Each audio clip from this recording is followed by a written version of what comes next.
Europe, a continent rich in history, culture, and diversity. From the romantic streets of Paris to the ancient ruins of Rome, Europe's countries each offer something unique. With stunning landscapes, from the snowy peaks of the Alps to the sunny shores of the Mediterranean, there's endless beauty to explore. In this video, we'll journey through the highlights of Europe's most fascinating destinations, uncovering the charm, traditions, and wonders that make this continent so special. Sweden. A land of peace and stability, boasts a vast land area of 528,000 square kilometers, which is particularly significant when compared to other European nations. With a population of only 11 million, Sweden enjoys a remarkable sense of tranquility across its expansive geography. To put this into perspective, consider countries like Spain, Thailand, or the US state of California, which have similar land areas but significantly larger populations. For instance, Thailand has 72 million inhabitants, Spain has 50 million, and California boasts 40 million residents. This low population density contributes to Sweden's serene atmosphere. In 2023, esteemed sources such as CNN and Forbes ranked Sweden as the 6th happiest country globally, reflecting the country's reputation for well-being and contentment. Furthermore, Sweden's remarkable track record of peace is noteworthy. The nation has remained uninvolved in conflicts since 1814, a testament to its commitment to stability and harmony. In essence, Sweden's ability to steer clear of global catastrophes like World War I and World War II has allowed it to quietly progress while other nations grappled with loss of life and financial turmoil due to warfare. Despite experiencing significant immigration, Sweden remains insulated from major upheavals. Its citizens enjoy a high standard of living and are known for their well-groomed appearance. However, the country does face challenges such as harsh climatic conditions and high tax rates, which can reach up to 60%. Furthermore, due to Sweden's pristine natural environment, residents can confidently drink water straight from the taps and utilize public fountains for drinking water. The water sources exhibit no traces of lime, ensuring high quality.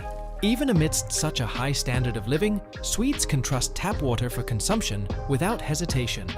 Additionally, Sweden boasts abundant growth of beneficial plants like blueberries and herbs used in teas, naturally available for collection. Locals often gather these natural resources to brew teas, protecting against cold weather. Moreover, Sweden prioritizes fundamental human rights, particularly in the treatment of children. Physical punishment of children is virtually non-existent in the country, reflecting its commitment to upholding human rights standards. Simultaneously, notable companies such as IKEA, Volvo, and Epidemic Sound have their origins in Sweden. IKEA, for instance, has maintained its headquarters and shares in Sweden since its inception. Despite Volvo being produced by a Chinese company for the past decade, the brand retains its association with Sweden, continuing to manufacture robust luxury vehicles reminiscent of its early days. This steadfast commitment to quality and brand identity has enabled these Swedish companies to thrive and expand their presence in the global market. Architecturally, Sweden offers clean and modern roads, along with buildings typically adorned in brick red or cream colors, often with high contrast accents. For those unfamiliar with European architecture, the distinct triangular roofed houses reminiscent of castles and the medieval ambience they evoke can be enchanting. In the capital city of Stockholm, there's a prevalent sense of business intensity, with residents calmly commuting to work or school. This blend of modernity with elements of historical charm adds to the allure of Sweden's urban landscape. In Sweden, there is a notable absence of life chaos and traffic congestion during the commute to work. Many individuals opt to walk or bike to their destinations, eliminating the need for a car. Additionally, electric scooters are a popular mode of transportation within the city. In Stockholm, one can observe a significant number of ultra-luxury cars, often of Italian and German makes such as Porsche, Mercedes, Ferrari, and Maserati. Notably, owning a high-quality car in Sweden is relatively straightforward, akin to other European countries, reflecting the accessibility and affordability of such vehicles in the region. For instance, in many Middle Eastern and South American countries, purchasing a car often entails paying substantial taxes to the state, sometimes equivalent to the car's price. However, in Sweden, one can acquire a second-hand, low-mileage Volvo, a popular choice for as little as $1,000 to $15,000. Swedes typically favor large vehicles with wagon-style trunks, as these offer ample space to accommodate their children, camping gear, and other belongings. This preference is particularly relevant in a country abundant with forests, lakes, and pristine natural areas, where individuals frequently engage in outdoor activities and require sufficient cargo space for their adventures. In Sweden, families often spend their weekends with their children in these spacious cars, enjoying barbecues or embarking on hiking adventures. Sweden's love of balance extends beyond the individual and into the national character. A strong emphasis is placed on quality time and togetherness. Every Friday night transforms into Fredagsmys, Cozy Friday, a cherished tradition. Families gather to relax and connect, enjoying movies, laughter, and delicious snacks. Board games come alive, fostering a sense of shared joy and connection. Fredagsmys is more than just relaxation.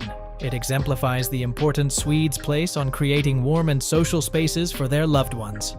Additionally, it's worth noting that Sweden boasts over 220,000 islands, accessible via ferries and boat tours from Stockholm. While many of these islands remain uninhabited, offering a serene escape from urban life, even the journey itself, with views of Stockholm from the sea, provides a sense of tranquility. However, for individuals relocating from lively entertainment-loving countries like Italy, Germany, or Ukraine, the daily routine in Stockholm may initially seem dull by comparison. Life in Sweden is centered around a balance of work and tranquility. For individuals coming from Middle Eastern or African countries, Sweden may seem like heaven due to its exceptional quality of life. The contrast in living standards and safety becomes evident when comparing Sweden to these regions.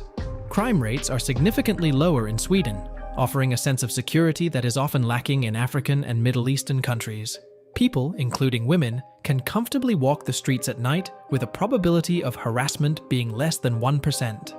This level of safety and peace contributes to the overall appreciation for the quality of life in Sweden. In other words, Sweden stands out as an exceptionally safe country with low crime rates compared to global averages.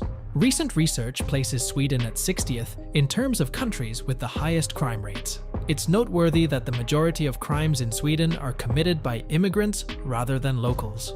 This trend is partly attributed to the high tax burden that can be challenging for outsiders to bear. For instance, freelancers relocating to Sweden may face a substantial tax bracket of 50% for income deposited into their local bank accounts, underscoring the fiscal challenges associated with living in the country. In other words, Sweden imposes tax rates of up to 50% on various forms of freelance work, which can be burdensome for individuals relocating from other countries. These high tax rates may prove to be quite challenging and frustrating for newcomers trying to establish themselves in Sweden.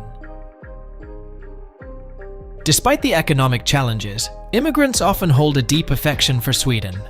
Immigrants granted residence permits in Sweden often come from more elite segments compared to places like London.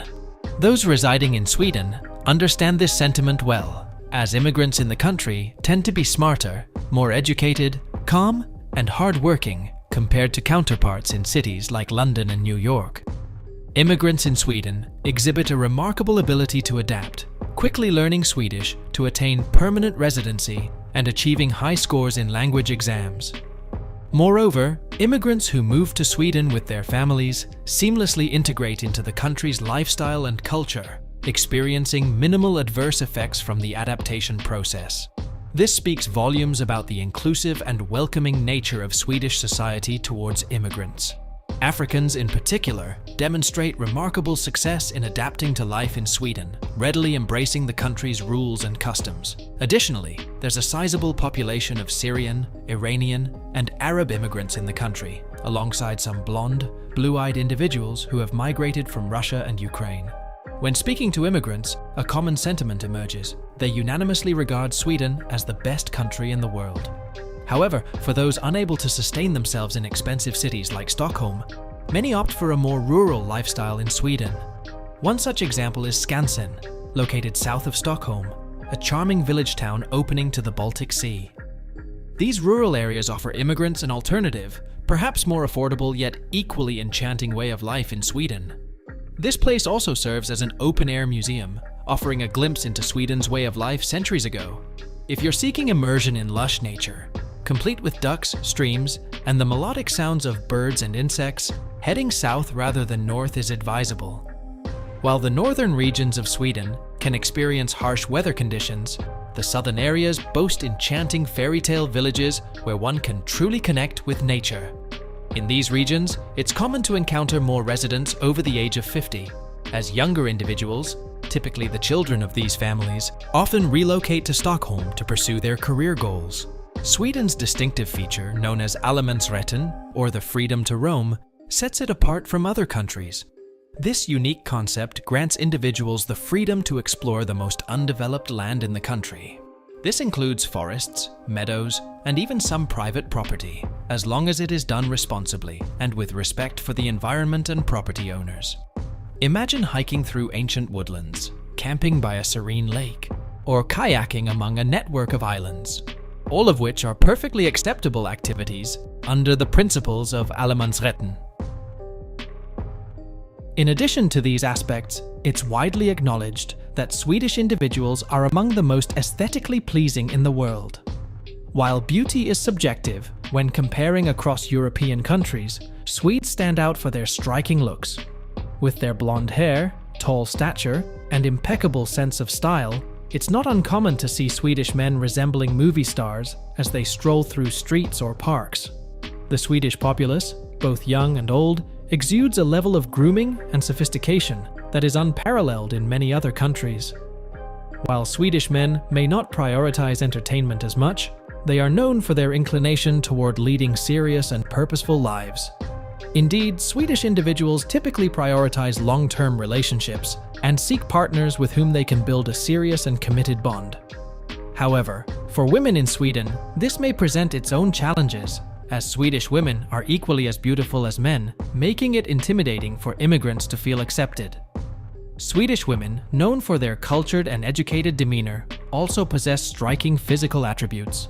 They maintain well-built body shapes through regular sports activities and often boast natural ash blonde hair and blue eyes, contributing to their allure and adding to the cultural landscape of Sweden. It's also worth noting that Tinder is widely utilized in Sweden as a means of socializing and dating. For those unfamiliar, Tinder operates by swiping right on individuals you're interested in, and if they reciprocate, a match is made, facilitating potential meetings. Many immigrants in Sweden turn to apps like Tinder to flirt and connect, as the serious demeanor often observed in daily Swedish life may make it challenging to meet people in person without the risk of rejection. However, if dating apps like Tinder aren't your preference, Sweden also sees considerable interest in activities such as salsa courses, providing alternative avenues for socializing and meeting new people while enjoying the country's natural beauty. However, Swedish life extends beyond mere fairness and opportunity. It revolves around the concept of lagom, a philosophy that emphasizes balance and moderation. Lagom translates roughly to not too much, not too little, but just right. This philosophy permeates Swedish culture, encouraging a measured approach to life. Swedes avoid extremes, focusing on finding a healthy balance between work and leisure, ambition and modesty, and individual pursuits and the importance of the collective good. One of the most captivating features of Stockholm is its picturesque setting, overlooking the sea, and its proximity to the Baltic Sea. As the capital of Sweden, Stockholm sits near the capitals of Finland and Estonia, namely Helsinki and Tallinn, with the Baltic Sea serving as a connecting waterway between these three beautiful cities. Traveling by sea between these capitals offers an opportunity to experience the charm and similarities in life and climate across these countries. Regardless of which destination you choose, you'll find a shared abundance of fresh air, as all three countries boast a notably high oxygen ratio in the air. This is attributed to their low population densities, stunning architecture, and the presence of educated and attractive populations. In Sweden, specifically, the high oxygen ratio is attributed to the vast forest cover, with forests accounting for 69% of the land area. These forests, rich in pine trees and diverse plant life, ensure that you can always breathe in crisp, fresh oxygen into your lungs. It's often mentioned that only 3% of Sweden's land area is comprised of cities. Even within urban areas, it's not solely about concrete structures.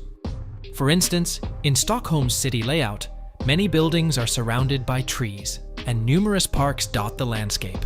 Swedes have a penchant for living in harmony with nature, preferring to coexist with trees, flowers, and insects. Even when constructing buildings, they strive to preserve natural habitats. This symbiotic relationship with nature is deeply ingrained in their culture. In fact, Sweden's national anthem pays homage to nature, with lines such as, "My beautiful country, I greet our sky, our sun, and our green lands," reflecting their reverence for the natural world. While highlighting the beautiful aspects of Sweden, it's important to acknowledge the negative aspects as well to avoid presenting a biased portrayal. Despite achieving a high quality of life, socializing at cafes in Sweden can be costly, with prices ranging from $5 to $6 for tea or coffee and up to $25 for a portion of pasta. Particularly after the pandemic and the Russia-Ukraine conflict, there has been a notable increase in the prices of cereals and coffee imports, resulting in inflation rates of around 10%. Consequently, eating out at restaurants or enjoying coffee at cafes has become expensive, especially for newcomers from other countries. This serves as a reminder that while Sweden offers many positive attributes, there are also economic challenges to consider. However, some individuals view this situation from a different perspective. If you earn Swedish krona in Sweden, it's considered normal to spend in krona and adjust your spending habits accordingly. However, if you earn Swedish krona but think in terms of less valuable currencies when spending, the cost of living may seem excessively expensive. Moreover, it's a fact that Sweden's economy is often considered one of the weakest among European Union countries. While this may come as a surprise, various research rankings consistently place Sweden towards the bottom of statistical rankings among EU nations. This serves as a reminder that economic considerations and perspectives can vary depending on individual circumstances and perspectives. Indeed, while Sweden maintains a stable economy, the cost of living can be exceptionally high. For instance, electricity prices in the country have surged fivefold from last year to the present. Additionally, there's been a 9% inflation rate in food prices, significantly impacting households. Approximately 80% of the population is notably affected by the steep price increases across various aspects of daily life over the past year. This situation presents challenges for immigrants and residents alike, highlighting the economic strains faced by individuals living in Sweden. Life in Sweden offers a unique blend of tranquility, natural beauty, and cultural richness. From its pristine landscapes and commitment to environmental sustainability, to its high standard of living and emphasis on human rights, Sweden stands out as a desirable place to live. Despite economic challenges and high living costs, immigrants find themselves drawn to Sweden's inclusive society and opportunities for personal and professional growth. Portugal is a small country with a significant impact. Did you know that Portugal introduced the world to the delectable delight of barbecued chicken, the rich flavors of port wine, and the unstoppable force of Cristiano Ronaldo? But that's just the beginning of the surprises this nation holds. Despite its size, Portugal stands tall in history and innovation. From paving the way for explorers during the Age of Discovery to its modern-day contributions in technology and culture, Portugal is full of surprises. Stay tuned to uncover fascinating facts about this charming Iberian nation that will amaze you. Number 1. One of the oldest nations in Europe. Did you know that Portugal holds the title of the oldest nation-state in Europe? Established in 1143, Portugal's borders were set in the mid-13th century, making it not only ancient in European terms, but also among the world's oldest nations. From as early as 1415, Portugal embarked on an ambitious journey of exploration and expansion. They spread their language and culture to 5 continents, extending their territories to the Azores and Madeira archipelagos, and even establishing colonies in Africa, East Timor, and India. In the 18th century, the Marquis of Pombal spearheaded educational reforms, laying the groundwork for a network of public primary schools across the country. However, the turbulent 19th century saw Portugal grappling with economic crises and political instability, hindering further progress in education. Fast forward to the 20th century, where Portugal saw shifts in power, from monarchy to dictatorship. António de Oliveira Salazar's regime, lasting until 1974, prioritized control over education, resulting in a lag behind European standards. But change was on the horizon. The Carnation Revolution of 1974 brought an end to dictatorship, paving the way for democracy and educational reform. Today, Portugal stands as a modern democratic state, with a strong focus on education and cultural ties. By becoming a member of the European Economic Community in 1986 and adopting the euro in 1999, they achieved significant milestones towards their goal of global integration. These bold steps have helped them to collaborate with other nations and have opened doors to new opportunities for Portugal.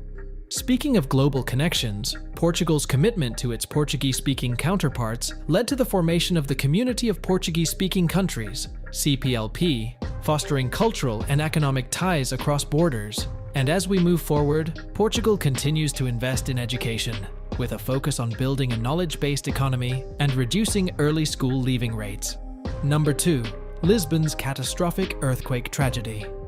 On the morning of November 1st, 1755, the city of Lisbon was rocked by a series of earthquakes. Buildings crumbled, streets cracked, and panic swept through the population like wildfire. But what makes this event stand out amongst all others in history? Well, brace yourselves, because Lisbon suffered one of the world's largest natural disasters ever recorded. As the earth trembled beneath their feet, over 60,000 souls lost their lives in Lisbon alone. Can you imagine the sheer terror of being caught in such chaos? It wasn't just the initial tremors that brought destruction. The quake triggered something far more sinister, a tsunami. The trembling earth gave birth to towering waves, some reaching a staggering 65 feet in height. These walls of water crashed upon the shores of Lisbon and beyond, leaving devastation in their wake. But the reach of this catastrophe didn't stop there. The waves traveled across the vast expanse of the Atlantic Ocean, reaching as far as the Caribbean Sea. Can you imagine the shock of witnessing such a relentless force of nature, thousands of miles away from its epicenter? In the aftermath, the city lay in ruins, its once bustling streets now silent. But amidst the rubble, a resilience emerged. The people of Lisbon, like phoenixes rising from the ashes, began to rebuild their shattered lives. Today, as we walk through the vibrant streets of Lisbon, it's easy to forget the trials of the past. But let's not forget the lessons it taught us. The Lisbon earthquake of 1755 remains a poignant reminder of the fragility of life and the awesome power of nature. Number 3. The maximum prison sentence is 25 years. Did you know that in Portugal, the maximum prison sentence is capped at 25 years? According to the Portuguese Penal Code, no matter the severity of the crime, the longest someone can be imprisoned is a quarter of a century. Now you might be thinking, but what if someone commits multiple serious crimes? Well, even in the case of multiple offenses, such as homicides, the total combined sentence cannot exceed 25 years behind bars. Unlike some countries, Portugal has abolished the death penalty altogether. So, you won't find any executions happening here. But why? What's the rationale behind these laws? Well, Portugal places a strong emphasis on rehabilitation and the belief in the potential for individuals to change. Instead of locking people away for life or resorting to capital punishment, the focus is on reforming offenders and reintegrating them into society. It's a fascinating aspect of Portuguese culture and justice system, wouldn't you agree? And it's a testament to the progressive values that shape the country. Number 4. Decriminalization of all drugs. Portugal has made history by becoming the first country in the world to decriminalize all drugs, including heavy hitters like methamphetamine and heroin. But wait, what does decriminalization really mean? Well, it doesn't mean that drugs are suddenly legal and freely available on every street corner. Instead, it means that drug possession for personal use is no longer considered a criminal offense. Picture this. You're caught with a small amount of a controlled substance. Instead of facing jail time, you're now redirected towards treatment and support services. Back in the 90s, Portugal was grappling with a severe drug epidemic and a surge in HIV cases. Traditional approaches to drug control, like harsh penalties and incarceration, were simply not working. The government realized that they needed a radical shift in strategy. By decriminalizing drug use, Portugal aimed to reduce the stigma associated with addiction. encourage people to seek help without fear of legal repercussions, and focus law enforcement efforts on tackling drug trafficking networks. And guess what? It worked. Today, Portugal has some of the lowest drug usage rates in the European Union. Yes, you heard that right. Despite initial skepticism, this innovative approach has proven to be a resounding success. It's not about turning a blind eye to drug use, but rather about treating it as a public health issue, rather than a criminal one. Now, you might be wondering, does this mean Portugal is a free-for-all when it comes to drugs? Absolutely not. Drug trafficking remains a serious criminal offense, and law enforcement agencies continue to crack down on illicit drug networks. It's all about finding the right balance between compassion and accountability. Number 5. First country to abolish slavery. When we think about the history of slavery, Portugal isn't usually the first country that comes to mind. Portugal was actually deeply involved in the transatlantic slave trade, much like Britain and other European powers of the time. However, in 1819, Portugal did something truly remarkable. They abolished slavery. That's a whopping 14 years before Britain. Now, isn't that something? You might be wondering, why did Portugal decide to abolish slavery so early? Well, there were a few factors at play. Firstly, there was growing pressure from other European nations to end the slave trade.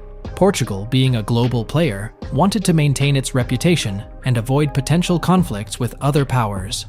Additionally, there were internal movements within Portugal advocating for the abolition of slavery, fueled by moral and ethical considerations. Portugal didn't just stop at abolishing slavery within its own borders. They took it a step further by actively working to suppress the slave trade in their colonies.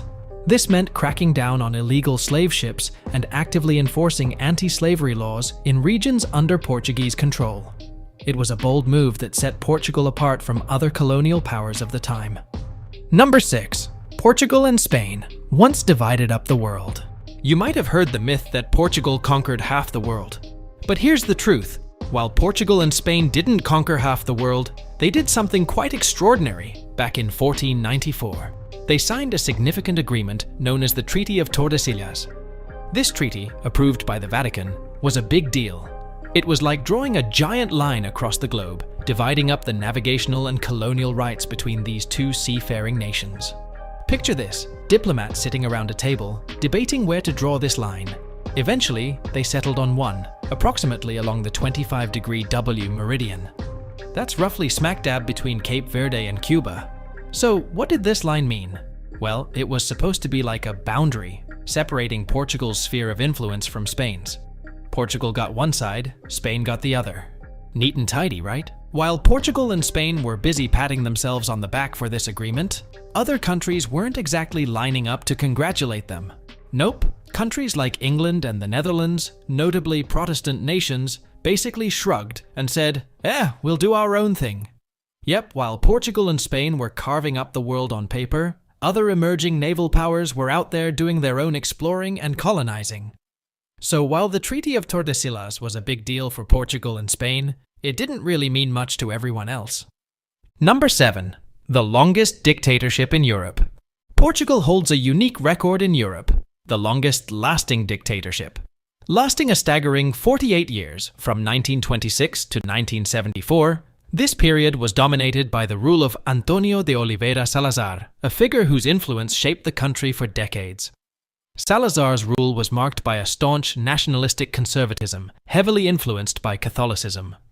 Under his leadership, Portugal saw the rise of what's known as the Estado Novo, or the new state. The dictatorship in Portugal unfolded in 3 distinct phases. It began as a military dictatorship, known as Ditadura Militar, from 1926 to 1928. This phase was characterized by the military's grip on power. Then came the national dictatorship, or Ditadura Nacional, lasting from 1928 to 1933.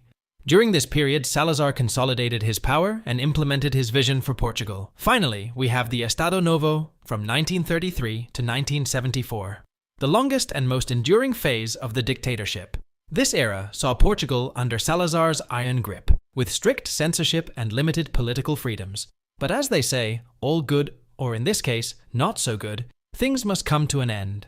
And so it did, with a remarkable event known as the Carnation Revolution on April 25, 1974. This peaceful uprising, symbolized by the distribution of carnations among the people and soldiers, marked the end of the dictatorship.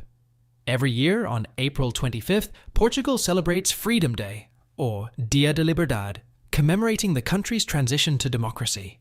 It's a reminder of the resilience of the Portuguese people and their journey towards freedom and democracy.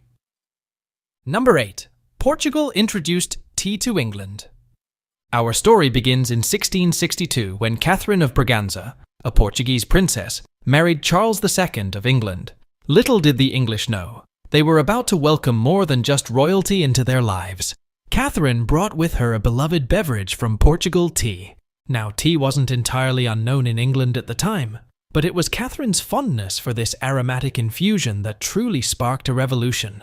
Coming from a culture where tea was a staple, Catherine introduced it to the English court, and it quickly became the talk of the town. Imagine the scene.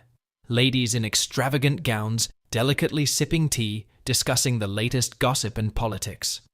Catherine's influence was undeniable, and soon, tea became more than just a beverage. It became a symbol of elegance and sophistication. But Catherine's impact didn't stop there. Her love for tea spread like wildfire, captivating not only the elite, but also the common folk. It wasn't long before tea houses popped up across England, offering everyone a taste of this newfound luxury. Number 9. A staggering number of Portuguese live abroad. Did you know that Portugal holds the title for the highest emigration rate in the European Union? Over 2 million Portuguese citizens, which is roughly 20% of the entire population, have decided to call other countries home. That's a massive number, isn't it? But why are so many Portuguese leaving their homeland? Well, it's all about seeking better opportunities.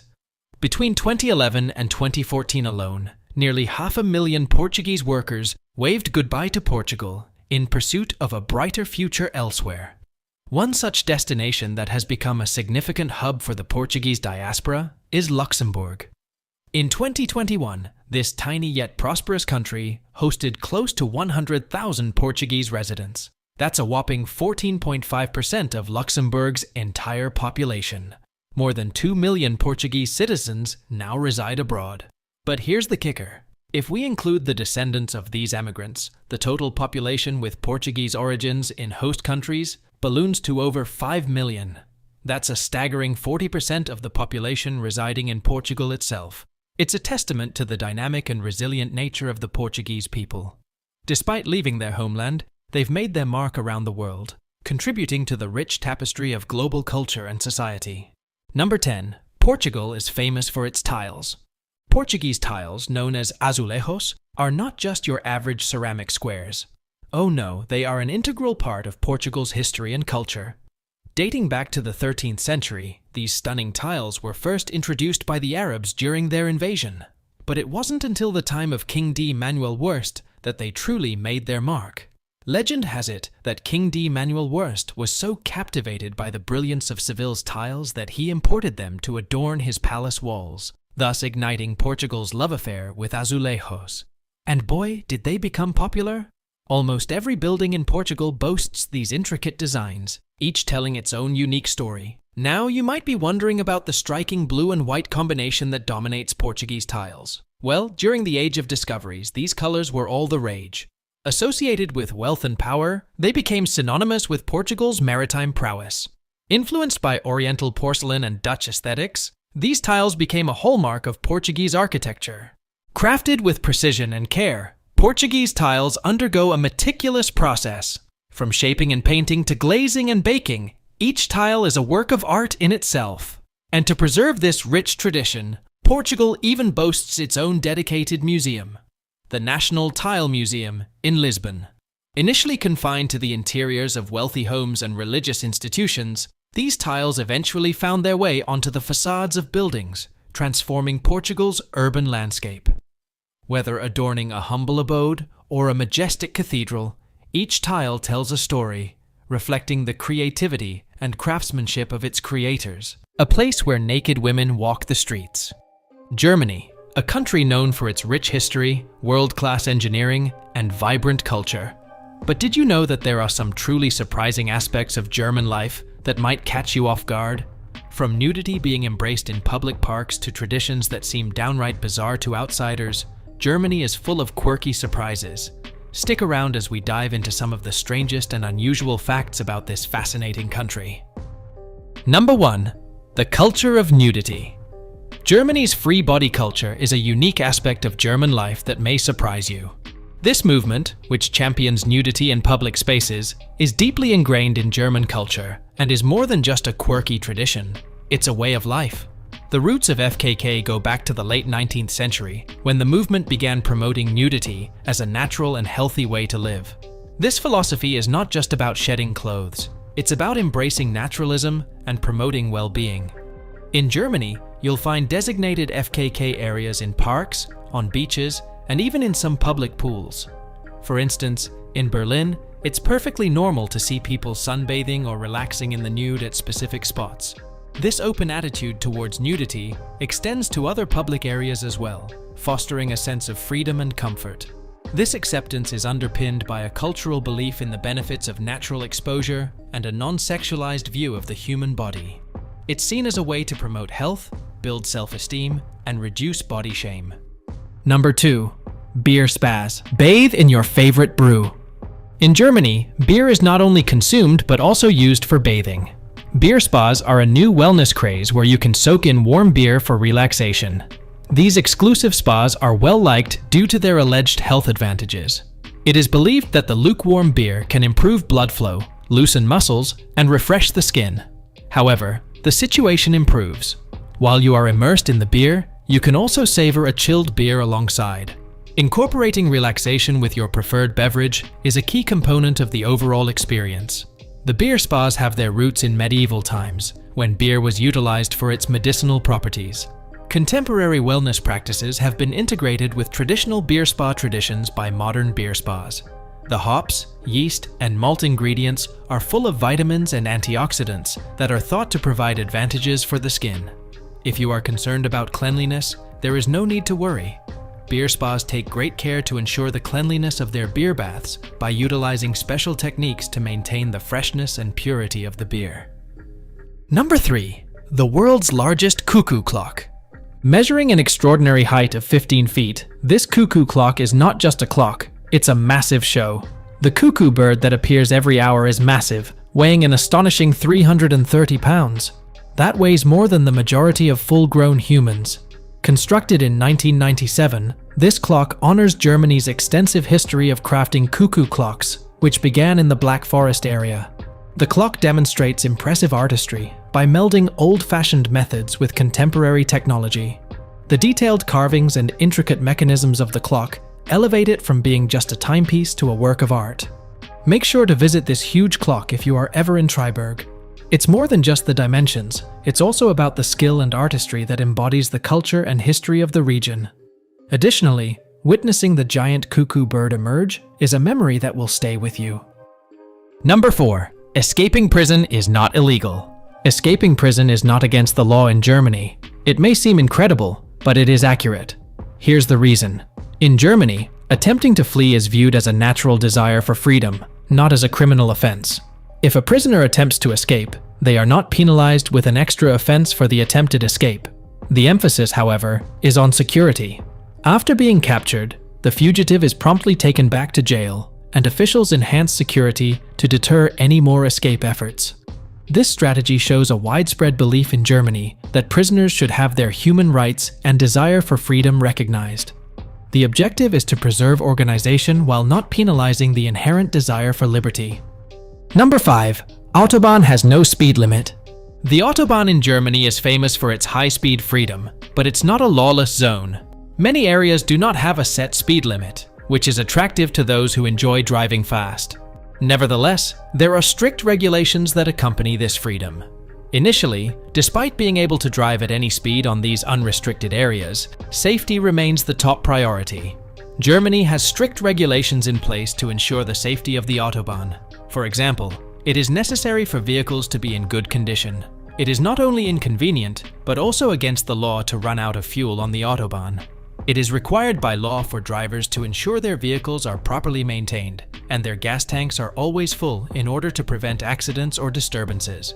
Regular checkpoints are installed on the Autobahn in order to make sure that vehicles meet the required safety standards.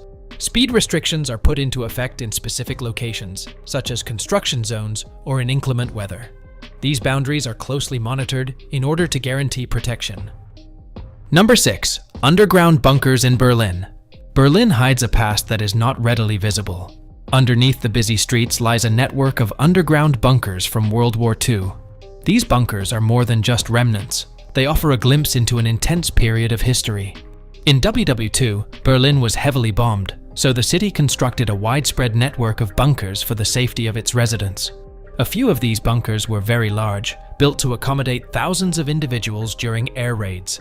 Constructed with sturdy concrete walls and intricate ventilation systems, these structures are designed to endure explosions and chemical assaults.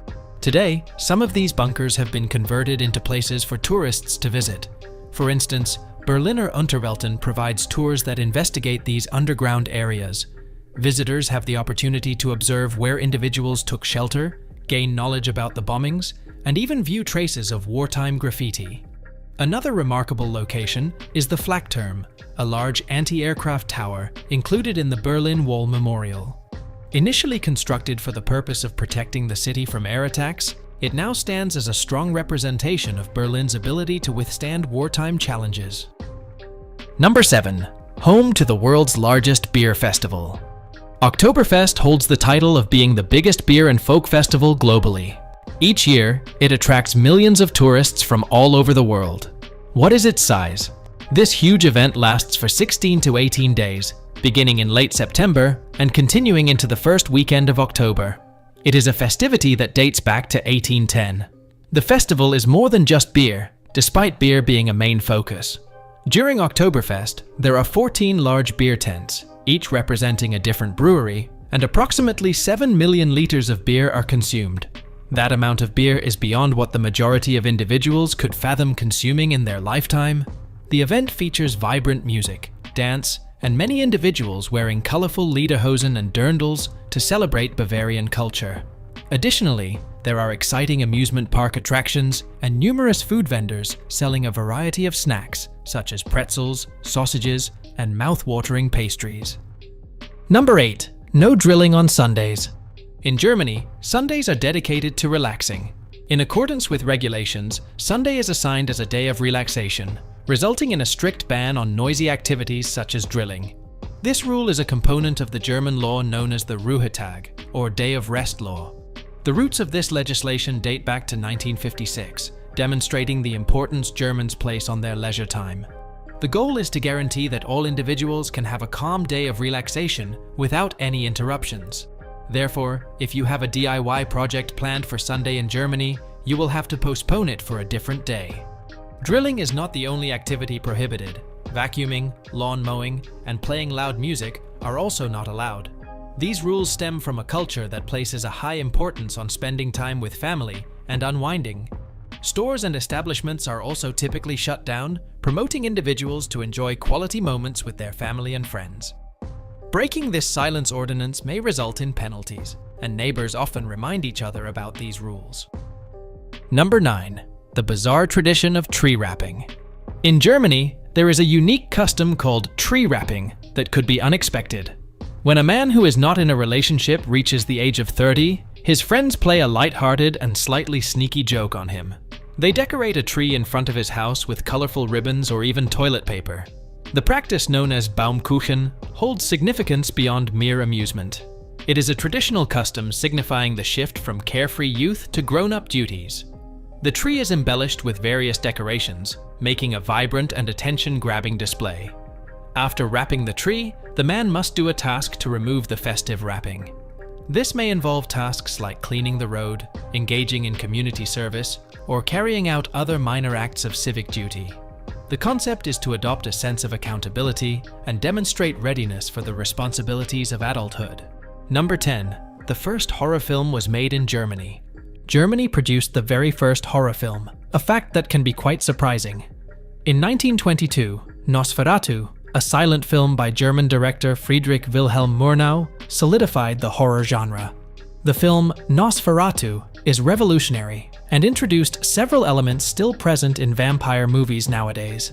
It's a haunting version of Bram Stoker's Dracula, but Murnau had to make alterations because of copyright problems. The movie showcases the famous Count Orlok, a spooky creature whose appearance is now closely linked to horror. The innovative manipulation of shadow and light is what sets Nosferatu apart. Murnau's methods established an eerie mood that continues to impact contemporary horror films. The movie's disturbing visuals and spooky music have helped it become a timeless classic that still mesmerizes viewers almost 100 years later. Number 11. Germany's unique sausage obsession. One of the most unexpected things about German culture is their obsession with sausage. Are you aware that Germany has more than 1,500 various kinds of sausages? Exactly. Germany offers a variety of sausages, from the famous Bratwurst to the not-so-popular yet tasty Weisswurst, catering to all preferences. However, the currywurst is the true standout in German sausage traditions. This famous street food consists of a sausage covered in a special curry-flavored ketchup. Germans devour over 800 million currywursts annually, showing its high popularity. In other words, each person in Germany consumes approximately 10 currywursts every year. Currywurst isn't just a food item, it represents a cultural phenomenon. Created in Berlin in the 1940s, it soon gained popularity as a favorite snack nationwide. Currywurst stands can be found on almost every street corner, offering this tasty dish to both residents and visitors. Number 12. A dark tourist attraction, Wunderland Kalkar. Wunderland Kalkar is one of the most unusual attractions in Germany, blending thrills with a touch of dark history. Located near Düsseldorf, this amusement park stands out because it's built on the site of a never-used nuclear power plant. The story starts in the 1970s when plans were made to build a nuclear power station here. The construction was well underway when environmental and financial issues halted the project in the 1980s.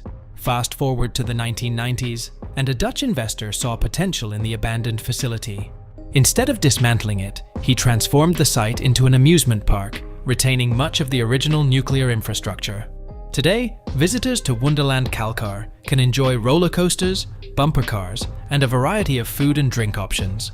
But the experience is laced with a sense of eerie history.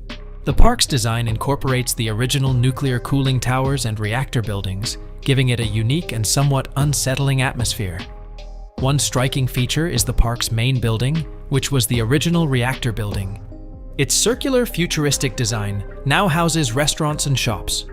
The cooling towers, once meant for dissipating heat from a nuclear reactor, are now a backdrop for some of the park's attractions. Wunderland Kalkar's blend of amusement and history makes it a one-of-a-kind destination. It's a place where you can ride a roller coaster and reflect on the fascinating, if slightly unsettling, history of nuclear power in Germany. Netherlands, land of windmills, tulips, and a unique way of life that might surprise you. Imagine a place where bicycles outnumber people and where the shortest road trip might take you through a dozen charming villages. You might think you know a lot about this picturesque country, but get ready for a journey through some truly eye-opening facts. Let's explore how the Dutch live, laugh, and thrive in their own unique way. Number 1. Dutchmen are the world's tallest people. Were you aware that Dutch males hold the title for being the tallest individuals globally? Dutch males have a height of 6 feet, equivalent to 183 centimeters, while Dutch females are slightly shorter at around 5 feet 7 inches, or 170 centimeters. The Netherlands is the world's biggest flower exporter. 80% of the world's flower bulbs are produced in the Netherlands. The Dutch economy greatly benefits from the flower industry, contributing more than 5% to their GDP. When it comes to tulips, the Netherlands truly excels. They make up almost 90% of the global total area of tulip farms, approximately 11,000 hectares in size. Every year, 4.3 billion tulip bulbs are produced by them. Yes, that's correct, 4.3 billion. It's not only focused on the economy. These beautiful flower fields attract many tourists. Every year, hordes of individuals travel to the Netherlands to admire the stunning beauty of the vibrant fields. One of the prime locations to spot them is in Haarlem, offering numerous commercial fields and the opportunity to witness a stunning flower parade. Number 3.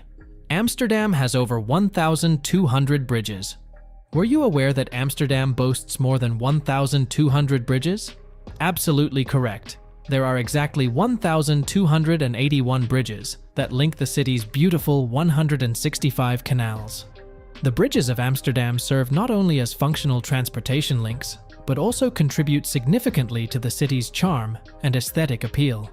A lot of these bridges hold historical importance and share tales of Amsterdam's wealthy history. Consider the Maghera Brug, also known as the Skinny Bridge, for instance. This wooden drawbridge across the Amstel River is an ideal location for a romantic evening walk. During the evening hours, certain bridges in Amsterdam are illuminated, producing an enchanting ambience that mirrors elegantly on the water. The city turns into a shimmering wonderland. Throughout the day, you'll frequently see numerous bridges decorated with vivid, colorful flowers, bringing a lively element to the cityscape. 1/3 of the Netherlands is under sea level. The meaning behind the name Netherlands is the lowlands, and it is well justified. It is the European country with the lowest elevation, with nearly 33% of its land below sea level. Just picture yourself living beneath the ocean. Let's discuss the country's lowest point, Zuidplaspolder. This location is situated 6.7 meters under sea level. Conversely, the peak of Valserberg Hill rises to a height of 323 meters above sea level. Such a stark difference, don't you think? An impressive 50% of the Netherlands' land sits just 1 meter above sea level. And can you believe it? 60% of the people reside at a depth of 5 meters below sea level. This means there are millions of individuals residing below the sea level in their environment. Schiphol Airport, the primary international hub of the country, is situated more than 3 meters below sea level. It feels as if you are soaring in and out of a gigantic bathtub. Number 5. The Netherlands was the first country to legalize same-sex marriage. On April 1st, 2001, a revolutionary event was observed by the global community. The Netherlands achieved a historic milestone as the first country to legalize marriage between same-sex couples. Job Cohen, who was the mayor of Amsterdam at that time, officiated the initial ceremonies by marrying 4 couples at midnight. This was a significant advancement for LGBTQ+ rights worldwide, but let's pause to ponder. Was it a wise decision? Amsterdam has gained a reputation as one of the most LGBTQ-friendly cities in the world. The area houses a lively population with many gay establishments and the Homo Monument, a memorial for persecuted gay individuals. What were the consequences of this daring decision, despite the city's atmosphere of inclusiveness and acceptance? Since that important date, numerous homosexual couples have joyfully gotten married, commemorating love and fairness. This action taken by the Netherlands opened the door for numerous other countries to do the same. It ignited a worldwide dialogue on human rights and fairness, resulting in extensive legal reforms. There are over 1,000 windmills in the Netherlands. The Netherlands is often associated with windmills, and for good reason. At one time, this country had over 10,000 windmills. Yes, you heard that right, 10,000. These windmills played a crucial role in Dutch life, serving various purposes from grinding grain to draining wetlands. Back in the day, windmills were vital for managing the landscape. They helped turn water into usable land and powered mills to produce flour. Pretty impressive, right? But as times changed, so did the role of these windmills. Today, there are just over 1,000 windmills left, and only a handful are still in commercial operation. These historic structures are now more about preserving heritage than about daily industrial use. If you want to see these windmills in their full glory, you've got to visit Kinderdijk. This UNESCO World Heritage Site is home to 19 traditional windmills that offer a perfect glimpse into the past. Strolling through Kinderdijk feels like stepping back in time, and the sight of these magnificent windmills against the Dutch landscape is truly unforgettable. Number 8. Home births are still popular in the Netherlands. Approximately 30% of Dutch women opt for giving birth at their own residences. That is a major figure, particularly when you think about the changes in numerous other nations. And can you imagine what? This percentage has stayed fairly consistent since 1990. Why do home births continue to be in such high demand in this location? The Dutch health insurance system is a primary factor for this. In the Netherlands, the full cost of a home birth is completely covered by health insurance. Nonetheless, it may not always include hospital deliveries unless there is a medical need. This fact renders home births a more appealing and cost-effective choice for numerous families. However, it isn't only about the financial aspect. The medical system in the Netherlands is well planned to ensure that home births are both safe and comfortable. To begin with, there is a strong screening process in place to guarantee that home births are a secure option for both the mother and baby. Another important factor is the significance of midwives, also known as verloskundigen in Dutch. These experts are trained to oversee home births and offer great care during the entire delivery. They collaborate closely with pregnant women to guarantee a secure and seamless birth within the convenience of their residences. Innovative water management. The Netherlands is renowned for its incredible water management techniques. Picture this. The country is like a giant sponge sitting below sea level, so they've had to get creative to protect their land from the sea. One of the most impressive systems is the Delta Works. This massive project was built after the devastating North Sea flood of 1953, which sadly claimed over 1,800 lives and flooded thousands of homes. To prevent such disasters from happening again, the Dutch engineered a sophisticated system of dikes, dams, and barriers. So, what makes the Delta Works so special? Well, it's a combination of cutting-edge technology and smart design. The system includes enormous sea barriers that can be closed when storms hit, and giant sluice gates that manage the flow of water. Plus, the Dutch have created something called polders. These are areas of reclaimed land that are protected by dikes and are pumped dry to keep them safe from flooding. The Delta Works isn't just about keeping water out, it's also about managing it wisely. The Dutch use advanced forecasting and real-time monitoring to predict and respond to potential flood risks. It's like having a high-tech weather app for their water systems. Number 11. Legal prostitution and cannabis. Prostitution is allowed and controlled in the Netherlands. Although this may be surprising, there is a strategy behind this approach. The government's goal in legalizing it is to safeguard sex workers' rights, guarantee their safety, and minimize the threat of human trafficking. Employees are able to utilize healthcare facilities and are safeguarded by employment regulations, leading to enhancements in their work environment. Next, let's talk about cannabis, another aspect where the Netherlands excels. Marijuana use is also allowed in this place, but with a slight change. Purchasing and using cannabis is allowed in authorized coffee shops. This policy prevents drugs from being on the streets and in the possession of underage individuals.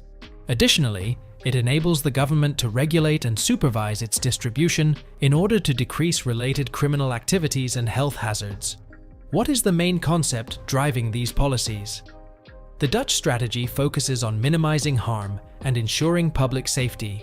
Through the regulation of these areas, the goal is to reduce crime and guarantee that all activities occur in a secure and supervised setting. It's not solely about being liberal, it's also about being intelligent and empathetic. Number 12. More bicycles than people. Believe it or not, there are more bicycles than people here. With over 22 million bikes in a country of just 17 million people, biking is truly a way of life. Imagine this, every Dutch person owns at least one bike, and many have more than one. In cities like Amsterdam and Rotterdam, you'll see bike lanes everywhere. These cities are designed to make cycling easy, safe, and super convenient. It's not just a hobby, it's a daily routine for millions. Now, let's talk about something really cool. Utrecht's underground bicycle parking garage. It's the largest in the world, with room for over 12,500 bikes. That's right, 12,500. This massive garage shows just how serious the Dutch are about their bikes. It's not just about having a lot of bikes, it's about making sure there's a place for them all. The Netherlands is a pioneer in creating bike-friendly cities. Their extensive network of bike paths and bike-friendly infrastructure makes cycling not only a practical choice, but also an enjoyable one. And it's all part of their commitment to sustainability and reducing traffic congestion.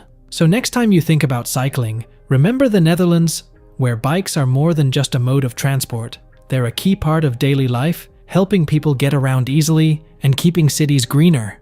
Macedonia, a land shrouded in mystery and teeming with surprises. Did you know that nestled within this Balkan gem lies a lake so deep it rivals the depths of the ocean? But that's just the tip of the iceberg. From its rich history to its vibrant culture, there's so much more to uncover about life in Macedonia. Join us on a journey through this captivating country as we delve into some truly surprising facts that will leave you astounded and eager to explore every corner of Macedonia. So, buckle up and get ready for an adventure like no other. Number 1. Second most mountainous country in the world. 85% of Macedonia's territory is draped in majestic mountains. That's right, 85%. Just imagine the breathtaking views waiting for you around every corner. And get this, folks, that makes Macedonia the second most mountainous country on the entire planet. The only country that edges it out is Montenegro, another stunning Balkan gem. Now, let's put some numbers to these mountains, shall we?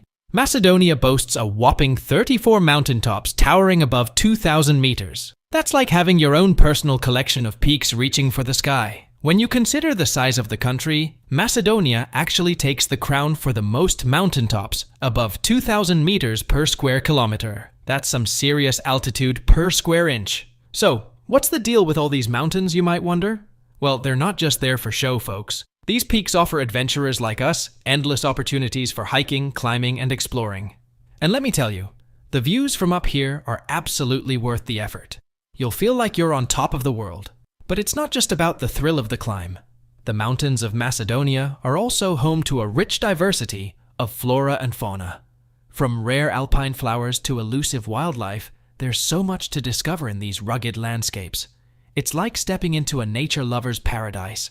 Number 2. Cross Relic Origin Site. Did you know that Macedonia is not only known for its breathtaking landscapes, but also for its deep-rooted Orthodox Christian heritage? That's right.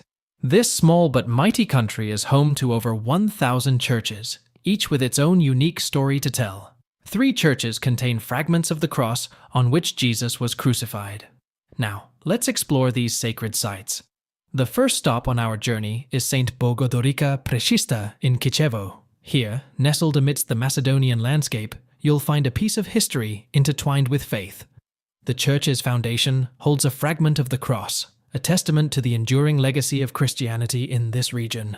Moving on, we venture to St. Jovan Bigorski, near Gostivar. As we approach this ancient sanctuary, the grandeur of its medieval architecture leaves us in awe. Inside, beneath the vaulted ceilings, lies another piece of the cross, a symbol of hope and salvation for believers across the centuries. Last but not least, our final destination is St. Georgi Pobedonosek, in the city of Debar. Here, amidst the bustling streets, stands a sanctuary of peace and reverence. Within its walls resides yet another fragment of the cross, a tangible link to the past that continues to inspire devotion and reverence. Not only do these churches serve as places of worship, but they also act as guardians of history, preserving the sacred relics that connect us to the story of Christ. As we reflect on this remarkable aspect of Macedonian culture, let us remember the power of faith to transcend time and unite us all. Number 3. The birthplace of Mother Teresa.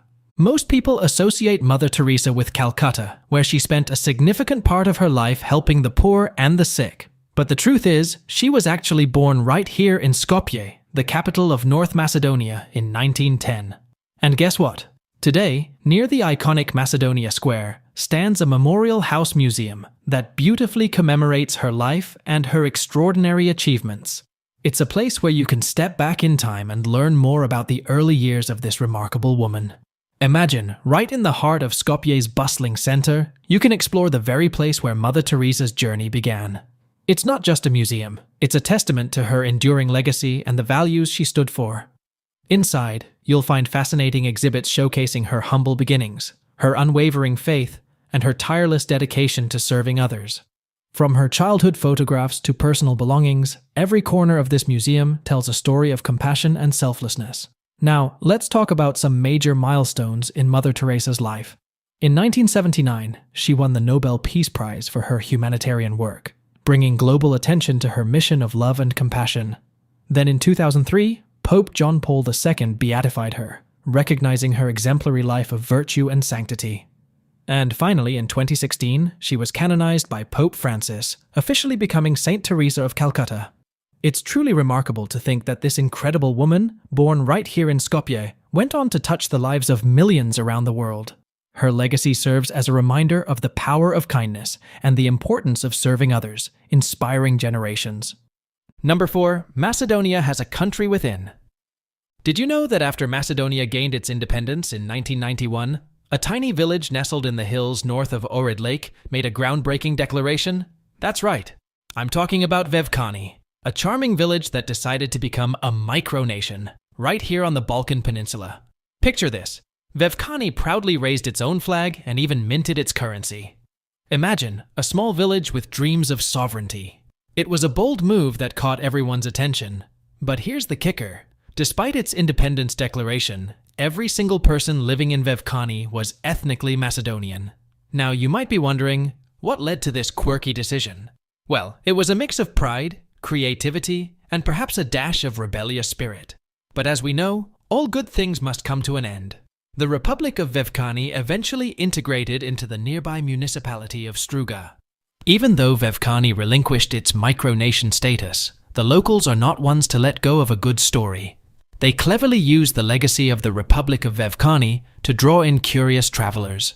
And here's the best part. If you're feeling adventurous and up for a challenge, the locals might just offer you something truly unique. They'll grant you honorary citizenship of the Republic of Vevkani if you can handle their local wine like a true connoisseur. It's moments like these that make traveling so unforgettable, discovering hidden gems like Vevkani and its spirited inhabitants. So, if you ever find yourself in Macedonia, make sure to pay a visit to this charming village with a story unlike any other. Number 5. Europe's only ruby mine. Now, you might be wondering, how did this come to be? Well, let me tell you the tale. You see, Macedonia boasts a geological composition that's ripe with mineral wealth, and amongst its treasures are these precious rubies.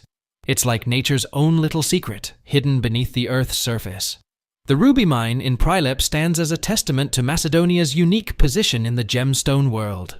This mine isn't just any mine. It's a gateway to a world of fiery red hues and exquisite beauty. Just imagine, many of those dazzling gems you see adorning the pages of luxury magazines could very well have originated from this very spot. Mining for rubies isn't just about digging into the earth and hoping for the best. It takes expertise, accuracy, and an in-depth comprehension of the geological terrain. These miners are like modern-day treasure hunters, carefully extracting these precious stones from the earth, all while preserving their natural beauty and integrity. And let me tell you, it's not just about the rubies themselves. The entire process, from extraction to refinement, is a testament to human ingenuity and our unyielding fascination with the treasures of the earth. Now, as we reflect on this incredible fact, let's take a moment to appreciate the wonders that lie beneath our feet. Macedonia's beauty is boundless, ranging from the majestic mountains to the lush valleys, and nestled within this natural splendor is a reminder that sometimes the most precious treasures are found in the most unexpected of places. Number 6. The strongest opium in the world. When you think of Macedonia, opium might not be the first thing that comes to mind. But here's the thing. For centuries, the people of Macedonia have been cultivating the opium poppy flower. It's woven into the fabric of their culture and traditions. But what's truly astonishing is the potency of the opium that comes from this region. Brace yourselves for this revelation. The opium cultivated in Macedonia boasts an average of 14 morphine units. That's right, 14. To put that into perspective, let's compare it to other major opium-producing countries like China, India, and Turkey. In China, the average morphine unit is 8, in India, it's 7, and in Turkey, it's 6. But here in Macedonia, we're talking double those numbers. Now, I know what you're thinking, how is this even possible? Well, my friends, that's where things get really interesting. It's not just about the soil or the climate, although those play a role. It's also about the expertise and dedication of the people who have been tending to these fields for generations. You see, Macedonia's unique geographical location, nestled between Europe and Asia, creates the perfect conditions for cultivating opium poppies. But it's not just about the location. Every step of the process, from planting to harvesting, is executed with meticulous care and attention to detail. So why does this matter? Well, aside from the sheer fascination of it all, understanding the potency of opium from different regions can have significant implications for various industries, including pharmaceuticals and law enforcement. It's a reminder of the diverse and often surprising ways in which nature manifests itself around the world. Number 7. home to Alexander the Great. Did you know that before Alexander the Great embarked on his epic conquests, he was the king of the ancient kingdom of Macedon? Yep, that's right. This small but mighty kingdom nestled in the northern part of Greece played a crucial role in shaping the course of history. Macedon wasn't just any kingdom. It was a powerhouse of its time, with Alexander's father, King Philip II, laying the groundwork for its expansion. But it was Alexander who took the reins and turned Macedon into the most formidable empire the world had ever seen. Alexander's conquests knew no bounds. From Persia to Greece, India to Egypt, he carved out an empire that stretched across continents. And guess what? It all started right here in Macedonia. While Macedonia is undeniably Alexander's homeland, Greece also claims a piece of his legacy. You see, due to geographical changes and ongoing disputes, Greece lays claim to Alexander the Great as well. Imagine being so influential that not one, but two regions vie for ownership of your legacy. That's the kind of impact Alexander had on the world. So what's the takeaway from all of this? Well, it goes to show just how complex and interconnected history can be. Macedonia may be the birthplace of Alexander the Great, but his legacy transcends borders and continues to captivate us to this day. Number 8. The deepest underwater caves in the world. Now, let's talk about a place that's making waves in the world of cave exploration, Cave Vrelo, located in the breathtaking Matka Canyon near Skopje. This hidden wonder isn't just your average cave. It's a marvel that plunges to unimaginable depths beneath the surface. Imagine descending into the abyss, surrounded by the secrets of the Earth's depths. So, what makes Cave Vrelo so special? Well, for starters, it's home to one of the deepest underwater cave systems known to humanity. Picture this. Some parts of this labyrinthine cave reach depths of over 200 meters. That's a staggering 656 feet below the surface. Just let that sink in for a moment. This isn't your everyday cave exploration. It's a journey to the very depths of our planet. Now, I know what you're thinking. Why should I care about a cave halfway across the globe? Well, my fellow adventurers, let me tell you why.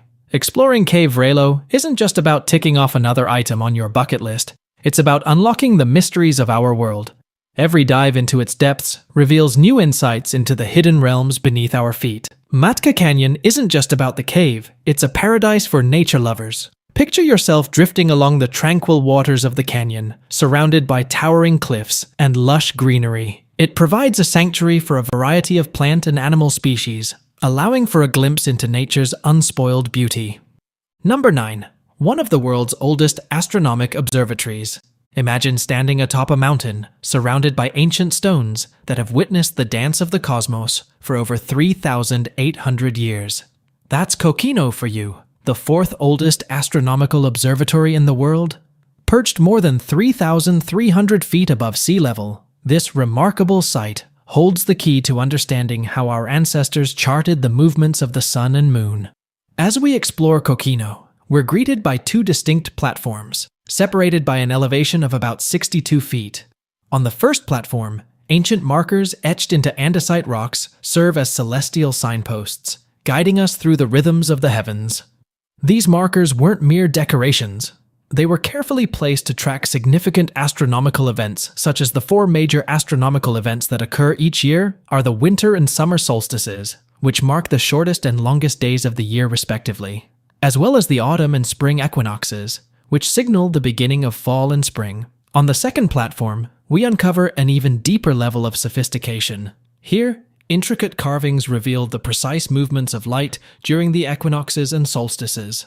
Picture this. A special throne where the most influential members of the community once sat, gazing upon the spectacle of light as it flowed through these carved markers.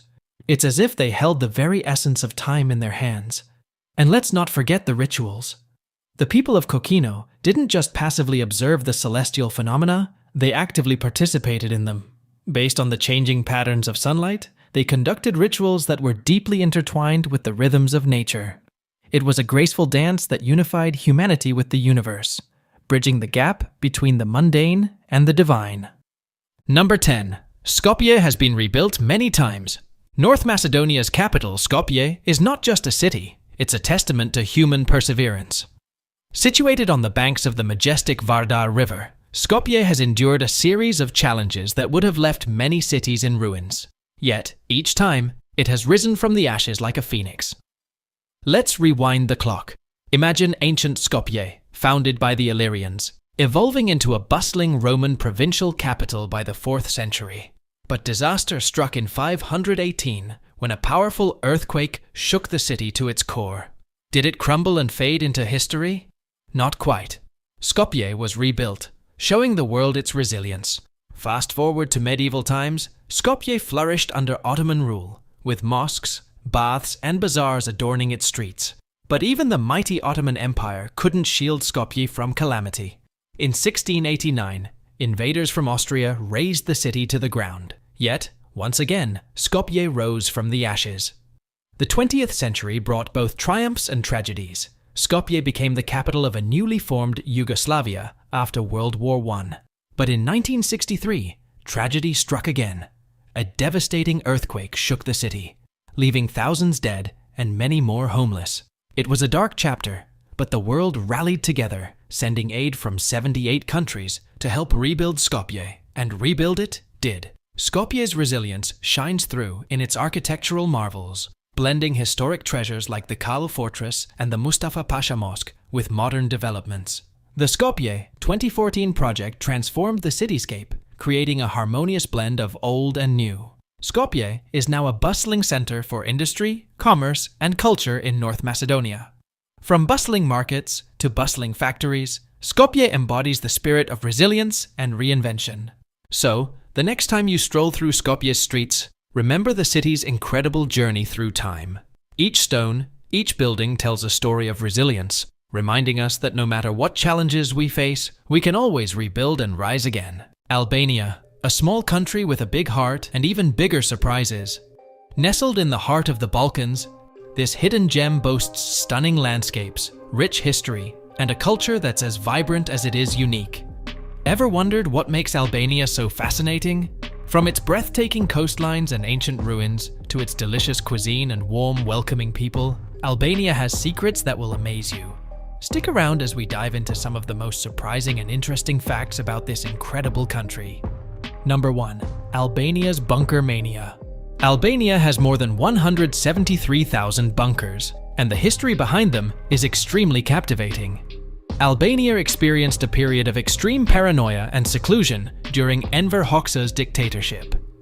Hoxha, who was in power from 1944 to 1985, was concerned about potential invasions coming from various directions, whether they be from neighboring countries or from alliances like NATO and the Warsaw Pact. He mandated the building of numerous concrete bunkers to safeguard the nation. Is it possible for you to envision? Countless bunkers are spread throughout the country, ranging from the mountains to the beaches.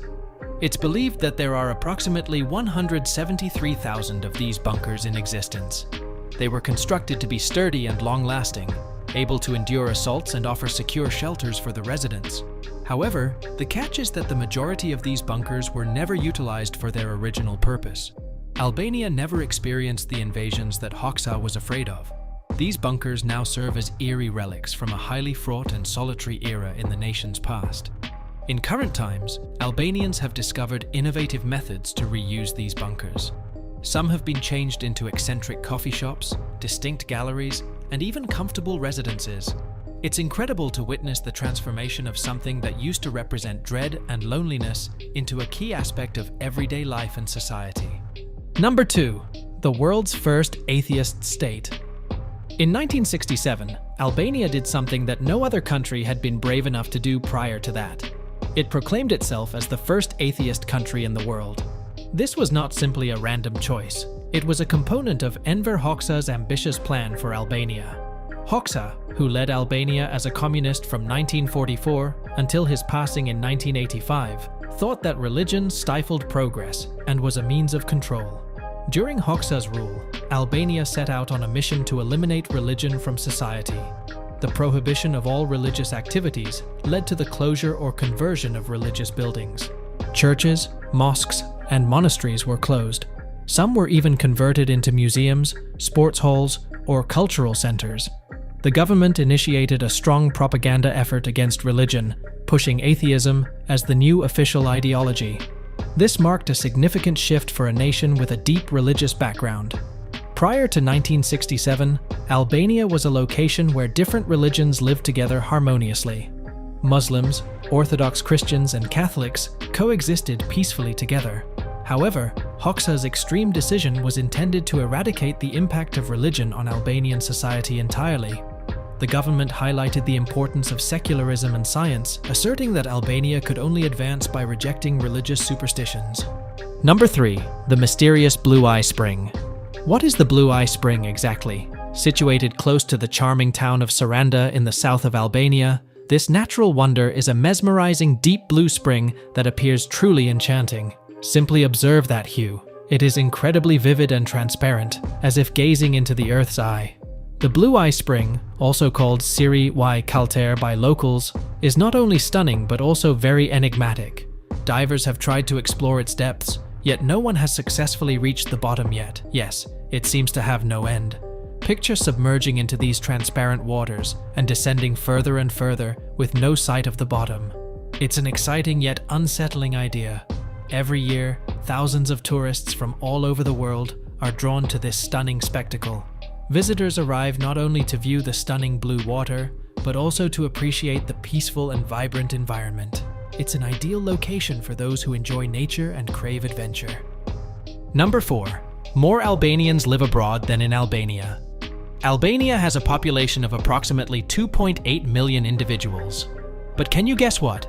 The quantity of Albanians residing abroad exceeds Albania's population. There are believed to be more than 3 million Albanians living all around the world. That exceeds the total number of people living in the nation. Substantial Albanian populations have established themselves in nations such as Italy, Greece, and the United States. In Italy, Albanians make up one of the biggest groups of immigrants. In the same way, Albanians play a significant role in various sectors of the economy in Greece. In places such as New York and Michigan, the Albanian American community is prospering in the United States. Therefore, what is the reason behind the high number of Albanians residing in foreign countries? There are several factors contributing to this. In the past, economic difficulties and political unrest in Albania caused many people to search for improved prospects in other places. The collapse of communism in the early 1990s resulted in a substantial surge of people moving away in search of more secure and prosperous opportunities. Number 5. Albanian culture has a unique superstition surrounding scarecrows.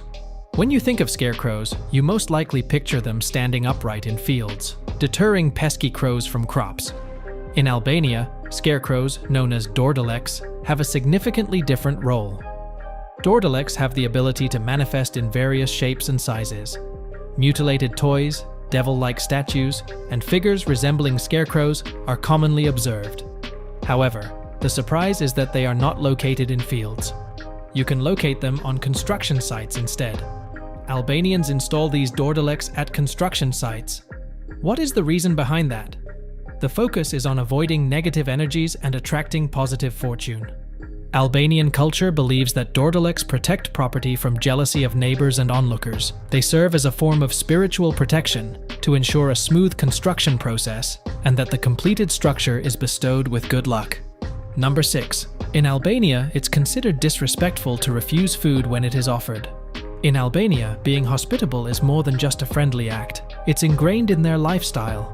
Upon visiting an Albanian household, you will promptly observe that the hosts go out of their way to ensure you feel welcomed. And how exactly do they accomplish that? Having food, a large quantity of tasty food.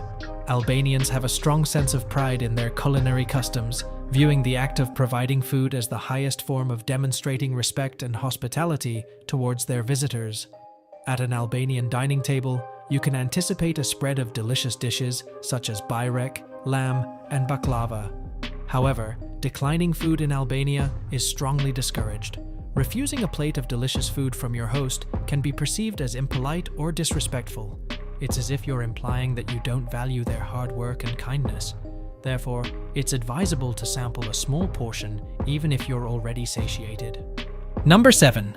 The peculiar tradition of sworn virgins. In some patriarchal areas of Albania, a distinct custom exists that has surprised and captivated numerous individuals. Picture being part of a community where women have the option to take on the duties of men and receive equal rights and obligations.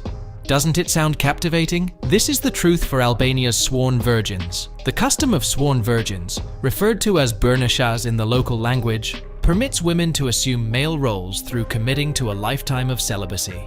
This isn't just a mere outfit alteration, but a significant transformation in self-image and societal standing. By committing to staying celibate forever, these women acquire the societal advantages usually set aside for men. This implies that they have the ability to receive property, lead families, and assume positions typically held by males. This tradition has been around for centuries and mirrors ingrained cultural customs and the male-dominated social system. While uncommon in modern times, this custom was previously a viable option for families lacking male successors. It enabled these women to uphold the honor of their families and secure financial stability. Number 8. Unique head gestures. In most cultures, when we nod our heads up and down, it usually means yes. And when we shake our heads side to side, it means no. Simple, right? Well, not in Albania. Here, nodding your head actually means no, and shaking your head means yes. Imagine the surprise of many travelers when they first encounter this. Imagine you're at a restaurant, and you ask the waiter if the food is good. They nod their head. In most places, you'd take that as a yes. But in Albania, it means no. This can lead to some pretty funny and confusing situations if you're not aware of the difference. Number 9. No official timetable for buses. When you're traveling in Albania, you might notice something quite unusual compared to other countries. Buses here don't have official timetables. That's right, no set schedule that tells you when the bus is going to show up. Instead, these buses operate on a when full basis. Here's how it works. Buses only leave once they're packed with passengers. So, you could be waiting for a little while, depending on how many people are traveling with you.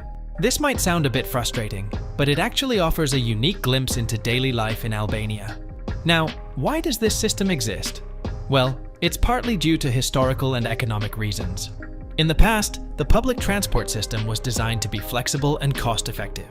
Maintaining a strict timetable would be challenging with the varying number of passengers and less frequent routes, especially in rural areas. Number 10. Rozafa Castle's Sacrifice Legend. Perched on a rugged hill in Shkodër, Rozafa Castle is not only a stunning example of medieval architecture, it is also the center of an age-old legend that has resonated for generations. According to the legend, a team of builders were assigned the job of building the fortress. However, they encountered a major issue. Regardless of their efforts, the walls continued to crumble. The builders were desperate when a prophet disclosed that the lone method to guarantee the castle's solidity was by sacrificing a person. Come in, Rozafa. She was the dedicated spouse of one of the constructors. Upon learning of the dark prediction, Rozafa remained unfazed. Instead of waiting, she took a step forward and offered to be buried inside the castle's walls. Rozafa's act of sacrifice was both heartbreaking and admirable. Even now, her tale represents immense fortitude and commitment. The builders made sure her courageous spirit would always be remembered in the castle's lasting legacy as a tribute to her bravery. Number 11. A haven for vegetarians. If you follow a vegetarian diet, you're in for a pleasant surprise. Albanian cuisine is filled with flavorful ingredients sourced locally, providing fresh and rich flavors. Picture sinking your teeth into stuffed peppers containing a tasty combination of rice, herbs, and spices. Absolutely delicious and completely plant-based. And that's not the end. Albanian pastries, referred to as burek in the region, are frequently filled with vegetables. These flaky pastries are ideal for munching on or enjoying as a substantial dish. Consider ingredients such as spinach, cheese, and herbs for fillings. It's the ultimate in comfort food. Don't forget about moussaka, but not the traditional meat version you're used to. Albanian moussaka typically includes alternating layers of eggplant, potatoes, and a flavorful tomato sauce. It demonstrates how Albania converts traditional recipes into vegetarian options effectively. One of the greatest aspects of Albanian vegetarian cuisine is that it is crafted using fresh, locally sourced ingredients. From ripe tomatoes to crunchy bell peppers, all the produce is straight from the farm, enhancing the flavors. Number 12. There are a lot of Mercedes in Albania. So, what's the deal with all these luxury cars in a country that's not exactly known for its car industry? It all starts with a story of migration and entrepreneurship. After the fall of communism in the 1990s, many Albanians left the country in search of better opportunities abroad. They went to places like Italy, Germany, and Switzerland. And guess what? They didn't just bring back souvenirs. They came back with something much more exciting: Mercedes-Benz cars. Why Mercedes? Well, these cars are known for their reliability and durability, which makes them perfect for Albania's challenging roads. From rugged mountain paths to bustling city streets, a Mercedes can handle it all. Plus, they're pretty stylish and have a reputation for being high-end. But it's not just about having a nice car. Owning a Mercedes-Benz has become a status symbol in Albania. When someone returns from working abroad and brings back a Mercedes, it's a big deal. They often sell these cars for a good profit, which adds to the allure and prevalence of these iconic vehicles in the country. The entrepreneurial spirit of Albanians really shines through in this trend. It's not just about showing off, it's also a smart business move. By importing and selling these cars, they're creating economic opportunities and making a statement. So, the next time you see a sleek Mercedes-Benz cruising down the road in Albania, you'll know it's not just about luxury. It's a blend of tradition, opportunity, and a touch of status. Nestled in the heart of Central Europe, Hungary is a land of rich history, vibrant culture, and stunning landscapes. Known for its beautiful capital, Budapest, which straddles the iconic Danube River, Hungary boasts an array of historical treasures, from medieval castles and Roman ruins to Ottoman baths and Baroque palaces. Its storied past, marked by significant milestones and diverse influences, is reflected in its architectural wonders and enduring traditions. Renowned for its thermal baths, world-class wines, and significant contributions to science and the arts, Hungary offers a unique blend of old-world charm and modern innovation, making it a fascinating destination for travelers and scholars alike. So let's uncover the 12 mind-blowing things about this beautiful country that you never heard before. 1. Hungary is among the most ancient countries in Europe. Hungary's history dates back to the Magyar tribes who settled in the Carpathian Basin in 896 AD, making it one of Europe's oldest countries. The Magyars, led by Arpad, established a principality which evolved into the Kingdom of Hungary under King Stephen Bamars in 1000 AD. King Stephen's coronation with a crown, sent by Pope Sylvester II, symbolized Hungary's acceptance into the Christian community of Europe. Hungary's ancient roots are reflected in its medieval castles, Roman ruins, Ottoman-era baths, and Baroque palaces. The city of Székesfehérvár, the first capital of Hungary, was the coronation and burial site of many Hungarian kings. Today, visitors can explore its archaeological sites and museums to learn more about the country's royal heritage, showcasing Hungary's long and storied past. 2. Budapest, the spa capital of the world. Budapest, Hungary's capital, is famed for its thermal baths, earning it the title of the spa capital of the world. The city sits atop nearly 125 thermal springs, used for therapeutic purposes since Roman times. The Székely Thermal Bath, one of Europe's largest spa complexes, was built in 1913 and offers pools with varying temperatures, medicinal treatments, and stunning neo-Baroque architecture.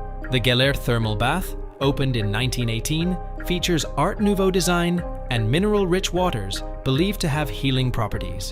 The Rudis Bath, dating back to the 16th century Ottoman occupation, provides a Turkish-style bath experience with a rooftop pool offering panoramic city views.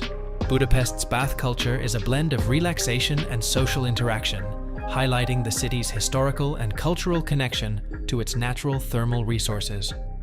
3. The third largest parliament building in the world. Hungary's Parliament building in Budapest is the third largest parliament building globally and a symbol of the nation's democratic values and historical significance. Completed in 1904, this Gothic Revival architectural masterpiece was designed by Hungarian architect Imre Steindl. The building features a symmetrical facade, spires, and a central dome standing at 96 meters tall. Inside, the parliament is equally impressive, with lavish decorations, intricate frescoes, and stained glass windows. It houses the Holy Crown of Hungary, used to crown Hungarian kings since the 12th century, along with the orb and scepter. Visitors can take guided tours to explore the Grand Staircase, Dome Hall, and Assembly Hall, where the National Assembly convenes. The parliament's size, beauty, and historical artifacts make it a must-see attraction in Budapest, offering insights into Hungary's political history and architectural prowess. 4. Budapest has the world's highest number of thermal springs for any capital city. Budapest boasts the highest number of thermal springs of any capital city worldwide, with over 80 springs producing more than 70 million liters of therapeutic water daily. The water, ranging in temperature from 21 to 78 degrees Celsius, is rich in minerals like calcium, magnesium, sulfate, and hydrogen carbonate. The use of these waters for therapeutic purposes dates back to Roman times, when Aquincum, modern-day Budapest, was a major settlement. The Ottoman Turks, who occupied Hungary in the 16th and 17th centuries, also built many thermal baths still in use today. Modern Budapest continues to leverage its thermal wealth with numerous baths and wellness centers. The city's bath culture is not just about health benefits, but also social interaction, with locals frequently visiting these baths for relaxation and socializing, underscoring the importance of thermal waters in Budapest's cultural fabric. 5. A land of World Heritage Sites. Hungary is home to several UNESCO World Heritage Sites, reflecting its rich history and cultural diversity. The Buda Castle district in Budapest, a historic area including Buda Castle, Matthias Church, and Fisherman's Bastion, offers stunning views of the Danube River and Pest. Hortobágy National Park, part of the Great Hungarian Plain, is a vast landscape preserving traditional Hungarian herding practices and wildlife, particularly bird species. The village of Holoko, a living example of traditional Hungarian rural life, has preserved its architecture, customs, and way of life. The Tokaj wine region, the world's first official wine region established in 1737, is known for its sweet Tokaji Azu wine. These sites, ranging from architectural marvels to natural wonders, provide a glimpse into Hungary's diverse heritage and cultural significance. 6. Lake Balaton is the largest lake in Central Europe. Lake Balaton, often called the Hungarian Sea, is the largest lake in Central Europe, spanning 77 kilometers in length and covering 592 square kilometers. Its size and scenic beauty make it a popular destination for tourists and locals, offering a range of recreational activities. The northern shore, known for its vineyards and historical sites like the Tihany Peninsula, features the Benedictine Abbey founded in 1055. The southern shore, famous for its sandy beaches and resort towns like Siófok, offers vibrant nightlife and numerous water sports. Lake Balaton's shallow waters warm quickly in summer, ideal for swimming, sailing, and other water activities. The surrounding region provides opportunities for hiking, cycling, and exploring charming villages and towns. Lake Balaton's natural beauty and cultural and recreational offerings make it a key destination in Hungary. 7. Home to the world's first wine region. Hungary's Tokaj wine region is the world's first official wine region, established in 1737, highlighting its long-standing tradition of viticulture. Renowned for its sweet dessert wine, Tokaji Asu, the region's climate, volcanic soil, and indigenous grape varieties like Furmint and Harslevelu contribute to the distinct character of its wines. The process of making Tokaji Asu involves harvesting grapes affected by noble rot, concentrating sugars and flavors, and mixing them with a base wine to create a rich, sweet wine with complex flavors and aromas. Enjoyed by royalty, including Louis XIII of France and Catherine the Great of Russia, Tokaji Azu continues to be celebrated by wine enthusiasts. Visitors to the Tokaj region can explore picturesque vineyards, historic cellars, and participate in wine tastings to experience Hungarian winemaking traditions. 8. Hungary at the top of the Summer Olympics. Hungary has a proud tradition of athletic excellence, particularly in the Summer Olympics, consistently ranking among the top nations in total medal count. Hungarian athletes excel in various sports, including fencing, swimming, canoeing, and gymnastics. The nation's success is notable in water sports, with swimmers and canoeists often dominating their events. Swimmer Kristina Egerzségi, known as the Queen of the Backstroke, has won multiple gold medals and set numerous world records. The Hungarian fencing team, with athletes like Aladar Gerevic holding the record for most Olympic gold medals in fencing, showcases the nation's dedication to sports. Hungary's achievements at the Olympics highlight its sporting prowess and commitment to fostering a culture of physical fitness and competition, contributing to its national pride and international reputation. 9. It is considered to be very impolite if you clink your beer glasses. In Hungary, it is considered very impolite to clink beer glasses, a tradition originating from the 19th century. This custom dates back to the 1848 to 1849 Hungarian Revolution against the Austrian Empire, when Austrians reportedly celebrated their victory by clinking their beer glasses. As a form of silent protest, Hungarians vowed not to clink their glasses for 150 years. Although the 150-year period has passed, the custom persists, and many Hungarians still avoid clinking beer glasses as a sign of respect for their history. This tradition exemplifies how historical events shape cultural practices and highlights the importance of national identity and remembrance in everyday life, showcasing Hungary's deep-rooted respect for its past and the enduring influence of its historical experiences on contemporary customs. 10. Budapest is split into two. Budapest, Hungary's capital, is famously divided by the Danube River into two distinct parts, Buda and Pest. Each side has its unique character and attractions. Buda, on the western bank, is known for its hilly terrain, historic sites, and residential atmosphere. The Buda Castle district, a UNESCO World Heritage Site, features Buda Castle, Matthias Church, and Fisherman's Bastion. Visitors can explore cobblestone streets, enjoy panoramic views, and visit museums and galleries. Pest, on the eastern bank, is the commercial and cultural hub, characterized by a vibrant urban atmosphere. Home to the Hungarian Parliament Building, St. Stephen's Basilica, and Andrassy Avenue, Pest offers shops, restaurants, and theaters. The Great Market Hall provides a taste of Hungarian cuisine. The chain bridge connects both sides, adding to Budapest's charm and offering a blend of historical and modern experiences. 11. Hungary is one of the best bird-watching places in the whole of Europe. Hungary is a birdwatcher's paradise, recognized as one of Europe's top destinations for birdwatching due to its diverse habitats, including wetlands, grasslands, forests, and lakes. Hortobégy National Park, part of the Great Hungarian Plain, is significant for birdwatching, home to the largest continuous natural grassland in Europe, and a vital stopover for migratory birds. Birdwatchers can spot species like the great bustard, white-tailed eagle, and various cranes. The Kiskunság National Park, located between the Danube and Tisza rivers, offers sand dunes, marshes, and salt lakes, attracting numerous bird species. Lake Ferto, part of the Ferto-Hánság National Park, provides habitat for waterfowl and wading birds. Hungary's commitment to conservation and protecting natural habitats ensures that birdwatching remains a rewarding and sustainable activity for locals and visitors. 12. Hungary is an inventor nation. Hungary has a rich history of innovation, significantly contributing to science, technology, and everyday life. Hungarian inventors have made groundbreaking discoveries and developed numerous inventions with global impact. Erno Rubik created the Rubik's Cube in 1974, an iconic puzzle challenging and entertaining millions worldwide, leading to international competitions and a dedicated community. Laszlo Biro developed the ballpoint pen in the 1930s, revolutionizing writing instruments with a reliable alternative to fountain pens. Hungarian-American mathematician and physicist John von Neumann, a pioneer of computer science, laid the foundation for modern computing. Hungary's tradition of innovation continues with research institutions and universities fostering scientific inquiry and technological advancement.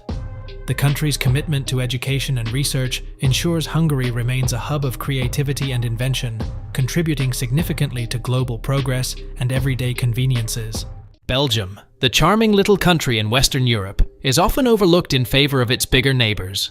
Most people know it for its medieval towns, delicious chocolates, and as the home of the European Union and NATO. But there's so much more to this place than what you might think. Beneath its surface, Belgium is brimming with quirky traditions, surprising innovations, and hidden gems that are sure to wow you. Ready to be surprised? Here are 17 incredible things you probably didn't know about Belgium that will blow your mind. 1. The theory of the Big Bang had its origin in Belgium. Imagine a time when the concept of the universe's origin was still shrouded in mystery. It was in 1927 that a brilliant Belgian priest and astronomer named Georges Lemaitre proposed a revolutionary idea that would change our understanding of the cosmos forever. Lemaitre suggested that the universe began from a single, extremely hot and dense point, which he called the primeval atom, or what we now know as the Big Bang. Lemaitre's theory was initially met with skepticism, but it eventually gained traction and is now a cornerstone of modern cosmology. His work laid the groundwork for the study of the universe's expansion, a concept later confirmed by Edwin Hubble's observations. Lemaitre's contribution is a testament to Belgium's influence on scientific thought and the quest to understand our universe. 2. The most punctual airport in Europe is Brussels South Charleroi Airport. Travelers know the frustration of delayed flights and disrupted plans. However, if you're flying through Brussels South Charleroi Airport, you can rest assured of punctuality. This airport has earned the distinction of being the most punctual in Europe, consistently ensuring that flights depart and arrive on time. The secret to Charleroi Airport's punctuality lies in its efficient management and state-of-the-art facilities. The airport handles millions of passengers annually, yet it maintains a remarkable track record for minimizing delays. This achievement not only enhances the travel experience, but also underscores Belgium's commitment to excellence in transportation and infrastructure. 3. Cricket is thought to have been invented in Belgium, not Britain. Cricket, a sport deeply ingrained in British culture, might have surprising origins. Historical manuscripts from the 16th century suggest that a game resembling cricket was played by Flemish weavers in Belgium. This revelation challenges the conventional belief that cricket is purely a British invention. The game, known as crick-e in the manuscripts, involved using a curved bat to hit a ball towards a target. This early form of cricket was likely brought to England by Flemish immigrants, where it evolved into the sport we know today. This intriguing piece of history highlights Belgium's hidden contributions to global culture and sports. 4. Belgian men are ranked the second tallest after their Dutch counterparts. Height is often considered a genetic trait influenced by various factors, including nutrition and health. Belgian men stand out globally as the second tallest, with an average height of around 181.7 centimeters, 5 feet 11 inches. They are only surpassed by their Dutch neighbors, who hold the record for the tallest men in the world. This remarkable stature has piqued the interest of researchers studying the genetic and environmental factors contributing to height. Factors such as a healthy diet, quality healthcare, and lifestyle play significant roles in this impressive characteristic. Belgian men's height is more than just a statistic. It's a point of national pride and an interesting topic for scientific inquiry. 5. The highest point in Belgium is lower than the world's tallest building. Belgium's highest point, Signal de Botrange, is 694 meters, 2,277 feet, above sea level. To put this in perspective, the Burj Khalifa in Dubai, the tallest building in the world, stands at 828 meters, 2,717 feet. This comparison highlights Belgium's relatively flat terrain, but it doesn't diminish the country's scenic beauty. Signal de Botrange is located in the High Fens, a beautiful nature reserve offering stunning landscapes, hiking trails, and unique flora and fauna. Despite its modest elevation, the area is a popular destination for nature lovers and outdoor enthusiasts. Belgium's landscape may not be mountainous, but it is rich in natural beauty and diversity. 6. Belgium was the second country in the world to legalize same-sex marriage. In a significant move towards equality and human rights, Belgium became the second country in the world to legalize same-sex marriage in 2003. This progressive legislation followed the Netherlands, which legalized same-sex marriage in 2001. Belgium's decision marked a pivotal moment in the global movement for LGBTQ+ rights. The law allowed same-sex couples to marry and enjoy the same legal rights and responsibilities as heterosexual couples. This landmark decision not only provided legal recognition, but also promoted social acceptance and inclusivity. Belgium's stance on same-sex marriage reflects its commitment to human rights and its role as a leader in social progress. 7. Belgians pay some of the highest tax rates in Europe. Belgium is known for its high tax rates, which are among the highest in Europe. The tax burden includes income tax, social security contributions, and value-added tax, VAT. These taxes fund an extensive social welfare system that provides comprehensive healthcare, education, and public services. While high taxes can be a point of contention, they contribute to Belgium's high standard of living and robust social safety net. The country's public services are among the best in the world, ensuring that citizens have access to quality healthcare, education, and infrastructure. Belgium's tax system reflects a societal commitment to equality and social welfare, making it a model for other nations. 8. Europe's first skyscraper is in Belgium. Antwerp's Boerentoren, also known as the Farmer's Tower, holds the title of Europe's first skyscraper.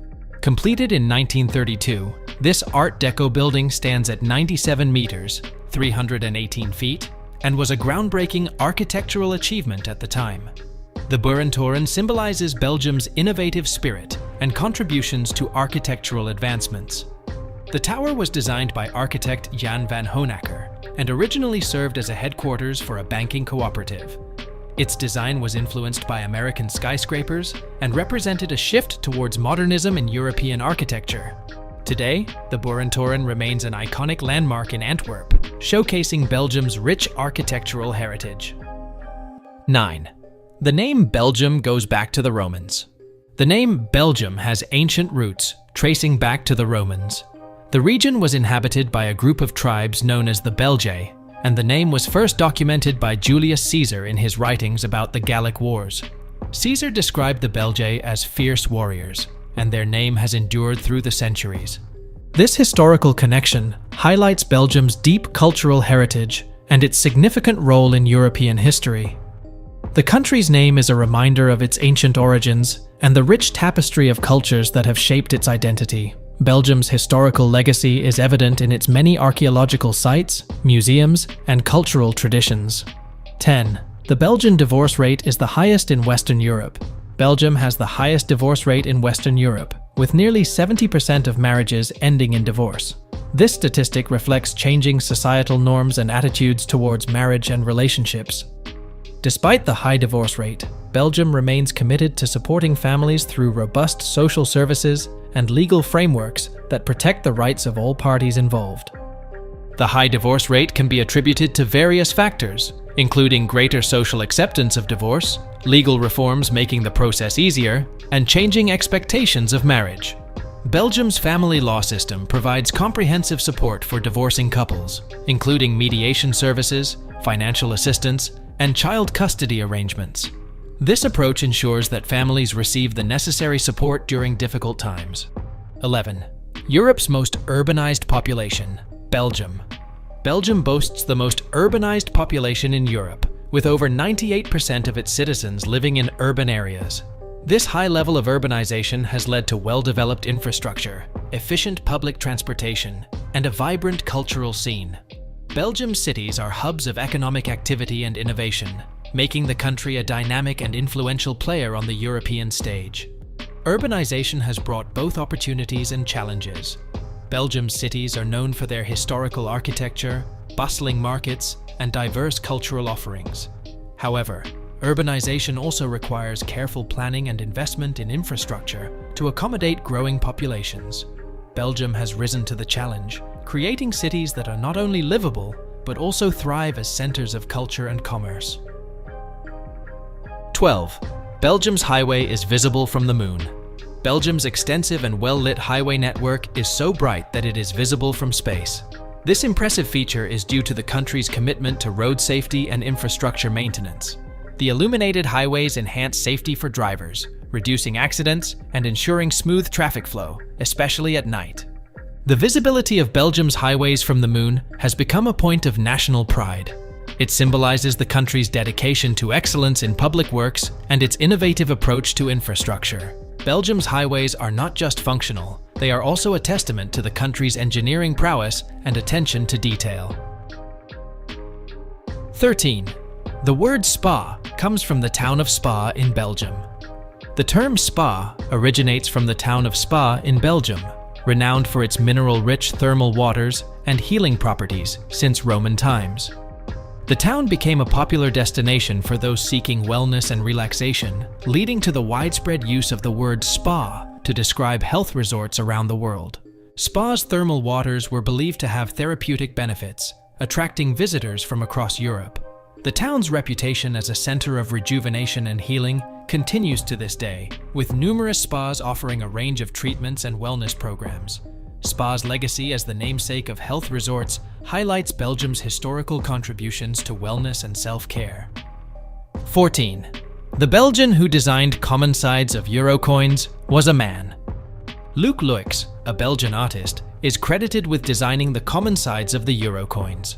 His work was selected in a European-wide competition, and his design has since become a symbol of unity and cooperation among the Eurozone countries.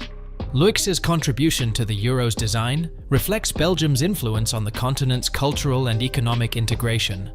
The common side of the euro coins features a map of Europe, symbolizing unity and collaboration.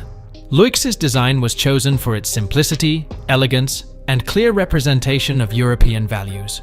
His work has been praised for its artistic merit and its role in fostering a sense of shared identity among Eurozone members.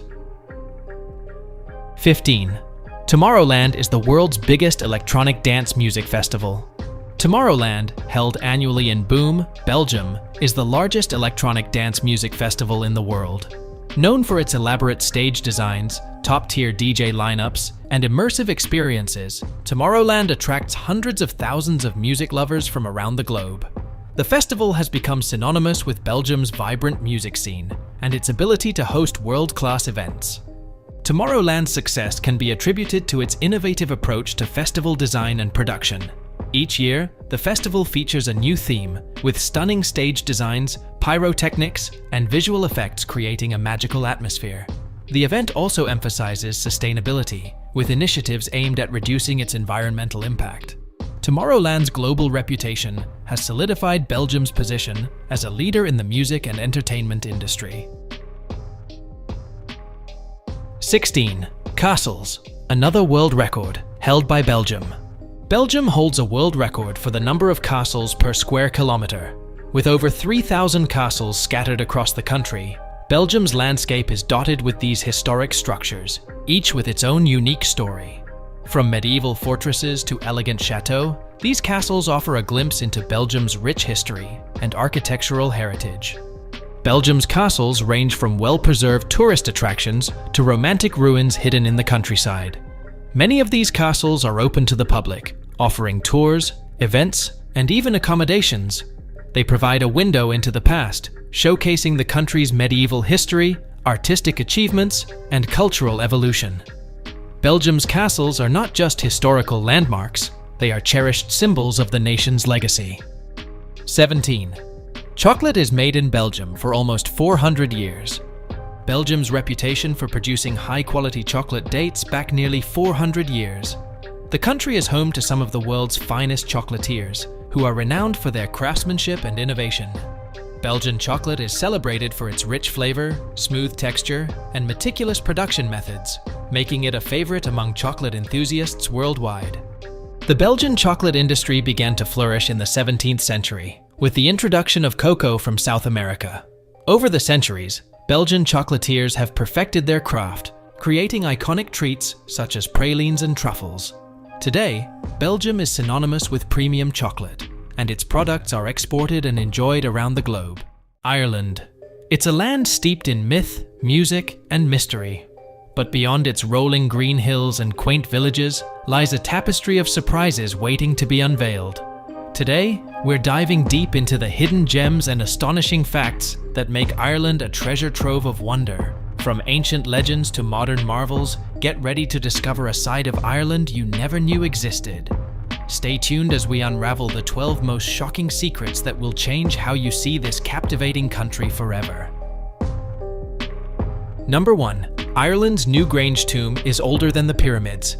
Imagine a structure older than Stonehenge and even the pyramids of Egypt. Yes, we're talking about Newgrange in County Meath, Ireland. Built around 3200 BC, Newgrange is a testament to Ireland's rich ancient past. That's over 5,000 years ago. It predates not only Stonehenge, but also the Great Pyramids of Egypt. Just let that sink in for a moment. What makes Newgrange even more remarkable is its construction. It's a passage tomb carefully designed to align with the winter solstice. This means that on the shortest day of the year, sunlight illuminates the inner chamber, revealing ancient artwork and symbols etched into its stones. Imagine the skill and knowledge required to build such a structure without modern tools. It's a marvel of ancient engineering and astronomy, showcasing how advanced early societies were in understanding the movements of the sun and stars. Today, Newgrange stands as a UNESCO World Heritage Site, attracting visitors from around the globe who come to marvel at its mysterious beauty and immerse themselves in Ireland's ancient history. Number 2. The longest-running talk show in the world. The Late Late Show, a cultural phenomenon that commenced in 1962. Can you imagine that it has been airing for more than 60 years? Since it began, this well-known program has been anchored by only 3 presenters and has become a vital part of Irish television. The legacy began with Gay Byrne, passed on to Pat Kenny, and now Ryan Tubridy entertains viewers weekly. Why does The Late Late Show have such lasting popularity? It's more than just the celebrity interviews or the musical performances. It influences and molds Irish culture, touching on meaningful conversations and offering moments of pure enjoyment. The Late Late Show is cherished globally, not only in Ireland, for its thought-provoking discussions and enjoyable surprises. Number 3. The Great Potato Famine. Have you ever been familiar with the Great Potato Famine? Prepare yourself, as it is one of the most astonishing occurrences in Ireland's history. Picture Ireland during the 1840s. It was a period filled with difficulty and sorrow. The Great Potato Famine hit, and it was more than just a basic crop loss. No, this was a disaster. The potato, a basic food source for many Irish individuals, unexpectedly started decaying in the fields. This resulted in a catastrophic famine that altered the trajectory of Irish history. Throughout this time frame, more than 1 million individuals perished as a result of hunger and illness. 2 million more people were compelled to abandon their residences and relocate to nations such as the United States, Canada, and Australia. This large-scale departure decreased Ireland's population by approximately 25%. Picture the anguish and sorrow experienced by families separated, desperately seeking nourishment and optimism. It serves as a moving indication of the determination of the Irish population and their fight for existence in this difficult period. The Great Potato Famine not only influenced the population of Ireland, but also had lasting cultural and economic effects that are still evident today. It ignited a wave of Irish migration worldwide, impacting cultures and societies well beyond its borders. Number 4. Puck Fair. Have you ever come across a situation where a goat was declared as king for a span of 3 days? That is precisely what occurs in the charming village of Killorglin annually. Picture this: a majestic goat perched high on a 40-foot pedestal, surveying the lively streets of Killorglin. It is not a fantasy story illustration, rather an actual custom with a long history. Referred to as Puck Fair, this event honors Ireland's rich folklore and strong community atmosphere in a distinctive manner. Legend says that Puck Fair was originally established to protect against Cromwell's soldiers in the 17th century, but now it is a vibrant event attracting guests globally. What's the standout feature? Naming a rugged mountain goat as the ruler of the fair, representing the strong and untamed nature of the Irish population. The unique charm of Puck Fair lies in combining age-old ceremonies with contemporary celebrations. There is a variety of activities for people of all interests, from traditional music and dancing to local food and carnival attractions. It is a moment where residents and visitors join in commemorating history, culture, and of course, a goat adorned with a crown.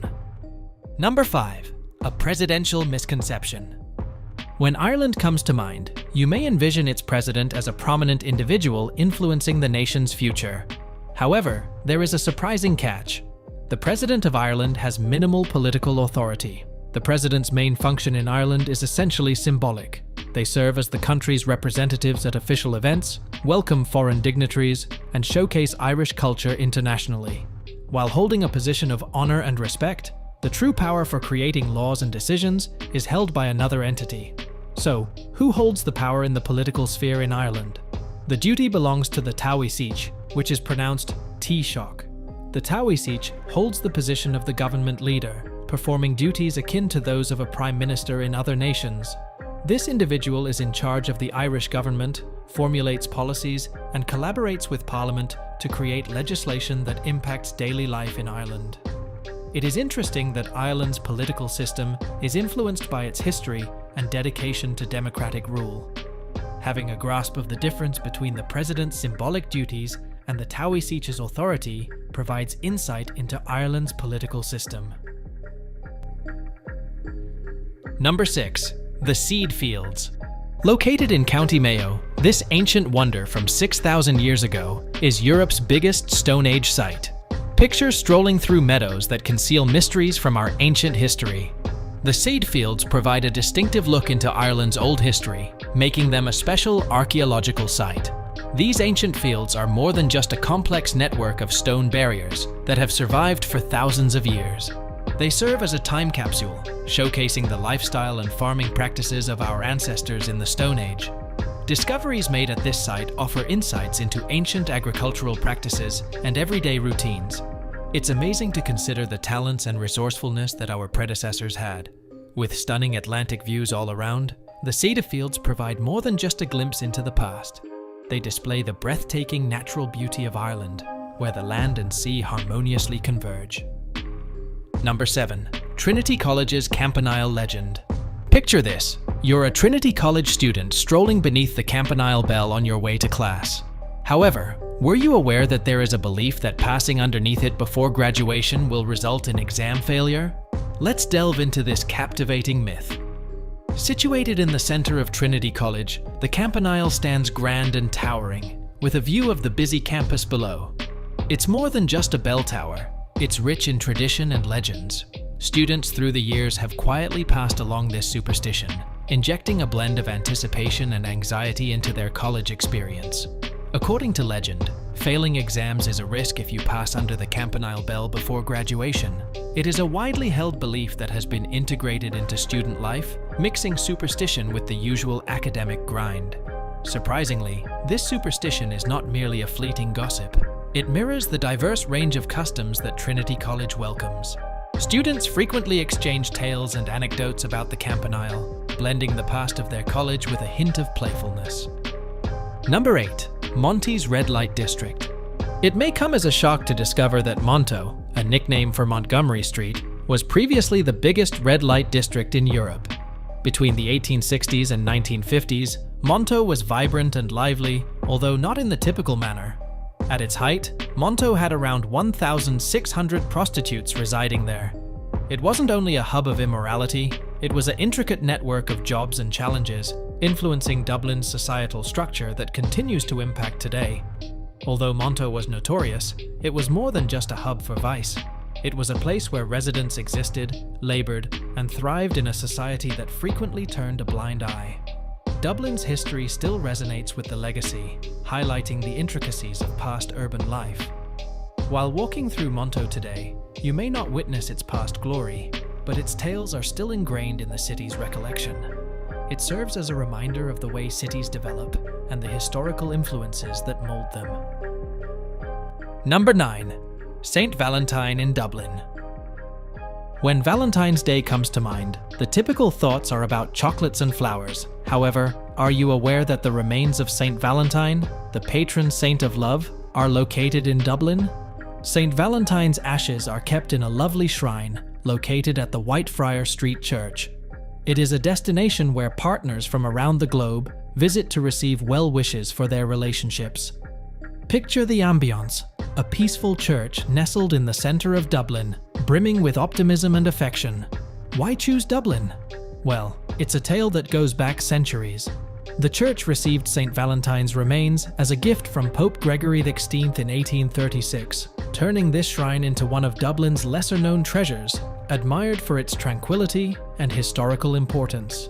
If you are either a lover of romance or intrigued by history, a trip to St. Valentine's Shrine in Dublin provides a special opportunity to combine spirituality with a hint of romance.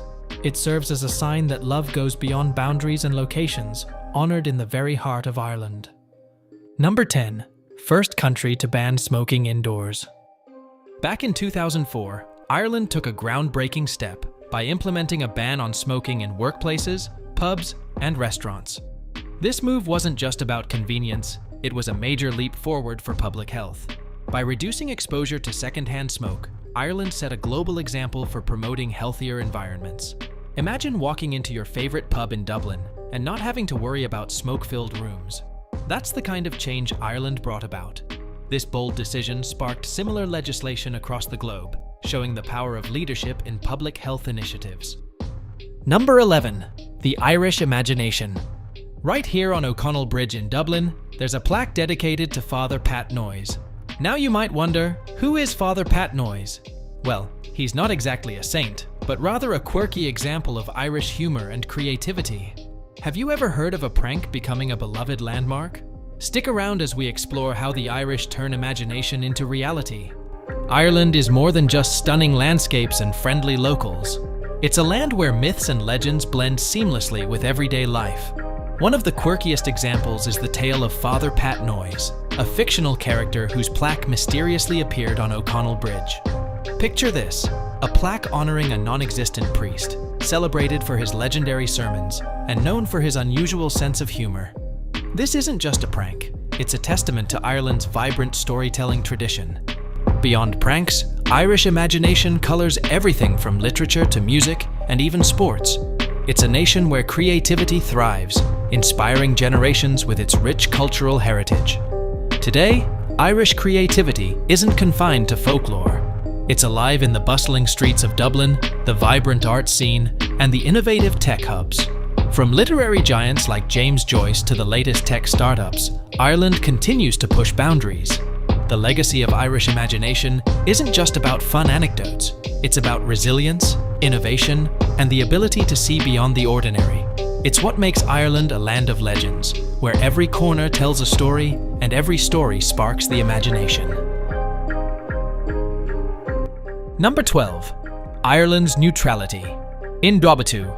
During the tumultuous years of World War II, Ireland made a bold and distinctive choice. While much of Europe was embroiled in conflict, Ireland opted to remain neutral. This decision wasn't just about avoiding the direct consequences of war, but reflected Ireland's desire to maintain its independence and sovereignty amidst global turmoil. In 1939, when World War II erupted with Nazi Germany's invasion of Poland, Ireland, under the leadership of Eamon de Valera, declared its intention to stay out of the conflict. This neutrality was more than just a political stance.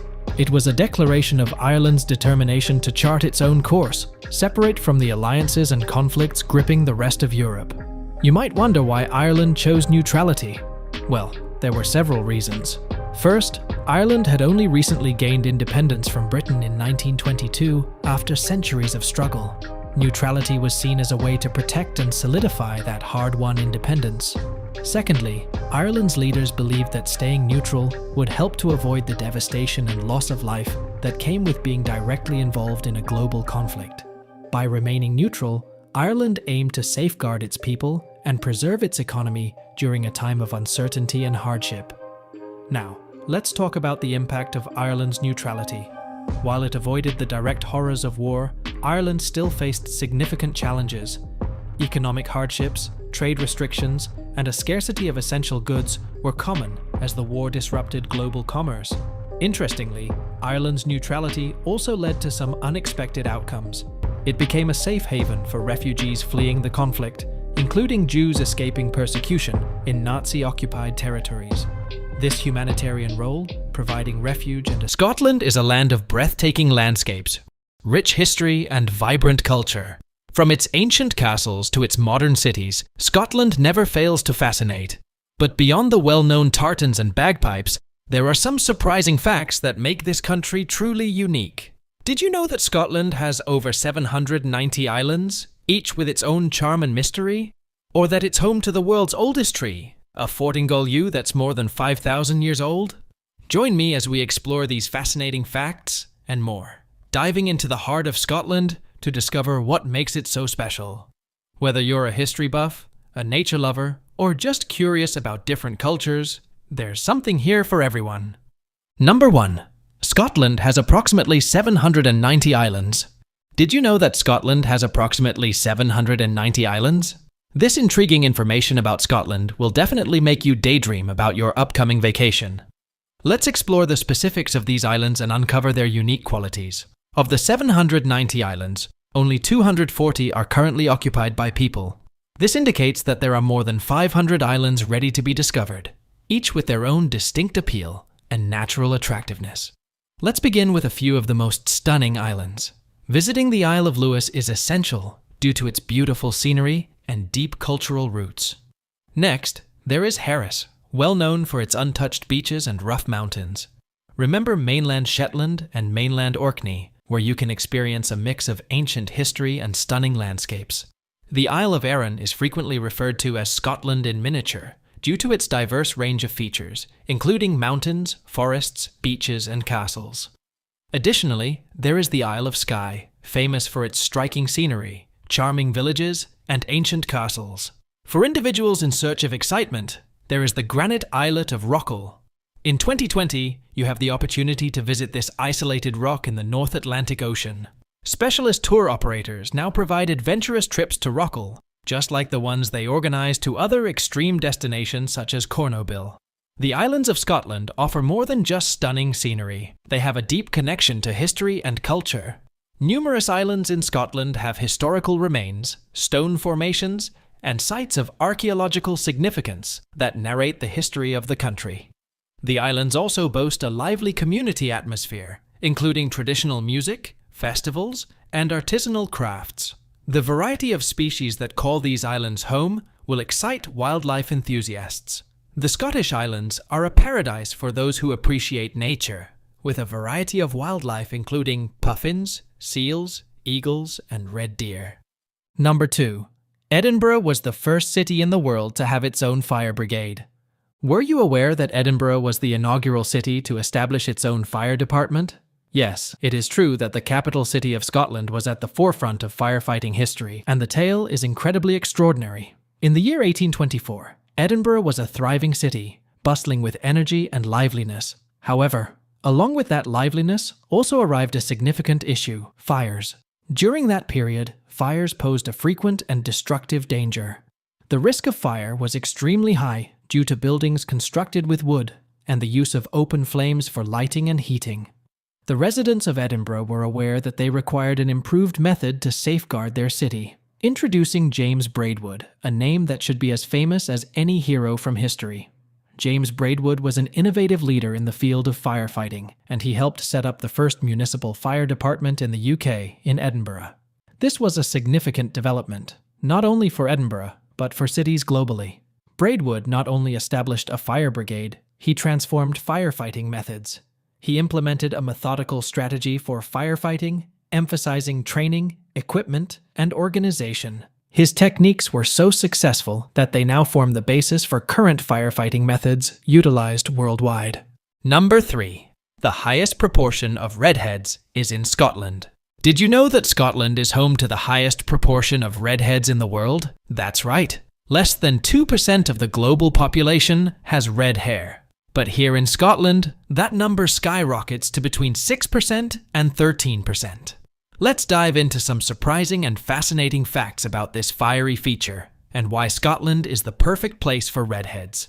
Red hair isn't just a striking feature. It comes with some unique advantages. One of the coolest facts about redheads is their ability to manufacture vitamin D more effectively. This is super important because vitamin D is essential for healthy bones, teeth, and neurological systems, as well as a strong immune system. So, how does this work? Redheads need less time and sun exposure to produce vitamin D. This gives them a genetic edge, especially in places like Scotland, where the weather is often cold and grey. Pretty handy, right? Speaking of Scotland, did you know that Edinburgh has the most redheads in the world? Yes, you heard that correctly. Edinburgh is the redhead capital of the world. The Scottish fascination with red hair doesn't stop there. Scotland even launched a DNA initiative to count all the redheads in the country. They discovered there are around 650,000 redheads in Scotland, which means about 1 in every 8 people here has red hair. But it gets even more interesting. Experts say that 1.6 million Scots carry the gene for red hair. Imagine that. Even if you don't see a sea of redheads on every street corner, the gene is there, weaving its way through the Scottish population. So, next time you think of Scotland, remember it's not just the land of bagpipes, kilts, and stunning landscapes. It's also the land of the redheads, with a rich genetic heritage that makes them perfectly suited to this beautiful country. Number 4. Scotland is home to the tallest waterfall in Britain. Eas Achwal Aluin, the tallest waterfall in the United Kingdom, is considered one of the most stunning natural marvels in Scotland. This impressive waterfall towers at a staggering height of 658 feet, which is 3 times higher than the well-known Niagara Falls. Simply picture that in your mind. If you find Niagara Falls impressive, imagine something 3 times taller, descending in all its splendor. Eas Achwal Aluin is situated in the center of the Scottish Highlands, a region recognized for its rough magnificence and pristine wilderness. This waterfall is more than just a beautiful view. It also showcases the untamed and untouched scenery of Scotland. The Highlands are a haven for nature enthusiasts and thrill seekers, with expansive open areas, striking mountains, and tranquil lakes. Getting to Eas Achwal Aluin is not like a standard tourist excursion. The distant position enhances the feeling of excitement. There are 2 primary methods to reach that location. You have the option to embark on a 6-kilometer hike through the Highlands, experiencing some of Scotland's most stunning and unspoiled landscapes. This trek is not suitable for the timid, but for those who enjoy an exciting challenge, it's definitely worth the effort. Instead, you can reach the waterfall by crossing Loch Beag. This choice offers a unique view of the waterfall, allowing you to observe where it grandly joins the loch from the water. The journey to Eas Achwal Aluin is just as unforgettable as the waterfall, whether you decide to hike or opt for a boat. Number 5. The national animal is a unicorn. Were you aware that the official national animal of Scotland is a unicorn? Not a lion or an eagle, but instead a mystical, legendary unicorn. This may seem unexpected, but it is just one of the numerous intriguing facts about Scotland. King Robert selected the unicorn as Scotland's national animal in the 14th century. During that period, individuals genuinely thought that unicorns existed. They believed these beings represented purity, innocence, and strength. Why did King Robert decide to pick the unicorn instead? The unicorn has a long-standing connection with Scottish royalty. During that time, rulers favored the concept of a being that was both strong and untamed, requiring only a virgin to control. It symbolized power, integrity, and dignity, traits that the Scottish monarchs sought to personify. Unicorns can be spotted in numerous works of ancient Scottish art and literature. Royal coats of arms, tapestries, and the architecture of old castles all feature them. The unicorn represented the essence of the Scottish spirit, not just a mythical creature. When you go to Scotland, you will find unicorns all around. For instance, at the Palace of Holyrood House in Edinburgh, you may see unicorn statues protecting the entrance. These mythical creatures serve as a symbol of the deep heritage of Scotland and the stories that are ingrained in its society. The unicorn, along with the lion, is also depicted on the royal coat of arms of the United Kingdom. England is symbolized by the lion, while Scotland is represented by the unicorn. This union demonstrates the solidarity and power of both countries. Number 6. Edinburgh is one of the most haunted cities in the UK. Edinburgh is not just a cultural hub. It's a hotspot for spooky stories and ghostly encounters. Let's start with the iconic Edinburgh Castle. This historic fortress is not just famous for its role in Scotland's history, but also for its eerie reputation. People have reported hearing the sound of a headless drummer boy playing his tune, echoing through the ancient halls. Imagine the chilling feeling of hearing those drums with no drummer in sight. But that's not all. There are also tales of prisoners who once occupied the castle's dungeons, still roaming the dark, damp corridors. Visitors have reported feeling sudden cold spots and hearing unexplained noises. It's like stepping into another world where the past refuses to stay buried. But the hauntings aren't confined to the castle alone. Edinburgh is filled with abandoned places, over 44 to be exact. These forgotten sites are said to be teeming with paranormal activity. Old hospitals, disused schools, and forgotten factories each have their own ghost stories. Walking through these eerie places, you can almost hear the whispers of the past, making the hairs on the back of your neck stand up. One of the most infamous locations is Mary King's Close, a hidden labyrinth of streets beneath the Royal Mile. In the 17th century, it was a bustling neighborhood until it was sealed off during an outbreak of the plague. Today, it's a popular tourist attraction, but visitors often report feeling uneasy, hearing footsteps, and even seeing apparitions of plague victims. It's a chilling reminder of the city's dark history. Edinburgh's ghostly reputation doesn't end there.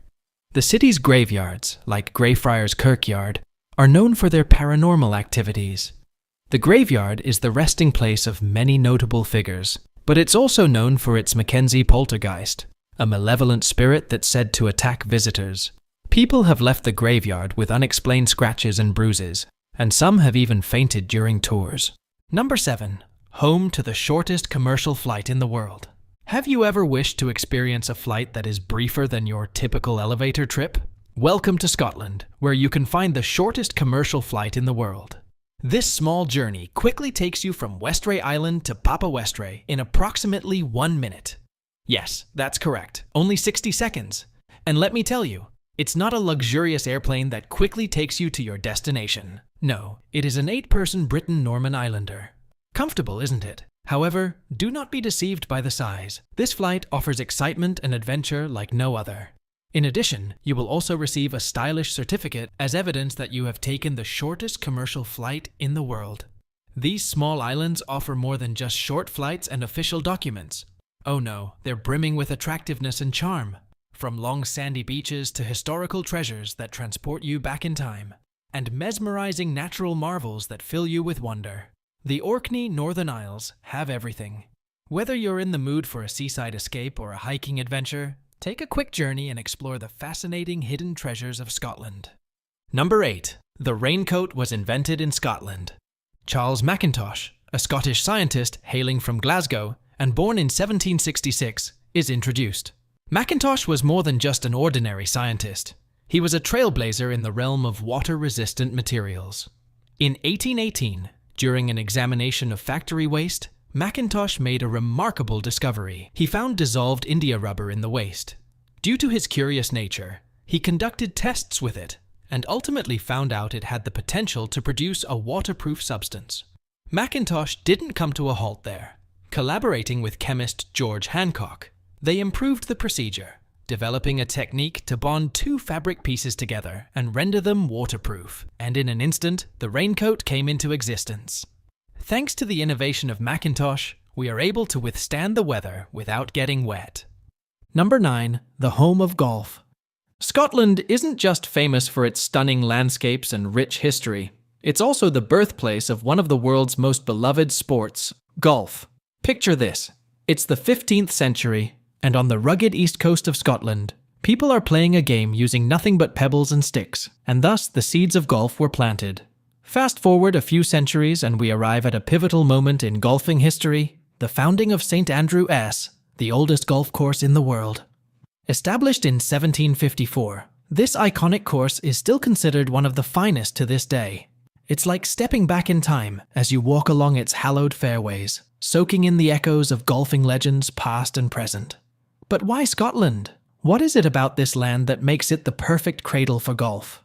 Well, besides the breathtaking scenery and unpredictable weather, which adds an extra layer of challenge to the game, there's something about the Scottish spirit that just meshes with golf. Maybe it's the resilience forged in the Highlands, or the sense of camaraderie nurtured in cozy Scottish pubs. Whatever it is, it's undeniably magical. And here's a fun fact for you. Did you know that Scotland boasts over 550 golf courses?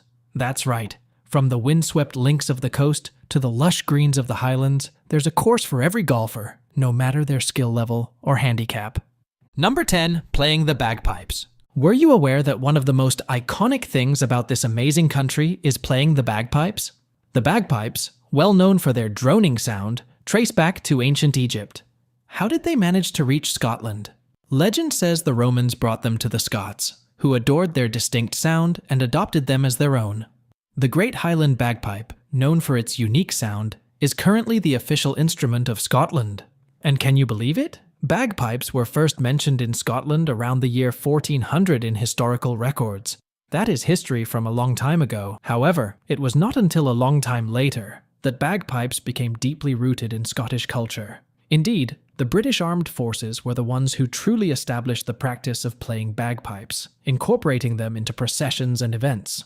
In contemporary times, one cannot avoid picturing bagpipers parading proudly through the streets at festivals and celebrations when thinking of Scotland. It has turned into a symbol that represents this incredible nation. Number 11. There are around 3,000 castles in Scotland.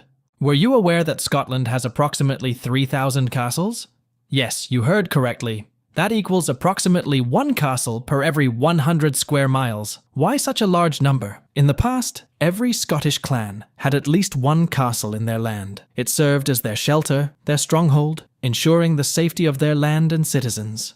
Scotland is home to some of the most ancient castles globally. Picture yourself strolling through hallways that have experienced centuries of history play out in front of you. The most ancient castles that are still intact today were built during the 11th and 12th centuries. It's similar to going back in time and personally experiencing life in the Middle Ages. Now, let me give you an additional tidbit of information. Scotland's castles are not only attractive buildings, they are also filled with stories and myths of courage and honor. Some people claim that they are even being haunted. If you're feeling courageous, why not try a ghost hunt in one of Scotland's eerie castles? Number 12. The world's first color photograph was taken in Scotland. Meet James Clerk Maxwell, a talented physicist from Scotland who excels in creativity. In 1861, Maxwell took on the centuries-old task of capturing color with a camera while working in his laboratory. And there you have it! What was the outcome? A beautiful picture of a plaid ribbon, filled with vivid shades of red, green, and blue. It was a revolutionary moment in the photography world, highlighting Maxwell's brilliance and permanently altering our perspective on the world.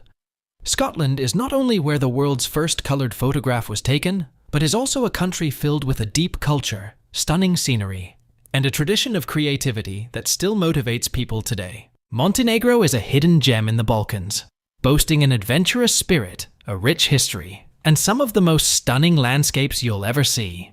Imagine a place where you can sunbathe on pristine beaches in the morning, and then hike up majestic mountains by the afternoon.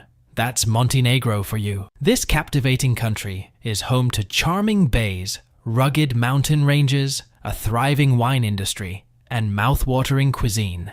Whether you're drawn to its vibrant culture or the natural beauty, Montenegro has a wealth of surprising and intriguing facts that will leave you amazed. So, get ready to dive into the lesser-known wonders of Montenegro and discover what makes this small country so extraordinary. Number 1. Montenegro has 117 beaches. Though small in size, Montenegro stands out in Europe for its impressive coastline. Montenegro's coast, which measures 293 kilometers or approximately 182 miles, is a dream destination for beach enthusiasts. What is it that sets these 117 beaches apart? There is a little something for everyone. Rocky beaches can be found, ideal for those seeking a touch of excitement. If you enjoy soft, sandy beaches, there are many options where you can unwind and bask in the sun. Hidden beaches are also present, perfect for a peaceful retreat. And believe it or not, certain beaches also feature beautiful pink stones, providing a special element to your day at the beach. We should begin by talking about the sandy shores. These are ideal for families and individuals seeking to have a traditional day at the beach. Enjoy the sunshine, construct sand structures, or go for a swim in the transparent blue seas. Must-see destinations include Jazz Beach and Bičići Beach, which are well-known attractions. Montenegro's rocky beaches will not disappoint if you are looking for something a little more rugged. These shorelines are ideal for discovering tide pools and experiencing a pristine, unspoiled environment. They are also excellent for snorkeling, offering abundant marine life waiting to be explored. Next, we have the Pink Pebble shores. Yes, you heard correctly, pink.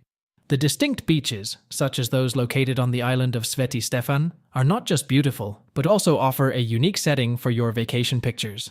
Montenegro offers a wide variety of beaches, making it an ideal destination for those who love beach vacations. Every beach provides a distinct encounter, ensuring each trip is one of a kind. If you want to unwind, discover, or seek some thrill, Montenegro offers a beach for everyone. Number 2. Most of the country is 1,000 m above sea level. Were you aware that approximately 60% of Montenegro is situated at a staggering elevation of 1,000 meters or higher? Yes, you heard correctly. Imagine this: extensive areas of rough landscape, towering mountains, and stunning views are ready for you to explore in this undiscovered treasure of a nation. Nestled in the Grand Durmitor Mountains is the prized peak of Montenegro's altitude, Bobatov Kuk. Rising to an impressive height of 2,522 meters, this mountain represents both the strength and natural splendor of Montenegro. Now let's dissect it a little. What is the significance of this? To begin with, it demonstrates Montenegro's distinctive geography. Picture yourself in a nation where you can truly experience being at the highest point on Earth, with clouds floating below your feet and limitless horizons expanding in front of you. For individuals who enjoy hiking, are passionate about nature, or seek a break from the usual routine, Montenegro offers attractions for all. From exciting hikes to peaceful mountain meadows, there are plenty of experiences just waiting to be enjoyed. Even with its impressive mountains and rough terrains, Montenegro is still one of Europe's least known destinations. Yes, while it may not be as popular as the surrounding areas, that is what adds uniqueness to it.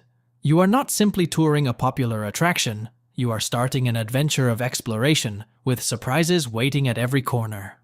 Number 3. Montenegrins are the second tallest people in the world. Montenegrins are famous not just for their stunning scenery, but also for being the second tallest individuals globally. Based on the most recent data, the typical height for men in Montenegro is approximately 183 centimeters, which is equivalent to about 6 feet tall. Is it possible for you to comprehend? You may be asking yourself, who is the tallest of them all? The Dutch are the ones responsible for this. However, Montenegrins are close in proximity, standing tall over numerous other countries. The reason for Montenegro's great height can be traced back to a mix of factors. Genetics have a major impact initially. Montenegrins take pride in their varied genetic background, which is a result of influences from a range of ethnic groups and neighboring countries. This mixture of genes has led to a populace inclined towards being taller in height. However, that's just the beginning. The traditional Montenegrin diet, which includes plenty of fresh fruits, vegetables, and lean meats, is also a factor in their strong physical build. Montenegrin cuisine is filled with vital nutrients needed for healthy growth and development, ranging from hearty stews to freshly caught seafood. And we must remember the energetic way of life. Montenegro provides numerous chances for outdoor excursions with its rugged mountains and beautiful coastline. Number 4. Tara River Canyon is considered the world's second deepest canyon. Were you aware that the Tara River, which spans a remarkable 150 kilometers, equivalent to around 93 miles, winds through the beautiful scenery of Montenegro before flowing into Bosnia? However, what really distinguishes this river is its immaculate cleanliness, resulting in it being named Europe's cleanest river. Now, let's discuss the true standout of the show, the Tara River Canyon. Imagine this. Immense canyon walls reaching an impressive 1,300 meters, equivalent to about 4,290 feet in height, forming a breathtaking scene that will amaze you completely. But here's the catch. Its impressive depth complements its sheer size. The Tara River Canyon proudly holds the title of the world's second deepest canyon, following the iconic Grand Canyon. But wait a minute. Did you know that the Copper Canyon in Mexico is actually deeper than the Grand Canyon?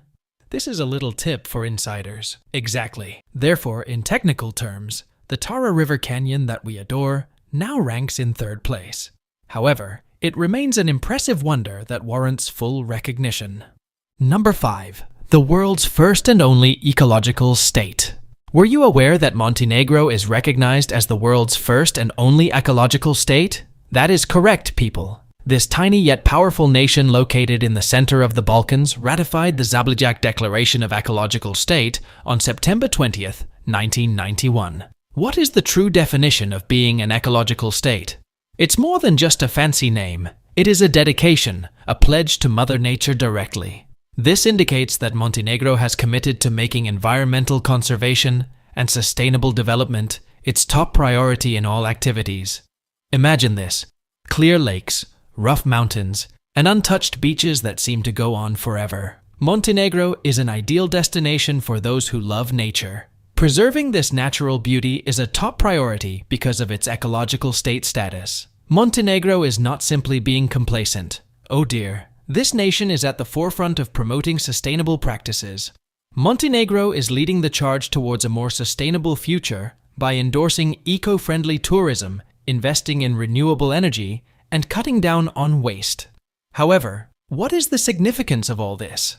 In addition to the evident advantages for the environment, Montenegro's dedication to becoming an ecological state attracts eco-conscious travelers such as ourselves. Visiting Montenegro means not only enjoying its natural beauty, but also helping preserve it for future generations. Number 6. There is a cat museum in Montenegro, located in Kotor. Introducing the Kotor Cat Museum, a charming and enthralling sanctuary for lovers of cats. This museum is not a typical historical display. Absolutely not. It is a tribute to our cherished furry companions, organized by a local artist who is a devoted fan of cats. Enter, and you'll find a carefully selected assortment of cat-themed delights waiting to welcome you. This museum showcases a variety of artwork, from beautiful paintings and sculptures showcasing the grace of cats to old photos capturing their enduring allure. However, it is not solely about appreciating artwork. The Kotor Cat Museum provides an intriguing look into the importance and historical roles of cats in both Montenegro and worldwide. It's an amazing chance to enhance your comprehension of the unique connection between humans and these majestic animals. And if you're searching for a keepsake to remember your visit, you're in good fortune. The museum also includes a charming selection of cat-themed jewelry and souvenirs, ideal for cat enthusiasts of any age. Number 7. One of the world's youngest countries. You might be surprised to learn that Montenegro achieved independence once again on June 3, 2006 through a referendum. Just picture a country that came into existence in the 21st century. Montenegro's history is as complex as a mosaic, intertwined throughout the fabric of time. It has been a component of powerful empires such as the Roman Empire, the Byzantine Empire, and the diverse collection of states that existed in Yugoslavia. Moving quickly to the present day, Montenegro now stands independently, signaling the conclusion of its union with Serbia, which was the final remnant of Yugoslavia. However, even though it has gained independence recently, Montenegro has kept strong connections with neighboring countries and is progressing significantly towards joining the European and Atlantic communities. Montenegro is not only a recent player in the global arena, but also a rich source of cultural heritage influenced by the passage of time. Montenegro's terrain varies from the high peaks of the Dinaric Alps to the sunny shores of the Adriatic Sea, mirroring its rich cultural history. Number 8. It's a birdwatcher's paradise. Located in the center of Montenegro is Lake Skadar, which is home to more than 270 different bird species. Picture entering a realm where the sky is vibrant with the enchanting movements of Dalmatian pelicans, graceful egrets, and impressive falcons. The Dalmatian pelican captures all the attention with its impressive look. Due to conservation efforts, the habitats where they breed are flourishing, providing a special chance for people to see these amazing animals at close range. And the best way to explore this natural marvel is by taking a ride on a classic cunboat, smoothly sailing on the pristine waters, encircled by the splendor of the outdoors. However, the bird-watching excursion doesn't stop at that point. Keep heading south along the coast, and you will come across the lovely Ulcinska Salinas, previously a busy salt producer, but now a haven for numerous bird species. Among the remains of old salt mines, a lively group of flamingos has settled in this area. Imagine this. More than 500 flamingos elegantly moving through the shallow waters, coloring the scenery pink with their presence. Not only flamingos are involved, this exceptional habitat attracts up to 40,000 birds as they search for shelter and food while migrating. However, within the stunning beauty is an important task: to protect these valuable ecosystems for future generations. Both Lake Skadar and Ulcinska Salinas are expected to receive recognition on Ramsar's list of international importance, highlighting their importance in worldwide conservation initiatives. Number 9. Brad Pitt's first movie role was filmed in Kotor. In 1988, before Brad Pitt gained his current fame, he made his debut in the film The Dark Side of the Sun. Can you guess where the filming took place? Here in the stunning city of Kotor. Picture a youthful Brad Pitt walking around these historic roads, perfecting his skills and leaving a lasting impression in the film industry. It's just like a scene from a movie. Brad was more than just a background actor or a minor character in this film. No, he was the main guy, the show's superstar. Moreover, he received a total of $1,523 for 7 weeks of labor. discuss starting from a place of modesty, correct? Moving ahead to 2010, and Brad Pitt has become one of the most prominent figures in Hollywood. However, despite being famous and wealthy, he still cherishes Montenegro deeply in his heart. He also indicated his wish to share the beauty of this country with his former spouse, Angelina Jolie. Why would someone as successful as Brad Pitt want to return to Montenegro after so long, when he has the world at his disposal? Well, everyone, it's easy. There is no beauty that compares to the beauty of Montenegro. It is a heavenly place with its pristine waters and towering mountains. However, Montenegro offers more than just its beautiful landscapes. It is a nation abundant in historical and cultural heritage, possessing a charm that enchants all visitors.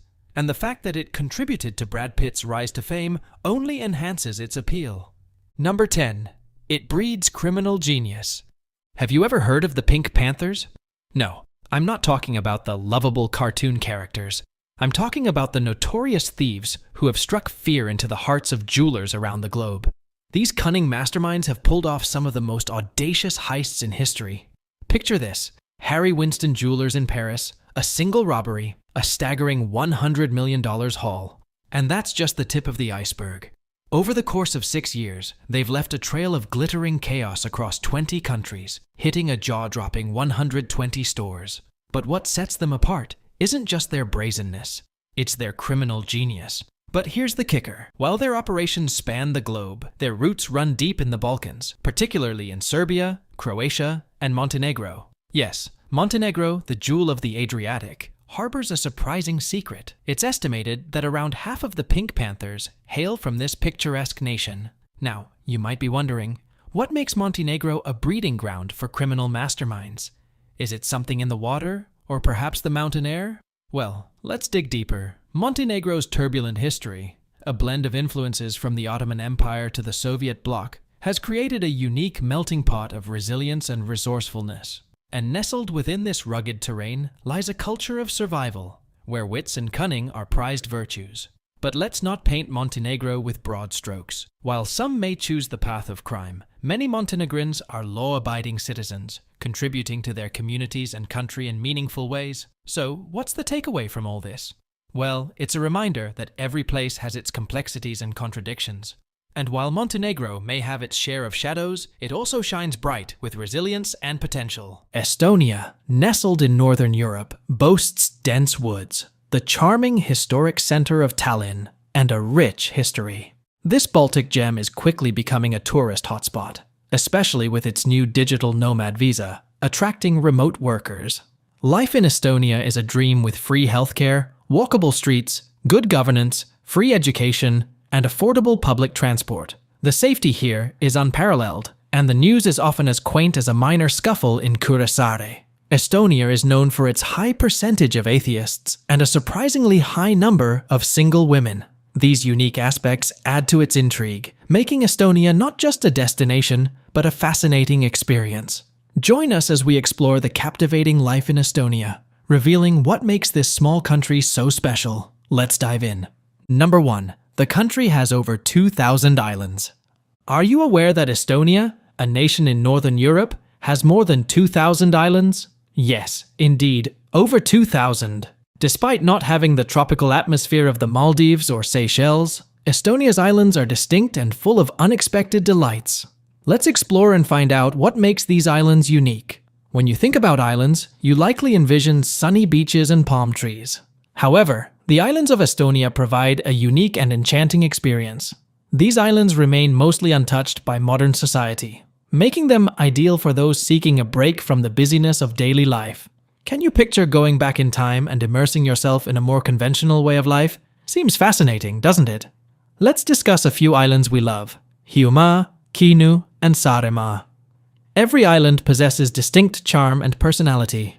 Hiiumaa is renowned for its breathtaking scenery and peaceful environment. It is the second biggest island in Estonia and is ideal for those who love nature. You have the opportunity to discover the abundant forests, untouched beaches, and ancient lighthouses. It is an excellent spot to unwind and re-establish a connection with the outdoors. Kihnu, however, is a tiny island with a significant cultural legacy. The island's distinct customs and lifestyle are so remarkable that UNESCO has acknowledged them as part of its intangible cultural heritage. In this place, you can observe females dressed in traditional Kinu attire and listen to the locals using their own language. It feels as if you are entering a museum that is alive. And also there is Saaremaa, which is the biggest island in Estonia. Saaremaa is renowned for its medieval fortresses, historic churches, and picturesque windmills.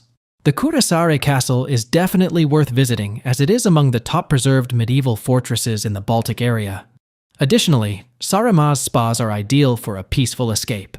Number 2. Wife carrying is a sport. In Estonia, wife carrying is not just a recreational activity. It is a competitive sport that has its own world championship. Imagine this scenario. Husbands lift their wives and run several hundred meters carrying them on their backs, upside down. The wives drape their legs over their husbands' necks and shoulders. Doesn't that sound crazy? However, the track is not just a linear path, it's packed with obstacles. Teams need to navigate through 2 dry obstacles and obstacles with water that are 1 meter deep. It is more than just being fast. It also involves having expertise and working together as a team. Here's a fascinating turn of events. The woman being transported must be at least 17 years old. She could be the rival's spouse, or even someone living nearby. This introduces a fresh layer of tactics and enjoyment to the competition. Even though wife carrying is not currently included in the Olympics, we believe it deserves a gold medal for its entertainment value. Estonia's distinctiveness comes from a mixture of sportsmanship, comedy, and a touch of its own culture. Number 3. Free public transport for locals. Tallinn is a city that genuinely values its inhabitants. In 2013, a wonderful program was launched where all city residents who are registered can enjoy free public transportation. This indicates that residents of Tallinn can ride any bus, tram, or trolleybus for free. Now, you may be curious about the tourists. Regrettably, guests are still required to pay for their rides, but there's no need to fret. The transportation system in Tallinn is not only vast but also incredibly cheap. It is an excellent way to discover the city without spending too much money. Therefore, how does it function for residents? Inhabitants receive a unique card to confirm their complimentary transportation. This system has proven to be very successful, simplifying commuting and promoting the use of public transportation instead of private vehicles. It promotes sustainability and alleviates traffic jams, an all-around benefit. Another great aspect of Tallinn's public transportation is its ease of use. The tramways and buses are kept in good condition, are tidy, and run on time. Furthermore, with easily understandable signals and notifications in various languages, navigating the city is simple even for newcomers. As a guest, you'll discover that the tickets are priced very affordably. If you plan on staying for multiple days, it's more cost-effective to purchase daily or multi-day passes instead of single-ride tickets. Believe me, using public transportation in this place is more than just going from one place to another. It offers an opportunity to view the city through the eyes of a resident. Number 4. Online voting. Were you aware that Estonia was the initial nation to permit its citizens to participate in online voting? Yes, you heard correctly. In 2005, Estonia made a significant impact by implementing online voting, and ever since, it has been leading in digital advancements. Picture having the option to vote from your own couch, or even while enjoying a cup of coffee at your preferred coffee shop. Estonia has enabled its citizens to experience this through its online voting system. This small Baltic country is frequently praised as the most technologically advanced society globally, and with valid justification. However, what implications does this have for visitors? Traveling around Estonia is very easy and hassle-free due to its comprehensive digital infrastructure. With Wi-Fi hotspots located across the nation, including in remote areas like forests, you can remain connected no matter where you are. You can share your adventures in real time on WhatsApp, Facebook, and Instagram, while hiking in green landscapes or visiting medieval towns. Estonia's dedication to digital excellence extends beyond just voting. Residents and visitors alike find life incredibly convenient with all government services accessible online. Do you require payment for a parking violation, request a visa, or obtain public documents? There is no issue. Everything is readily accessible with just a few clicks. This innovative strategy has led Estonia to be called e-Estonia, and the reasons behind it are clear. The nation's strong digital skills are creating a path for a future where technology effortlessly blends into daily life. Let's be real, who wouldn't want to enjoy a technologically advanced paradise like that? Number 5. The locals aren't religious. Were you aware that even though only 16% of Estonians view religion as a necessary aspect of their lives, the country boasts some truly remarkable religious locations? Let's discover this intriguing difference side by side. To start with, we should discuss St. Madeline's Church, located in Ruhnu. This church is not just any church. It holds the title of being the oldest wooden building in Estonia. What adds to its intrigue is the fact that it was constructed solely using wood from sunken ships. Think about all the tales those wooden beams could share. St. Madeline's Church stands as a demonstration of the perseverance and ingenuity of its builders. If you find yourself in Ruhnu, it is definitely worth visiting. Coming up next is St. Olaf's Church in Tallinn. This church held the title of tallest building worldwide until the early 17th century, emphasizing its historical importance. How awesome is that? However, St. Olaf's Church also holds another notable distinction. It has been hit by lightning at least 10 times. Significant fires occurred in 1625, 1820, and 1931 as a result of these labor disputes. However, the church continues to stand proudly, representing resilience throughout history. Although Estonia is not very religious nowadays, its past is filled with remarkable religious sites. Both St. Madeline's Church and St. Olaf's Church provide a distinctive look into Estonia's history, showcasing resourcefulness and impressive architecture.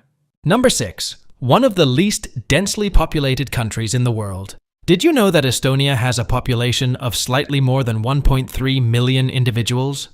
Yes, that is correct. And can you believe it? This makes it one of the countries in Europe with the lowest population density. However, don't be deceived by those numbers. There is a vast world of amazement just waiting to be explored here. Imagine this: vast expanses of untouched woodlands, peaceful bodies of water, and delightful, peaceful villages. Doesn't it feel like walking into a storybook? What's even better? You don't need to push your way through crowds to enjoy everything. Estonia provides a feeling of tranquility and freedom that is truly incomparable.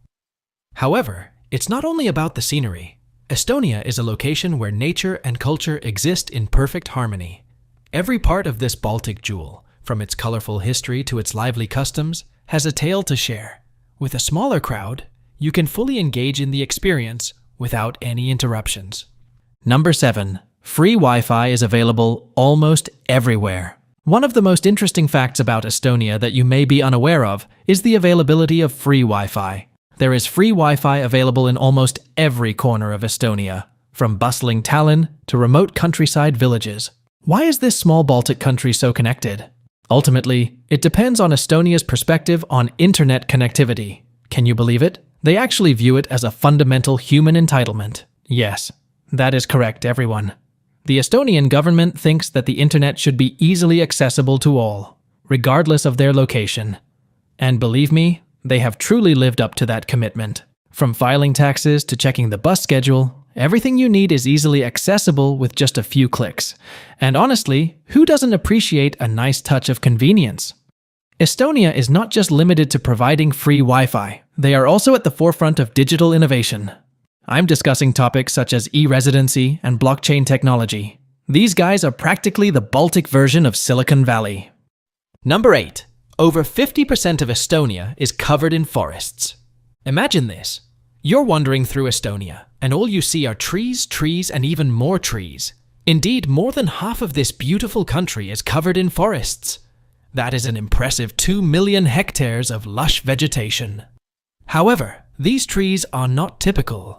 Oh dear, the forests resemble an orchestra conducted by Mother Nature, where every rustle of leaves and chirp of birds creates a magical symphony. Estonians view their forests as the core and essence of their homeland, which is not surprising. If you're eager to explore this beautiful natural area, then consider visiting Lahimaa National Park. Located very close to the busy city of Tallinn, this park resembles a fairy tale brought into reality. Imagine stones covered in moss, lakes out of sight, and pathways that wander to unknown destinations. These forests are more than just beautiful landscapes. No, they are crucial for maintaining the freshness and cleanliness of our air. As you explore the green landscapes of Estonia, you are also contributing to the preservation of the planet. Discuss a mutually beneficial situation. Number 9. Estonia celebrates 2 Independence Days. Are you aware that Estonia commemorates independence not once but twice annually? Indeed, and every event showcases the resilience of the Estonian people. To begin with, on February 24th, Estonia remembers when it first declared independence from the Russian and German empires in 1918. This significant moment was the beginning of the establishment of the Republic of Estonia, initiating a path filled with both successes and obstacles. Jump ahead to August 20th, a day remembered by all Estonians. 1991 marks the day when Estonia broke free from the control of the Soviet Union and regained its independence. After many years of being controlled by a foreign power, the Estonian people's resilience persevered, and today the sound of freedom was heard once more. Estonians also struggled for their independence through means other than weapons and politics. They engaged in a battle with something far superior: music. Experience the Singing Revolution, a remarkable sequence of large singing gatherings that served as the heart of Estonia's fight for independence. These tunes were not just harmonies, they were declarations of optimism, solidarity, and perseverance. They reverberated down the streets, reflecting the aspirations of a country desperately seeking liberation. Number 10. It's mostly female. Estonia has more women than men. In fact, for every 100 females in Estonia, there are only 84 men. That's quite a difference. To put it into perspective, only the Northern Mariana Islands, a small U.S. territory in the Pacific, has a smaller percentage of males. But why is this the case? Well, one reason could be the life expectancy. Estonian women, on average, live 10 years longer than men. That's a significant gap. So, it's not just about the numbers, but also about how long each gender lives. Now, let's compare this to other countries. For instance, the United Arab Emirates has the highest male-to-female ratio, with a remarkable 2.19 males for every female.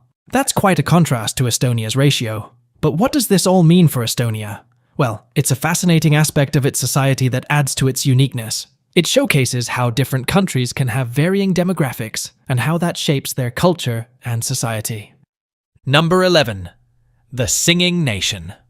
Imagine a place where every 5 years, numerous voices unite in perfect harmony, resonating through the vibrant foliage and captivating scenery. Friends, this is the Estonian Song Celebration, a custom that dates back to 1869. Now, you may be curious as to what sets this event apart from others.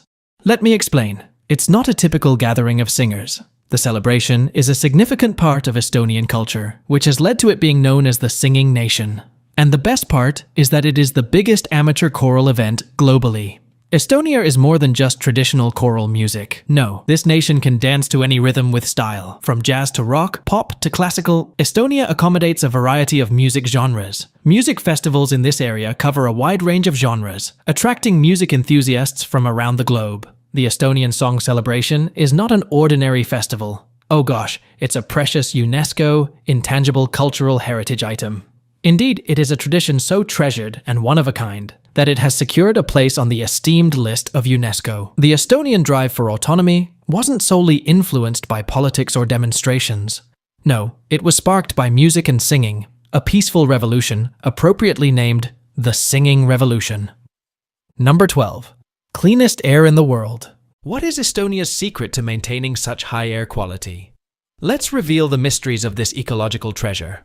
Imagine this. Estonia's air quality is just as good as that of Iceland and Finland, known for their stunning scenery and clean air. However, what makes Estonia unique? Introducing Keit Pentus, the Minister of the Environment in Estonia. Her accurate portrayal of clean air in Estonia is likened to something as routine as brushing teeth in the morning in a respectable household. Do you agree that analogy is really strong? Keeping this pure air isn't only about benefiting from the advantages. It pertains to accountability and ecological balance. Minister Pentus highlights the significance of shifting towards energy production that is more environmentally friendly.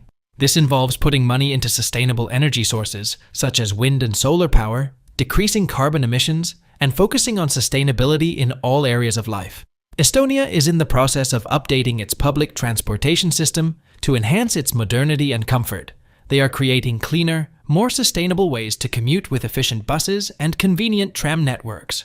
You may be wondering, how can I make a contribution? There are numerous methods available. Doing things like sharing rides, using environmentally friendly items, and supporting green projects can have an impact. Next time you breathe in fresh air, think of Estonia as proof that being committed to sustainability can create a better and cleaner future for everyone. Serbia, a land steeped in rich history and vibrant culture, might just surprise you. Nestled in the heart of the Balkans, this small country packs a punch when it comes to its people, its places, and its stories. But what's truly fascinating about Serbia isn't just its breathtaking landscapes or its delicious cuisine. It's the women who call this place home. Serbia is home to some of the most provocative and empowered women you'll ever meet. In this video, we're diving deep into Serbia to uncover some surprising facts about this often overlooked gem. From the fierce resilience of its people to the untold stories hidden within its ancient walls, get ready to be amazed by everything Serbia has to offer. Serbia, also referred to as the Republic of Serbia, is located at the intersection of Southeast and Central Europe in the heart of the continent. Imagine this. It is surrounded by Hungary in the north, Romania in the northeast, Bulgaria in the southeast, and additional countries. Oh, and we must also remember its assertion of a border with Albania via the contested region of Kosovo. Enough about maps, let's discuss the past. The history of Serbia is comparable to an exciting saga encompassing millennia. Picture this territory being continuously lived in since the Paleolithic era. Are you able to comprehend this? Serbia has experienced everything from ancient times to the present day. Skipping ahead to the Middle Ages, we witness the emergence of local governments, establishing themselves in the midst of changing political dynamics. In the 13th century, the Serbian kingdom was acknowledged by important figures such as the Holy See in Constantinople, culminating in its peak as the Serbian Empire.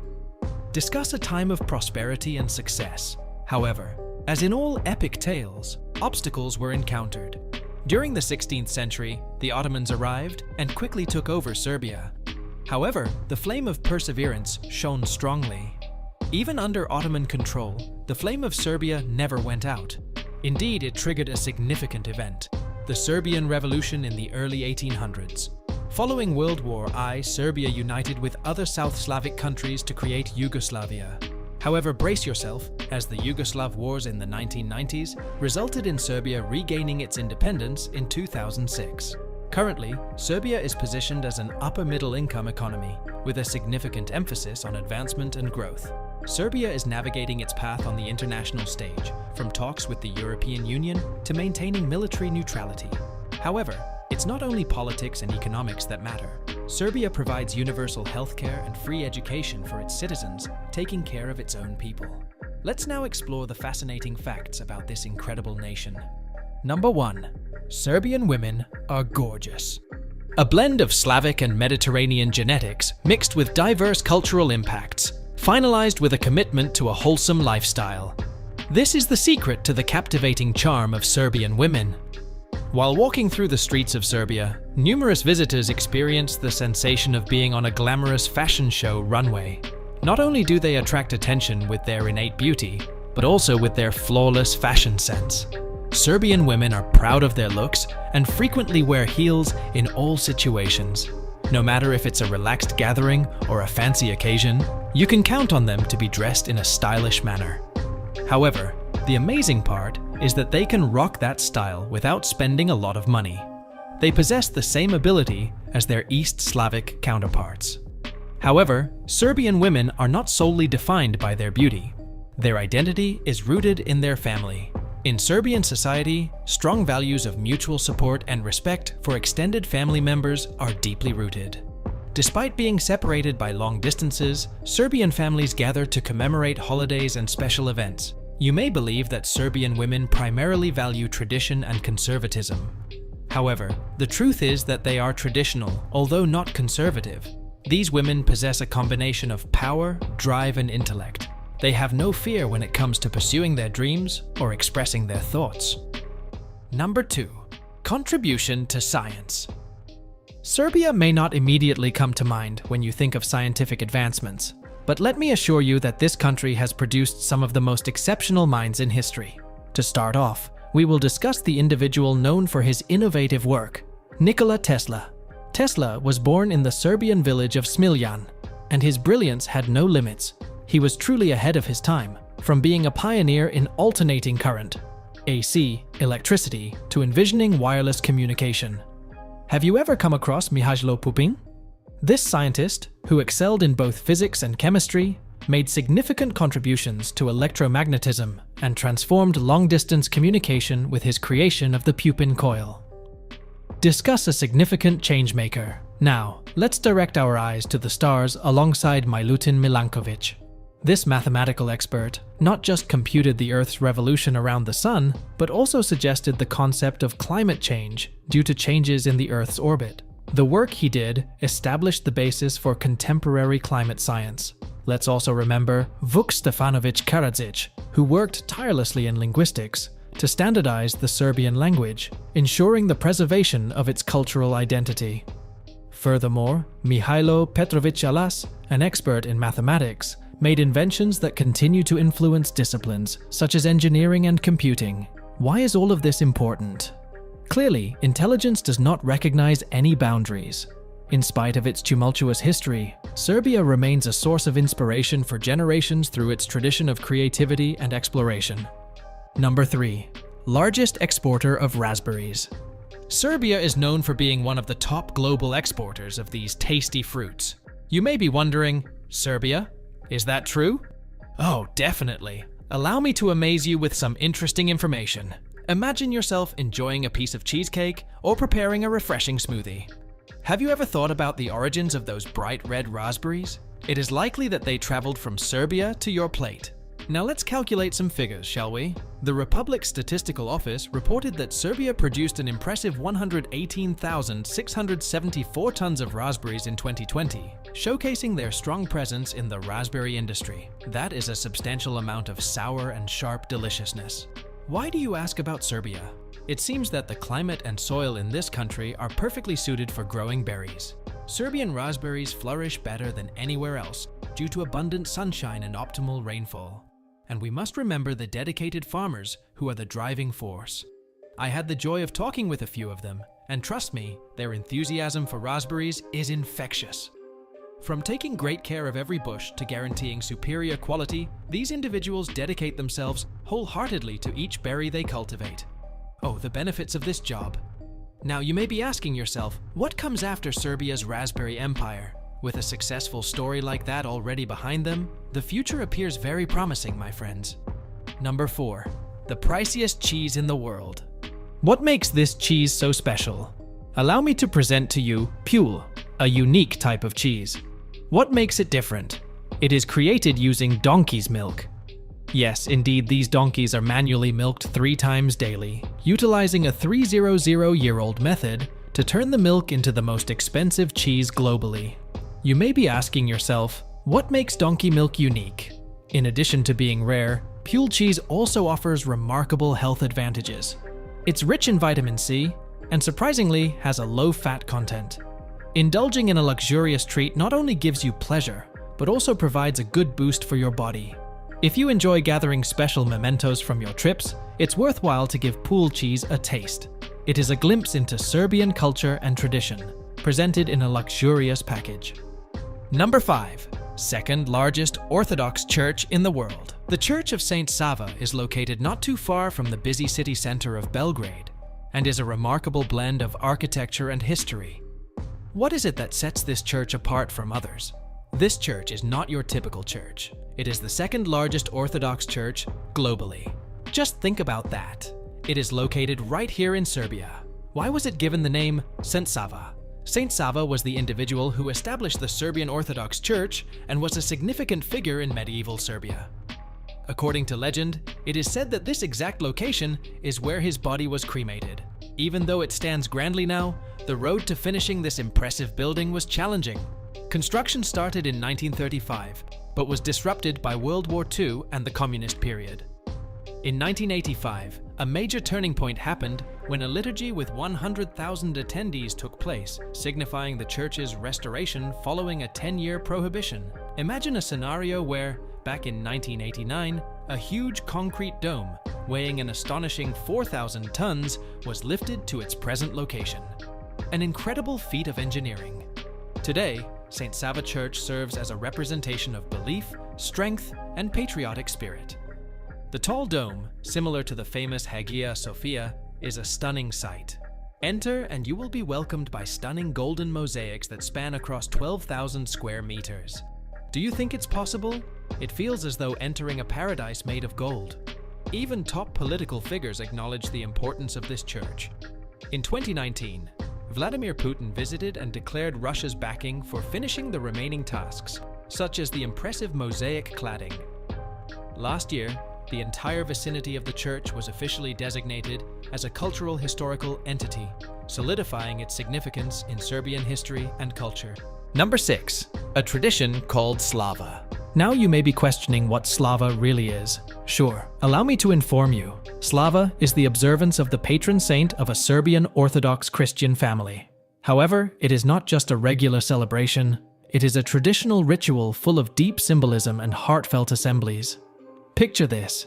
Every Serbian family has their own patron saint, and during the saint's feast day, they ask friends and family to celebrate together.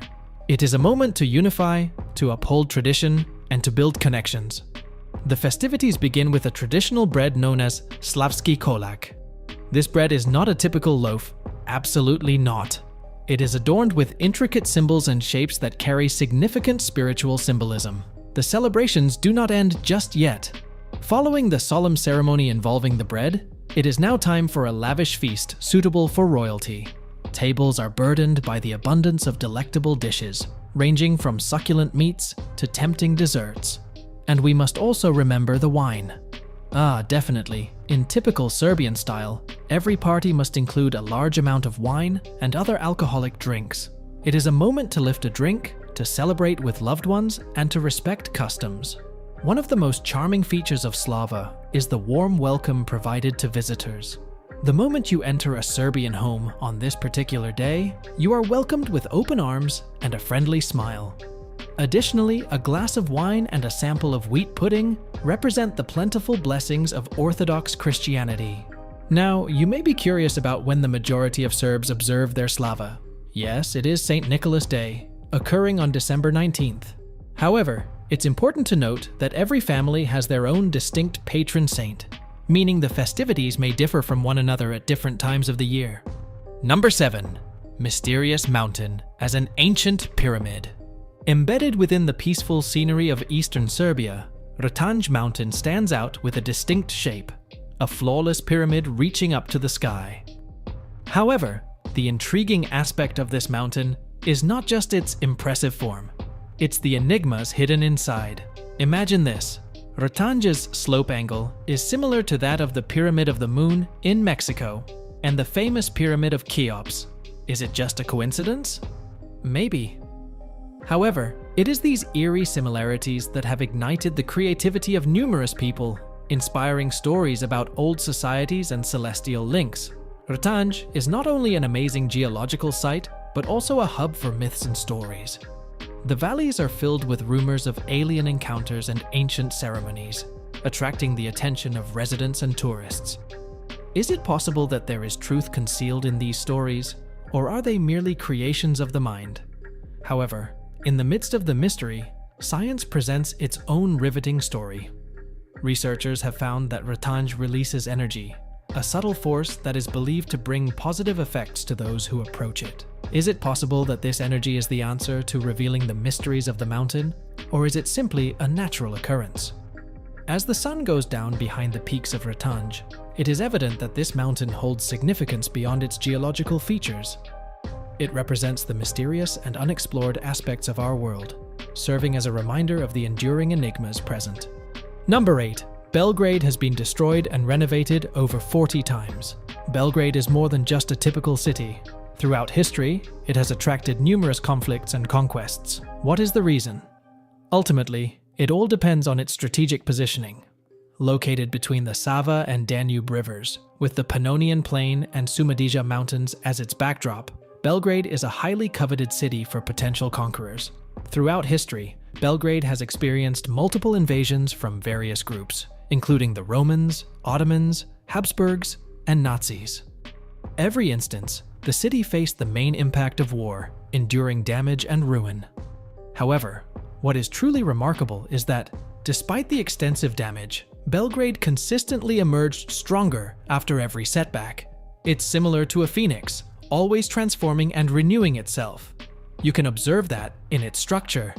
Due to its various conquerors, Belgrade features a special mix of styles, ranging from Ottoman to Austro-Hungarian, Byzantine to modernist. Today, while wandering the streets of Belgrade, you'll be amazed by the diverse range of buildings, each with its own unique story to tell. Every part of this city, from the grand Kalemegdan fortress to the graceful mansions of the 19th century, holds a story to share. Number 9. Floating Islands.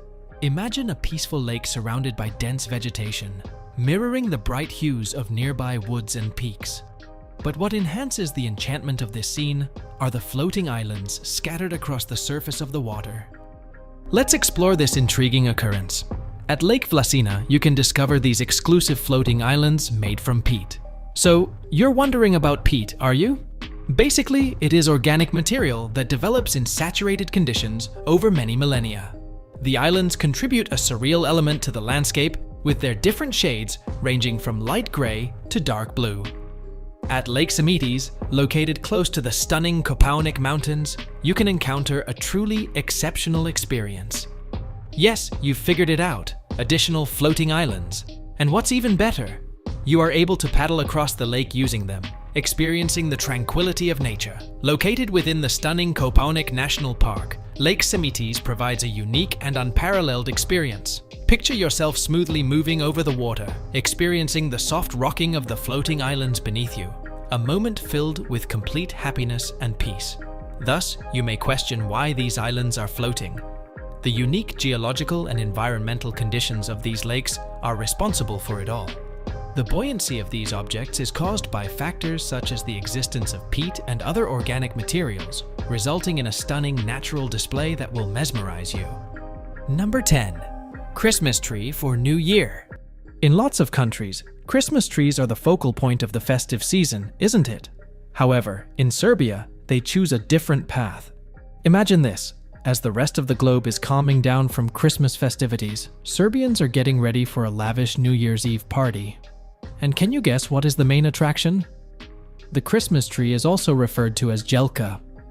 As other nations say goodbye to their Christmas trees, Serbians are just beginning the festivities. New Year's Eve celebrations in Serbia are truly extravagant, featuring vibrant parties, stunning firework displays, and of course, beautifully decorated Christmas trees. It feels like a second Christmas, but with even more excitement. Do not misunderstand it.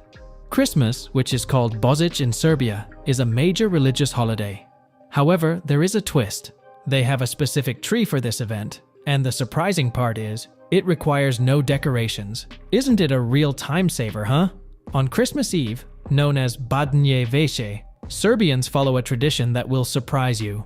At midnight, instead of decorating a tree, they choose to illuminate a different tree, an oak tree called Badnjak.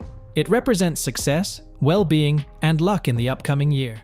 Italy has always been a popular destination for travelers worldwide, with its rich history, culture, and stunning landscapes. But beyond its famous landmarks and delicious cuisine lies a tapestry of surprises waiting to be unraveled. Nestled within the heart of Italy, there's a tiny town where residents communicate solely through musical whistles, a tradition dating back centuries. And that's just the beginning of the fascinating secrets that this beautiful country has to offer. From its diverse regional cuisines to its ancient ruins echoing tales of the past, join us on an adventure as we uncover the unexpected and surprising facts about life in Italy. Number 1. Italy is the 5th most visited country in the world. Italy isn't just about pasta and pizza, although those are pretty amazing. With over 445 million tourist visits in 2023 alone, it's clear that people from all corners of the globe are drawn to this enchanting country.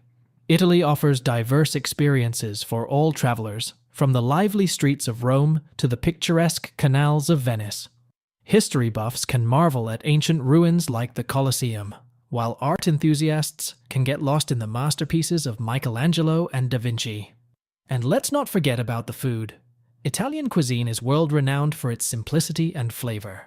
Every bite of Italy's rich culinary heritage can be savored by indulging in a plate of creamy risotto or a slice of authentic Neapolitan pizza. Italy is also a hub of fashion, design, and art. From the chic boutiques of Milan to the historic streets of Florence, Italy's cities are a mecca for fashionistas and design enthusiasts alike. Yet, what truly sets Italy apart is its people. Italians are renowned for their warm and welcoming nature, immediately making visitors feel like part of the family. Whether sipping espresso in a quaint cafe or strolling through a bustling piazza, you'll always be greeted with a smile. So, whether you're drawn to Italy for its rich history, mouth-watering cuisine, or vibrant culture, one thing's for sure: Italy will capture your heart and leave you longing for more. Number 3. Cats have got rights. Romans have a special bond with their feline friends. In fact, they cherish them so much that cats are considered a biocultural heritage. Imagine that. And here's a fun fact for you. If someone harms a cat, whether it's a beloved pet or a stray, they could face hefty fines of up to 10,000 euros and even imprisonment for up to 3 years. Now, that's some serious love for our whiskered companions. Rome, the Eternal City, isn't just home to ancient ruins and gelato stands. It's also the stomping ground for approximately 300,000 cats. Yes, you heard me right again. These furry residents have free rein to explore the iconic ruins whenever they please. Talk about living their best 9 lives. But here's a story that'll make you do a double take. In 2011, an Italian cat inherited over 10 million euros from its 94-year-old owner. Can you believe it? This feline friend became the 3rd richest animal in the world. The owner, Maria Assunta, left her entire estate to her beloved cat under the care of a trusted nurse. Now, that's what I call leaving a legacy. Now, before you start drafting your cat's inheritance plan, let me share a little tidbit. While it's true that this lucky cat inherited a fortune, Italian law doesn't actually allow animals to inherit directly. Instead, they are entrusted to caretakers who ensure their well-being. Here in Italy, it serves as a heartwarming reminder of the special bond that exists between humans and their furry companions. Number 4. The Italian police force. Use Lamborghinis. If you thought Lamborghinis were just for the rich and famous, think again. In Italy, these sleek and powerful machines serve a different purpose: fighting crime. It's a scene that seems to have been taken straight out of a Hollywood movie, but it's actually very much real. Now, you might be wondering just how many of these supercars are patrolling the streets. Well, hold on to your seats because the numbers might surprise you. According to reports, there are only several Lamborghini Huracan police vehicles in use in Italy. But why Lamborghinis, you ask? Italy is not just famous for its delicious cuisine and breathtaking landscapes. It's also the birthplace of some of the world's most iconic supercar brands. And what better way to showcase Italian excellence than by equipping the police force with these high-performance machines? The Lamborghini Huracan is not your average police cruiser. With a top speed of over 200 miles per hour and jaw-dropping acceleration, it's a force to be reckoned with on the streets. But it's not just about speed. These cars are also equipped with state-of-the-art technology and safety features to ensure the safety of both officers and civilians. And what do the officers themselves think about driving these supercars? Well, according to them, it's not just about making a statement.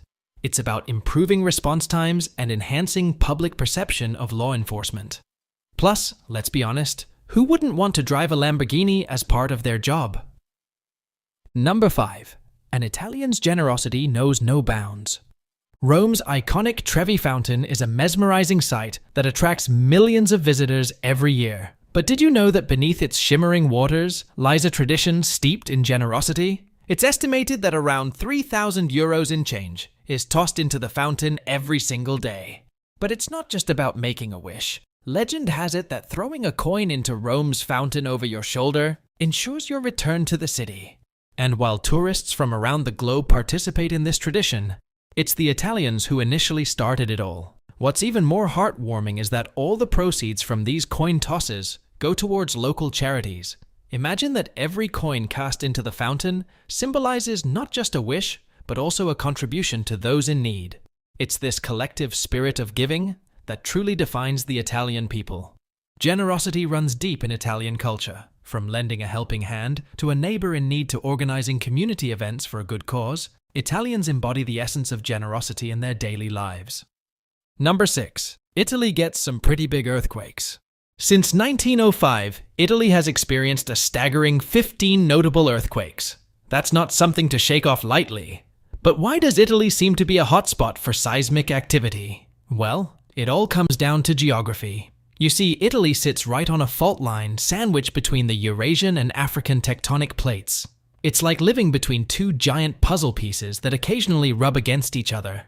And when they do, it's not just a gentle nudge, it's a recipe for disaster. Over the years, Italy has faced many serious earthquakes, leaving a trail of destruction in their wake. Remember Pompeii? The ancient city was famously buried under ash and debris from the eruption of Mount Vesuvius. Well, that's just one example of Italy's tumultuous relationship with tectonic activity. But why does Italy bear the brunt of these earth-shaking events? It's not just bad luck. Italy's unique geography and tectonic setting make it particularly susceptible to seismic activity. The collision between the Eurasian and African plates creates tension that is eventually released in the form of earthquakes. Italy isn't just sitting around waiting for the next quake to strike. The country is at the forefront of earthquake research and preparedness. Scientists and engineers work tirelessly to understand and mitigate the risks associated with seismic activity. So, while Italy may face its fair share of earthquakes, it's also a testament to resilience and adaptation. From ancient ruins to modern infrastructure, Italy is continuing to flourish despite the challenges posed by its unique geological location. Number 7. Italy has a super low birth rate. In 2016, Japan recorded 1.44 births per woman, while during the same year in Italy, there were only 1.35. Yep, you heard that right. Italy's birth rate is on the decline, and it's not showing signs of turning around anytime soon. According to preliminary data from Italy's National Statistics Bureau, Istat, births in the country are heading for a new record low this year. Between January and June, there were 3,500 fewer births compared to the same period in 2022. That's a significant drop. To put things into perspective, let's take a look back.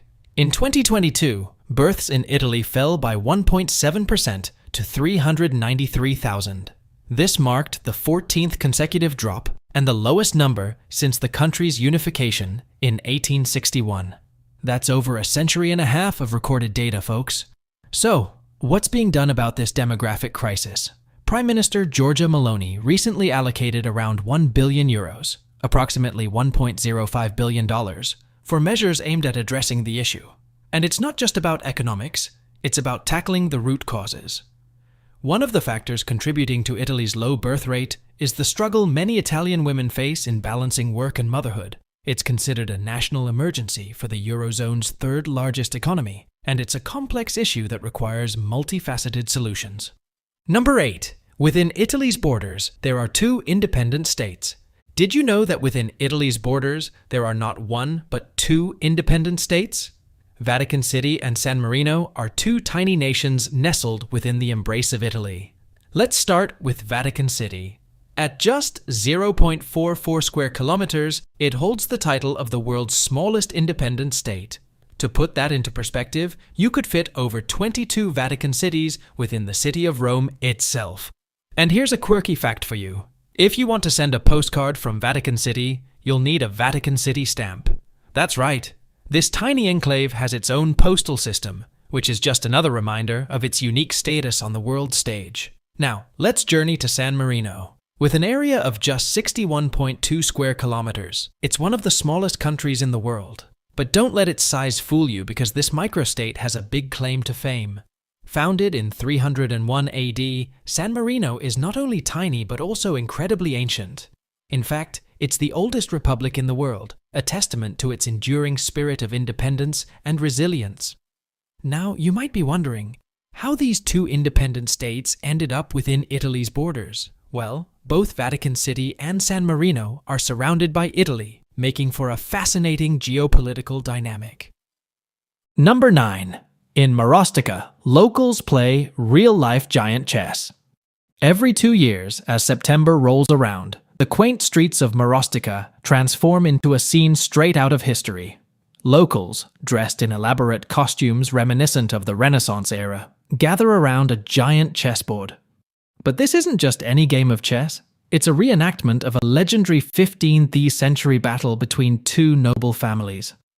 Now you might be wondering, why chess?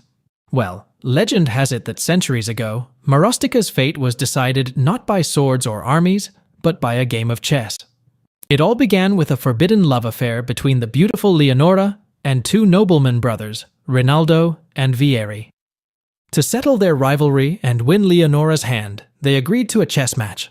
The winner would marry Leonora, while the loser would serve the victorious brother and support their union. Fast forward to today, and this captivating tradition lives on, drawing visitors from far and wide to witness this spectacle of strategy, history, and romance. But it's not just about the game itself, it's about the sense of community and the preservation of Marostika's rich cultural heritage. Number 10. Venice is sinking. Venice, often dubbed as the floating city, has a remarkable history dating back centuries. Its unique charm stems from its intricate network of canals, stunning architecture, and cultural heritage. However, there's a hidden truth that many may find surprising. Venice is sinking. But hold on, it's not just Venice's problem. It's a tale of environmental challenges intertwined with urban development. Venice rests on a delicate balance of mud and reclaimed land, making it particularly vulnerable to rising sea levels. Combine that with the natural sinking process known as subsidence, and you've got yourself a recipe for trouble. Every year, especially during the winter months, Venice experiences high tides known as acqua alta, flooding its streets and piazzas. It's a surreal sight, but it's a stark reminder of the city's ongoing battle against nature. According to experts, if current trends continue, Venice could find itself submerged underwater by the end of the century. Imagine that, a city that has stood the test of time lost beneath the waves. Venice isn't going down without a fight. The city has implemented a series of innovative measures to combat flooding, including the MOSE project, a system of movable barriers designed to protect the city during high tides. Despite the challenges, Venice remains a symbol of resilience and human ingenuity.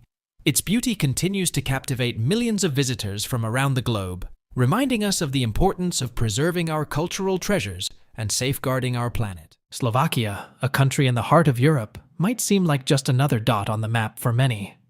But did you know Slovakia is home to stunning landscapes and rich cultural heritage that will mesmerize you? Picture this. Slovakia is home to not just one, but numerous stunning castles, each with its own rich history and captivating stories to tell. But that's just the tip of the iceberg. From its vibrant folk traditions to its mouth-watering cuisine, Slovakia is a treasure trove of surprises waiting to be discovered. So, buckle up as we embark on a journey to uncover the lesser-known yet fascinating facts about this enchanting country. Number 1. Most beautiful women in the world. Slovakia is home to some of the most jaw-droppingly gorgeous women you'll ever see. You might be thinking, but wait, isn't Slovakia a small country? How can it compete on the global beauty stage? Well, prepare to be amazed. According to research, Slovakian women rank among the top 3 in the world for their beauty. That's right. Surprising, isn't it? So, what makes these Slovak sirens stand out from the crowd? Let's delve into the beauty secrets of this enchanting land. First off, ask any Slovak, and they'll proudly boast about their rich heritage, particularly their stunning blonde locks. It's not just about appearances, though. Slovakian women exude confidence, grace, and charm that captivates anyone in their presence. But it's not just about outer beauty. It's also about inner radiance. Slovakian women are known for their warmth, kindness, and strong family values. This unique blend of physical allure and inner beauty sets them apart. And let's not forget the backdrop against which these beauties shine. Slovakia boasts breathtaking landscapes, from majestic mountains to quaint villages and historic castles. It's like something out of a fairy tale. But beauty isn't just skin-deep in Slovakia. The country's rich culture, traditions, and folklore add an extra layer of allure to its women. There's something magical about this place, whether it's the vibrant festivals, traditional dances, or delicious cuisine. Number 2. Unique geysers. Slovakia is home to active water geysers that can shoot water up to a staggering 15 meters into the air. Imagine witnessing that in person. These natural marvels blast water every 1.5 days, making them a fascinating spectacle for locals and tourists alike. You might wonder, why haven't I heard about these geysers before? Well, it's because they're one of Slovakia's best-kept secrets. While everyone knows about the stunning landscapes and charming villages, these geysers often fly under the radar. But why are these geysers so unique? Unlike the famous geysers in Iceland, which are fueled by geothermal activity, the ones in Slovakia are powered by natural spring water. It's like nature's own waterworks display, and it's truly mesmerizing to witness. Tourists who stumble upon these hidden gems are often left in awe of nature's sheer power and beauty. And the best part? You don't have to travel to the ends of the earth to see them. Slovakia's geysers are easily accessible, making them a must-visit destination for anyone exploring this beautiful country. So, if you're looking for a unique and unforgettable experience, why not add Slovakia's geysers to your travel bucket list? Trust me, it's a sight you won't soon forget. Number 3. An abundance of mineral springs. You might already know that Slovakia boasts freshwater lakes and mesmerizing geysers. But what sets it apart is its array of mineral water sources and therapeutic thermal springs.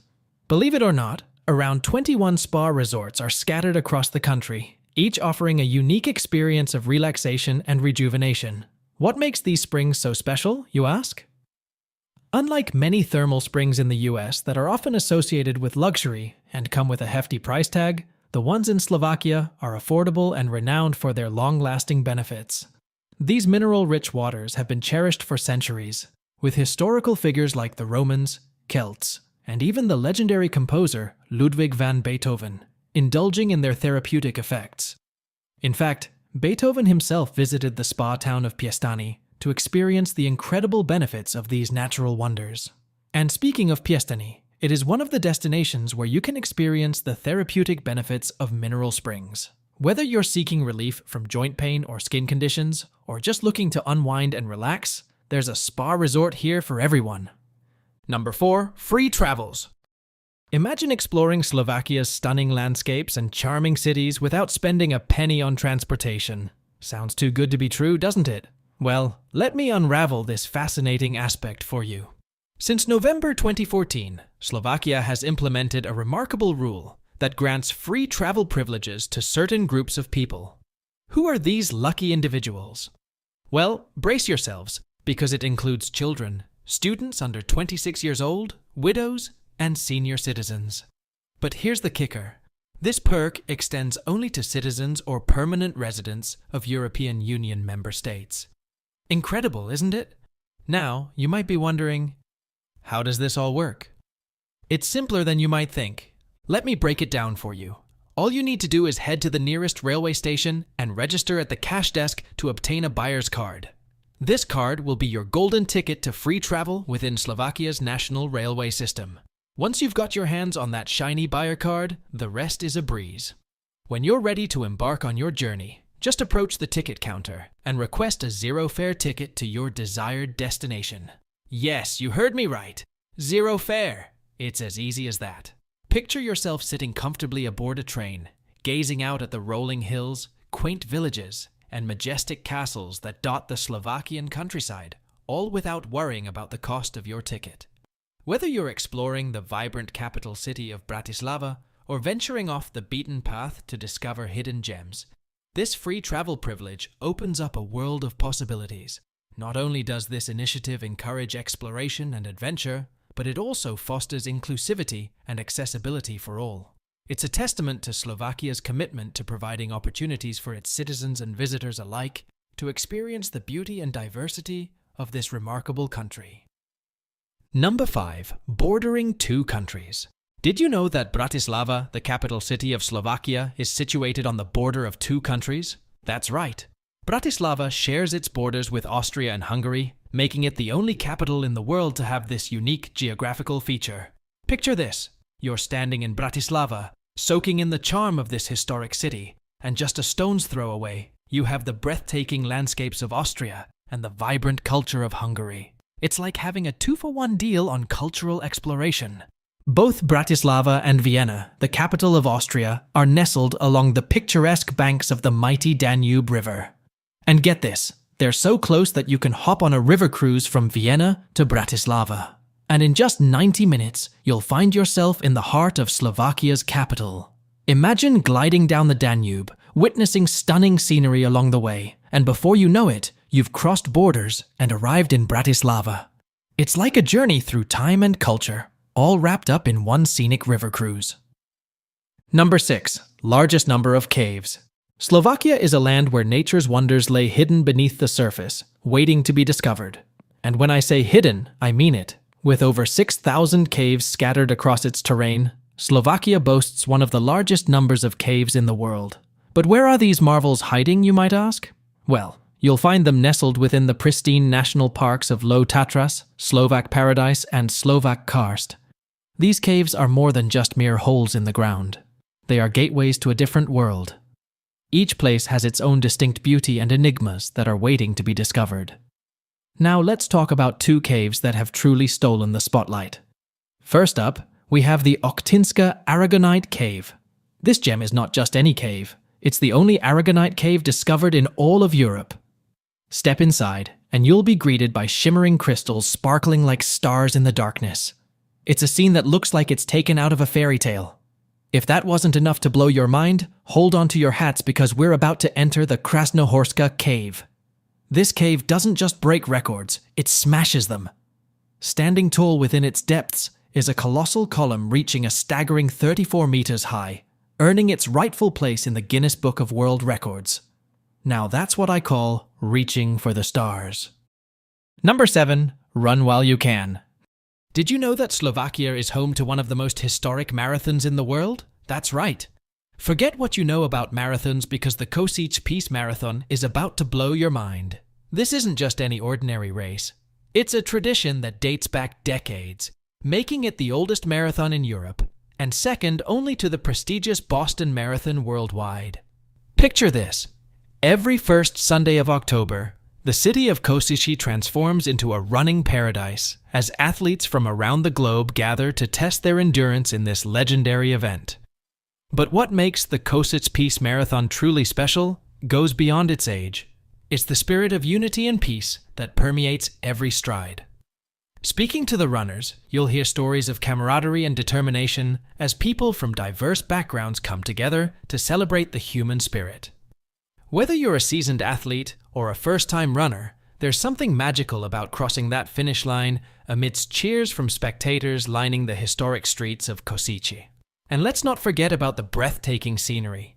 As you race through the city streets, you'll be treated to stunning views of architectural wonders, charming cobblestone squares, and vibrant cultural landmarks. It's like taking a sightseeing tour on foot. Number 8. One of the lowest birth rates. A woman in Slovakia has just 1.3 children. Yep, you heard that right.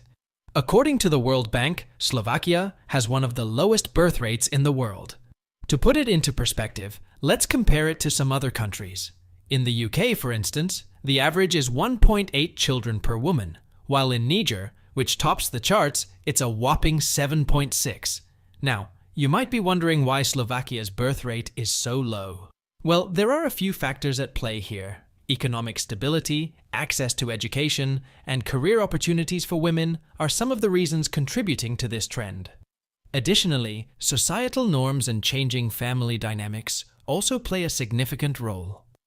It's fascinating to see how different factors shape the demographics of a country, isn't it? So, next time you think about Slovakia, remember this surprising fact about its birth rate. Number 9. One of the top 10 booziest nations of the world. According to the World Health Organization, Slovakia has earned its spot among the top 10 booziest nations, with the average adult consuming around 13 liters of alcohol per year. Now, that might not sound like much compared to some other countries, but it's still pretty significant. Now, you might be wondering who's at the very top of this list. Well, hold on to your hats because it's Belarus, folks. Belarus takes the crown with a staggering 17.5 liters of alcohol consumed per adult annually. That's a lot of cheers happening over there. But back to Slovakia, what makes this country stand out in terms of its drinking habits? Well, for one, Slovakians have a rich cultural tradition when it comes to alcohol. From their famous wines to their strong spirits, there's no shortage of options to wet your whistle. Plus, Let's not forget about the social aspect of drinking in Slovakia. It's not just about getting sloshed, it's about coming together with friends and family to celebrate life's moments, big and small. Whether it's a wedding, a birthday, or just a casual get-together, you can bet there'll be some good drinks flowing. Now, before you start thinking that Slovaks are all about partying, it's important to remember that responsible drinking is key. It is important to moderate and know your limits for a good time without regrets, just like anywhere else in the world. Number 10. Highest number of castles and chateaux. Nestled within the charming towns and breathtaking landscapes of Slovakia, there's a staggering number of 180 castles and 425 chateaux. Yes, you heard me right. That's more castles than you can shake a sword at, and they're not just any old ruins. Among these architectural wonders stands the majestic Spiš Castle, a true masterpiece of medieval engineering. This colossal fortress isn't just impressive, it's a behemoth of history and culture. Imagine wandering through the halls where kings and queens once roamed or standing atop its towering walls, gazing out over the sprawling countryside below. Spiš Castle isn't just any old relic. Oh no, it's a UNESCO World Heritage Site, recognized for its unparalleled significance to both our cultural and natural heritage. It's like stepping back in time, experiencing the rich tapestry of Slovakia's past firsthand. Now, you might be wondering how a country smaller than the city of New York managed to pack in so much history and beauty. Well, that's just the magic of Slovakia. Every street and corner in the charming towns and countryside tells a unique story. Belarus, a country nestled in the heart of Europe, often flies under the radar when it comes to global attention. But today, we're about to change that. From its rich cultural tapestry to its breathtaking landscapes, Belarus has a story to tell that captivates the soul. Get ready to uncover the hidden gems and surprising facts that make Belarus a true enigma, waiting to be explored. Belarus, officially known as the Republic of Belarus, is a landlocked gem nestled in Eastern Europe. Picture this. It's bordered by Russia to the east, Ukraine to the south, Poland to the west, and Lithuania and Latvia to the northwest.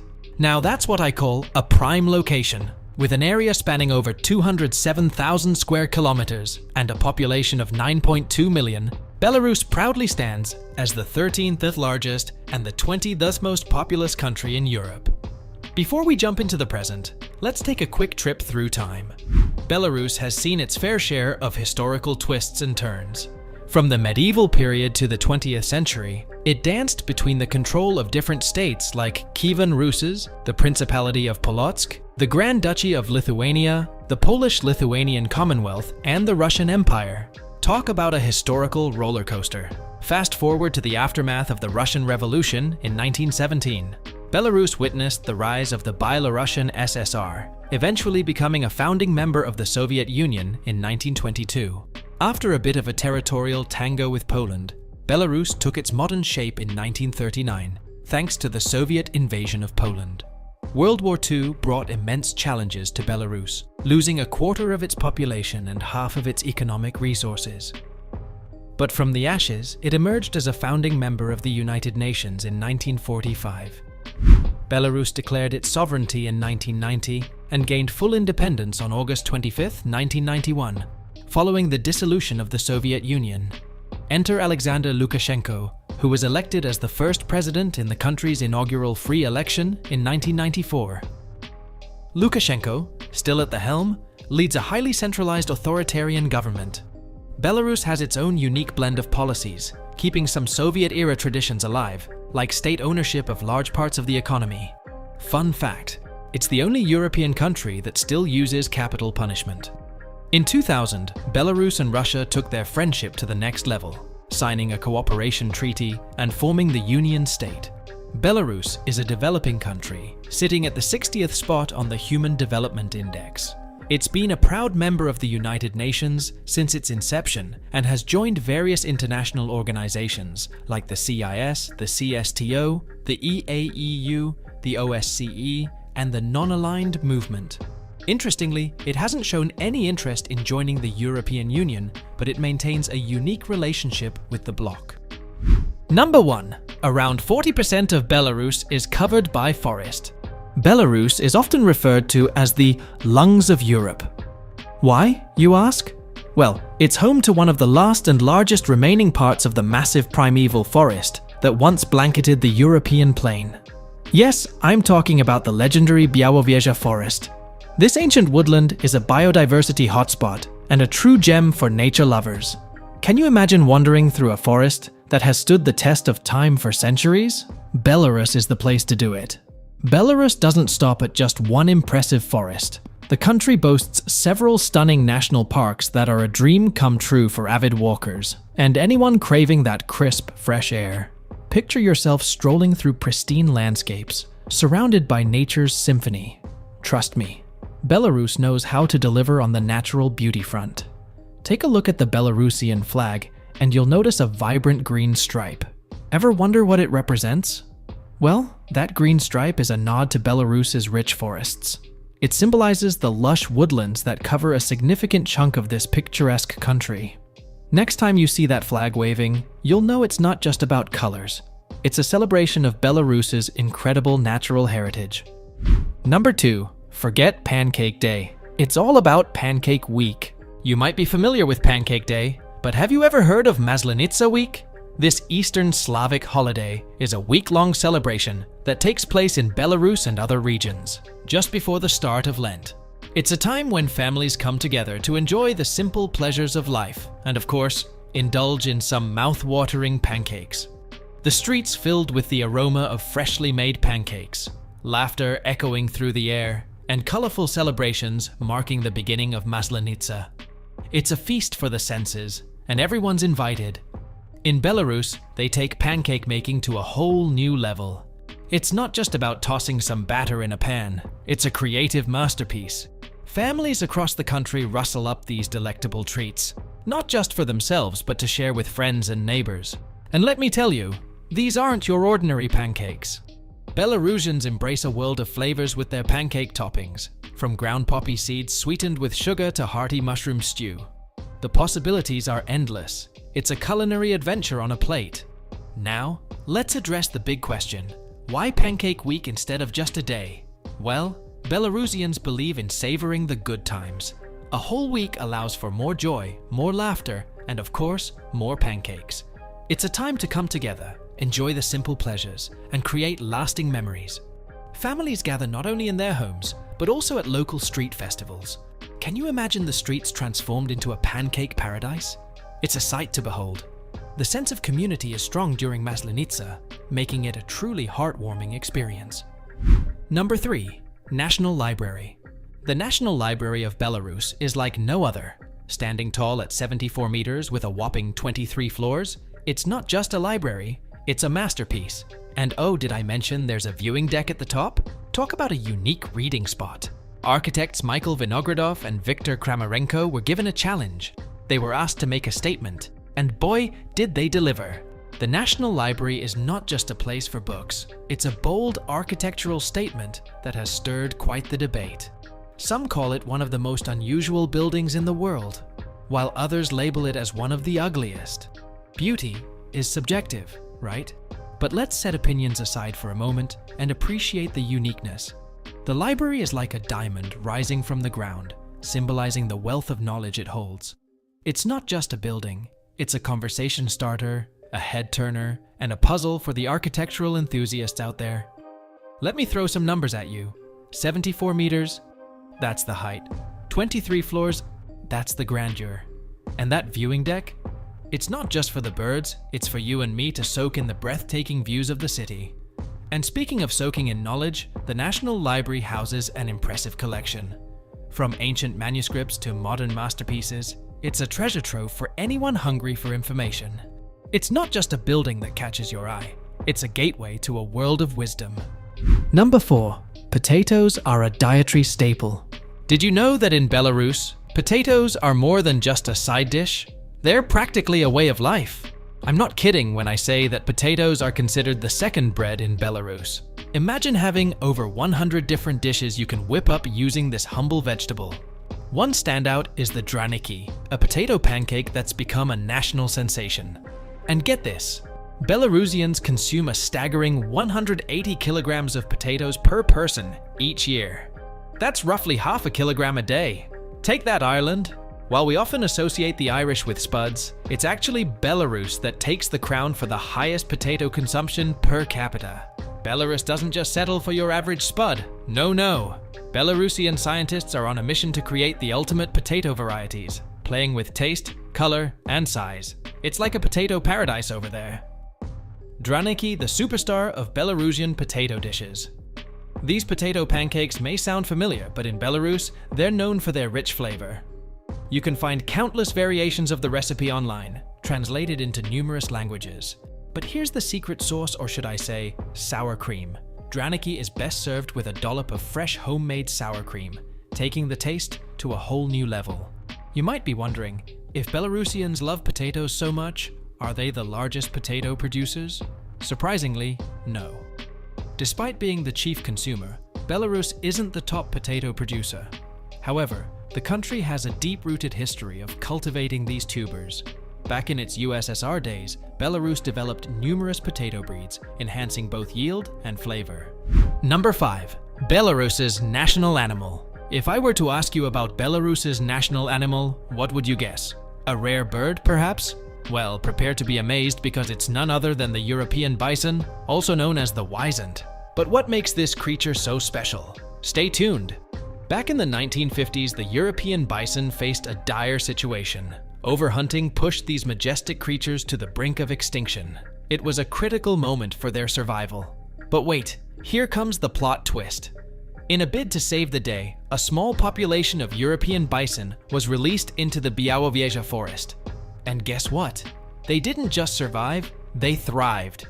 This small group of resilient bison went on to become the backbone of a thriving population. Fast forward to today, and we're looking at an estimated 2,300 European bison happily roaming the Białowieża forest. Now, that's what I call a success story. You might be wondering, are they out of the danger zone? Well, the European bison currently sits on the near-threatened section of the IUCN list. But fear not, conservation efforts have come a long way. Captive breeding programs are in full swing, ensuring the survival of this magnificent species. It's heartening to know that they are no longer in immediate danger of extinction. It's not just Belarus championing the cause of the European bison. Poland also proudly shares this incredible creature as its national animal. Together, they stand as stewards of a success story in wildlife conservation. Number 6. Unique alcoholic beverage. Many countries have their own special drinks, but Belarus has something truly distinctive up its sleeve. Enter Krupnik, a traditional Belarusian elixir that's been captivating taste buds for centuries. Imagine a drink that's not just about the alcohol, but a harmonious blend of honey tincture and an array of spices. We're talking cinnamon, vanilla, cloves, ginger, and nutmeg, all coming together in a symphony of flavors. What sets Krupnik apart is not just the ingredients, but the way it's served. Picture this: small porcelain cups filled with the warm essence of Krupnik. Yes, it's often served heated, giving you that cozy, delightful feeling. But here's the kicker. Some folks in Belarus are so in love with it that they don't even bother with the cups. They go straight for the bottle. Talk about a bold move. If you find yourself in Belarus, don't be surprised to see Krupnik on the menu of every restaurant. Whether you like it hot or cold, Krupnik is there to tantalize your taste buds. But hey, we get it. Not everyone is a fan of alcohol. Fear not, because Belarus has another trick up its sleeve, and this one doesn't involve a drop of liquor. Byarozovic, a unique beverage that might just be the breath of fresh air you're looking for. What makes it so special? Well, it's not grapes or apples that go into this one. It's birch trees. Yes, you heard me right. Byarozovic is made from the sap of birch trees, and the process is as fascinating as it sounds. Imagine young birch trees, their branches delicately cut, and the liquid gold, the sap, carefully collected. This birch juice, known as Byarozovic, might sound unconventional, but believe me, it's a hit in Belarus. It's refreshing, slightly sweet, and a fantastic alternative for those who prefer a non-alcoholic option. Number 7. Highly literate people. You might have heard a thing or two about former Soviet bloc countries and assumptions about education levels.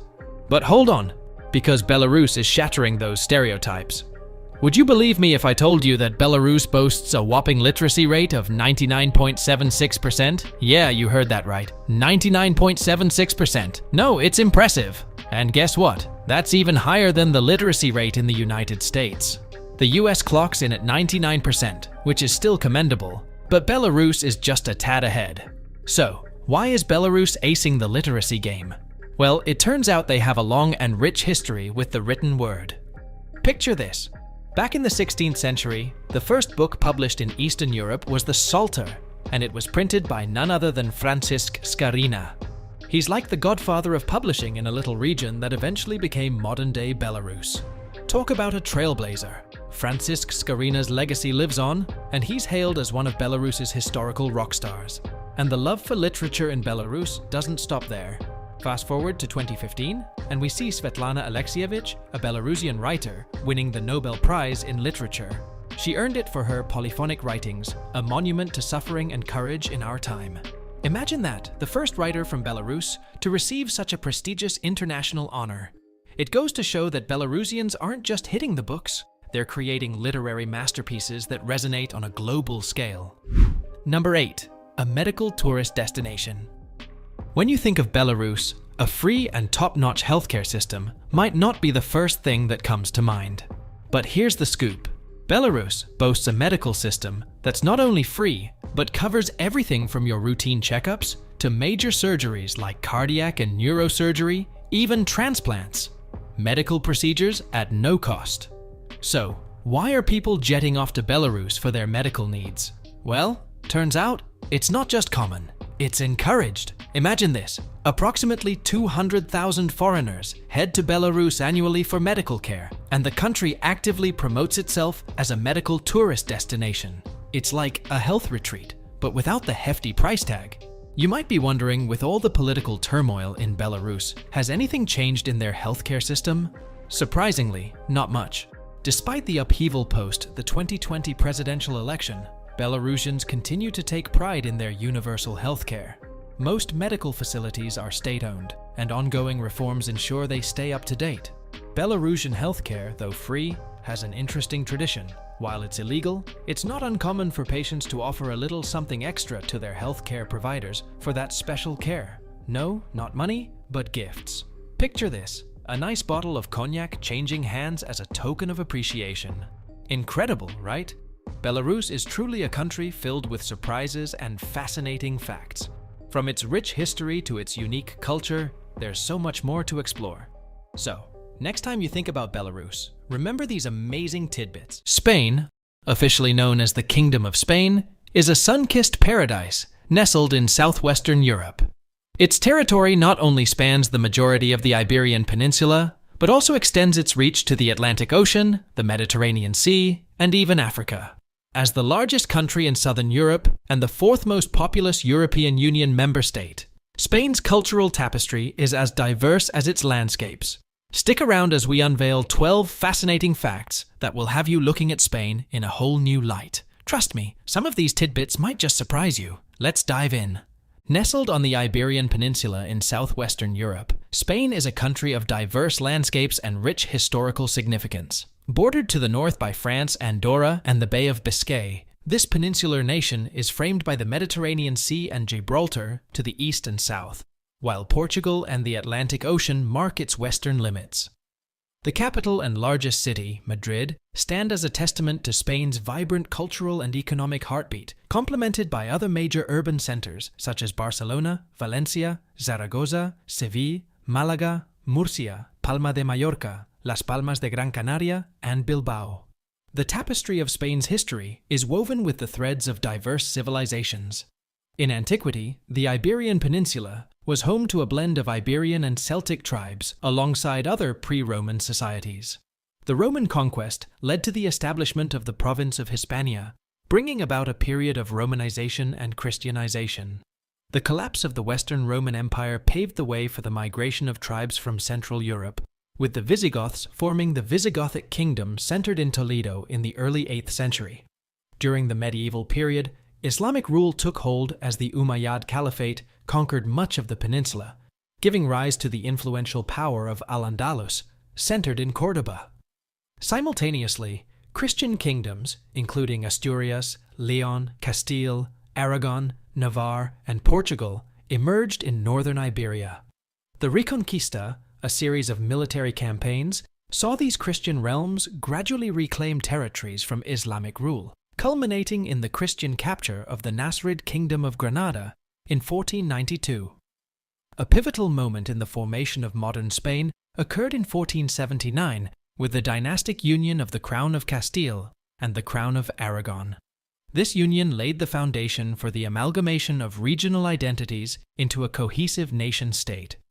Today, Spain stands as a vibrant mosaic of cultures, languages, and traditions, shaped by its storied past and characterized by its unique blend of modernity and historical charm. Number 1. Spain has the world's biggest food fight festival. Every year in the town of Buñol in Valencia, Spain, something extraordinary happens. A colossal tomato fight known as La Tomatina. This wild event began in 1945, when a young man, caught in a fit of anger, started hurling tomatoes at his friends. Surprisingly, more people joined in, turning it into a frenzied tradition that has endured for decades. In the 1950s, authorities put a halt to the tomato-flinging festivities. However, the resilient residents of Buñol staged a mock funeral, complete with a tomato in a coffin, to mourn the loss of their beloved tradition. Struck by the residents' creativity and humor, officials restored La Tomatina in 1957, and it has been a vibrant spectacle ever since, drawing people from all over the world to partake in this unique and exhilarating tomato battle. Number 2. Spain has the most bars in Europe. It's truly fascinating to delve into the vibrant tapestry of Spain's social scene and discover that the country boasts the highest number of bars in all of Europe. This lively aspect of Spanish culture is deeply rooted in the nation's love for a casual and convivial drink. As you traverse the streets of Spain, you'll be amazed by the sheer abundance of bars, each exuding its own unique charm and character. What adds an extra layer of surprise is the Spanish approach to socializing. Things tend to unfold in their own unhurried rhythm. Unlike some other European countries, the real essence of a night out in Spain doesn't come to life until the late hours. The atmosphere gradually transforms as locals and visitors alike gather in these vibrant establishments, creating an electric energy that resonates through the night. So, if you find yourself in Spain and you're eager to embrace the authentic social experience, it's advisable not to set off too early for your nocturnal adventure. The true magic of Spanish social life blossoms under the cover of the night, where the clinking of glasses and the lively conversations intertwine to create an unforgettable tapestry of memories. In this land of passionate fiestas and leisurely evenings, the abundance of bars is not just a numerical fact, but a witness to the profound cultural connection that the Spanish share with the art of savoring life's simple pleasures. Number 3. Spain has a royal family. Surprisingly, many people may not know that Spain has its own royal family. Picture this: a king, queen, and even princesses. That's right. Currently, Spain is home to King Felipe VI, Queen Letizia, and their 2 daughters, Leonor, who holds the title of Princess of Asturias, and Infanta Sofia of Spain. You might be even more amazed to learn that you can visit the royal palace in Madrid and get a glimpse of their regal life. But here's the twist: Spain is actually a constitutional monarchy. This means that the royal family doesn't have all the power. It's limited by the rules of the constitution. Besides the royal family, there's also another key figure, Pedro Sánchez, who serves as the president of Spain. So, next time you're in Spain, keep an eye out. You might just spot a princess or two. Number 4. 45% of the entrepreneurial population is female. Prepare to be amazed by the surprising fact that many startups in Spain are led by women. In the past 10 years, the gender gap has shrunk by an impressive 30%. Spain, according to the Gender Equality Index, has achieved a remarkable score of 74.6 out of 100. Surpassing the EU average by 6 points and securing the 6th position within the European Union. Astonishingly, 45% of the entrepreneurial population in Spain is female, demonstrating a significant presence of women in the business landscape. Despite this progress, there is still ample room for improvement, especially with the recent implementation of the Entrepreneurs' Law in Spain, which holds the potential to further boost this percentage. Additionally, a noteworthy portion of these female entrepreneurs are from other countries. This is largely attributed to the simplified process of obtaining Spanish residency through an entrepreneur visa, making Spain an attractive hub for women from diverse backgrounds to pursue their entrepreneurial dreams. Number 5. Nudity is legal. It might sound surprising, but in Spain, it's totally legal for people to sunbathe in the nude on certain beaches. Before you start picturing a shopping spree with naked folks, don't worry. Walking around in the buff in regular places is considered inappropriate. The interesting thing is that there are special places called naturist beaches all over Spain, where being naked is not only allowed, but also respected. These beaches are like little oases of freedom, where people can enjoy the sun and sea without any worries. So, if you ever find yourself on a beach in Spain and spot someone without clothes, just remember, it's probably a designated naturist area where everyone is chill about it. Number 6. World's oldest restaurant. Delving into the heart of Madrid, Spain, Restaurant Botín stands as a culinary time capsule, proudly holding the esteemed title of the world's oldest restaurant, as bestowed by the Guinness World Records. Since its inception in the year 1725, this charming eatery has defied the test of time, serving patrons for nearly 3 centuries. Picture this. When Restaurant Botín first opened its doors, Mozart was composing masterpieces, and the Industrial Revolution had not yet dawned. Beyond its remarkable longevity, the restaurant boasts an architectural elegance that echoes the bygone eras it has gracefully endured. The walls seem to breathe history, adorned with decades of memorabilia and stories from patrons who have reveled in its rustic charm. Stepping through its doors is like stepping into a living museum of gastronomy, where the traditional wood-fired oven has been producing succulent roast meats for generations. As visitors savor the gastronomic delights, they become part of a tradition that has transcended centuries, linking past and present. The restaurant's enduring appeal lies not just in its culinary offerings, but in the immersive experience it provides, allowing patrons to dine amidst the whispers of history. Number 7. Spanish people have 2 surnames. Surprisingly, when filling out a Spanish visa or residence permit application, you might notice 2 boxes for last names, first and second. Many people might think it's sufficient to just fill in the first last name box, assuming it's their primary surname. However, what most people don't know is that Spaniards legally have 2 last names. The first one is derived from the father's last name, and the second from the mother's last name. So when you fill out the form, you're actually providing both your paternal and maternal last names. For women who marry, their last names undergo a change. The first becomes the husband's last name, while the second remains the father's last name. This unique naming convention adds an interesting layer to the cultural and legal aspects of Spanish identity. If you're a woman marrying a Spanish citizen, you too will have 2 last names, incorporating this distinctive tradition into your personal identity. Number 8. Spain produces nearly 40% of the world's olive oil. Did you know that Spain is the biggest olive oil powerhouse in the world? Surprisingly, they churn out almost 40% of all the olive oil produced globally. What's even more astonishing is that a whopping 75% of this liquid gold comes from the southern region of Andalusia. Spain takes its olive oil seriously, going so far as to give their olive oils quality seals known as Denominación de Origen. These fancy seals guarantee that the olive oils from a particular region not only taste amazing, but also meet high-quality standards. So the next time you drizzle that delicious olive oil on your salad, chances are it might just be a product of Spain's olive oil prowess. Number 9. Country of artists. Spain boasts a rich and diverse artistic heritage that has left an indelible mark on the world throughout the ages. The Iberian nation has been a cradle of creativity, nurturing some of the most renowned artists in history. Diego Velázquez, a Baroque painter, is celebrated for his masterful use of light and shadow, creating timeless portraits like Las Meninas. Francisco Goya, a pivotal figure in Romanticism, delved into both the grandeur and dark aspects of human nature through his evocative paintings, such as The 3rd of May, 1808. El Greco, a Mannerist painter, displayed a unique and elongated style in works like The Burial of the Count of Orgaz. Venturing into more contemporary times, Spain proudly gave birth to 2 of the most revolutionary figures in modern art, Pablo Picasso and Salvador Dali.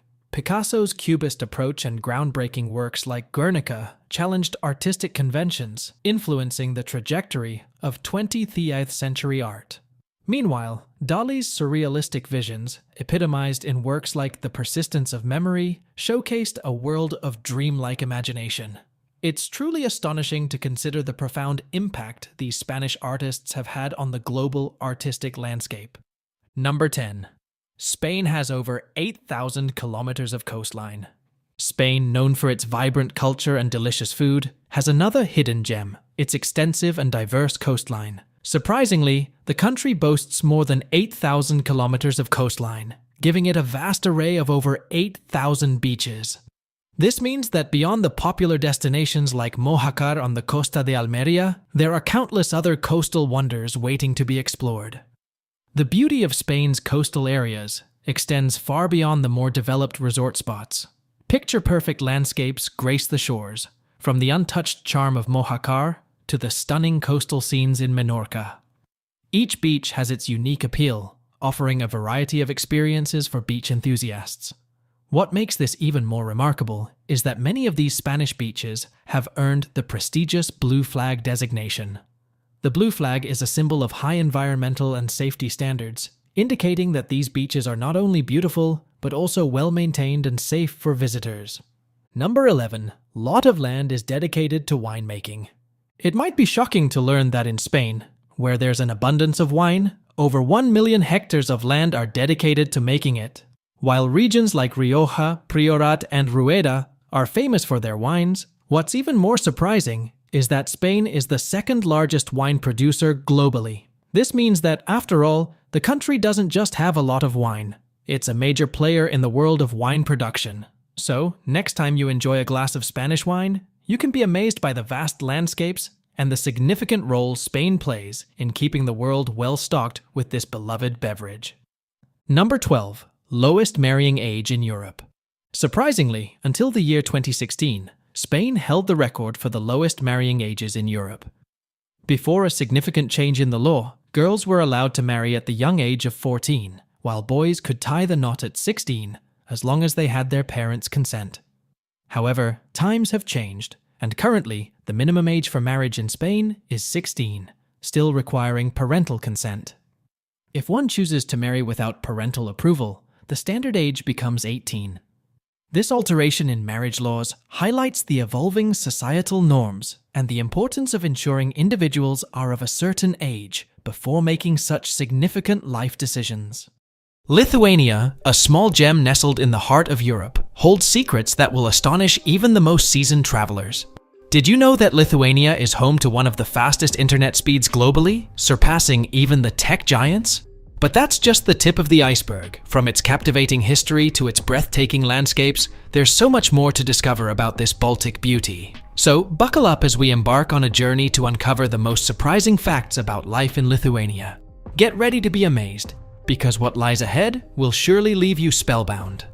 Number 1. Lithuania was once a superpower. So let's rewind the clock over 1,000 years ago. The name Lithuania has been around since ancient times, with its first mention in written history dating back to 1009. Back then, this region was facing Viking raids and pesky taxes from Danish kings. But fast forward to the end of the 14th century, and Lithuania was flexing its muscles, conquering a significant chunk of modern-day Ukraine. By this time, Lithuania had become one of the largest countries in Europe, with borders stretching into present-day Belarus, Poland, and Russia. This powerful confederation was known as the Grand Duchy of Lithuania. And guess what? It was one of the last pagan enclaves in Europe until it gradually embraced Christianity. Now, let's talk alliances.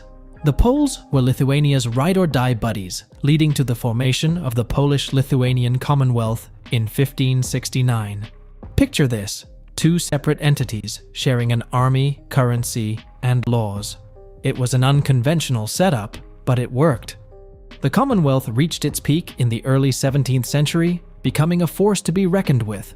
But as history often goes, things took a turn for the worse. Vilnius, the capital of Lithuania, faced devastation at the hands of the Russian army in 1655. Then came the Great Northern War, a brutal conflict that drained both resources and lives. To make matters worse, plague and famine ravaged the population, wiping out nearly half of the people.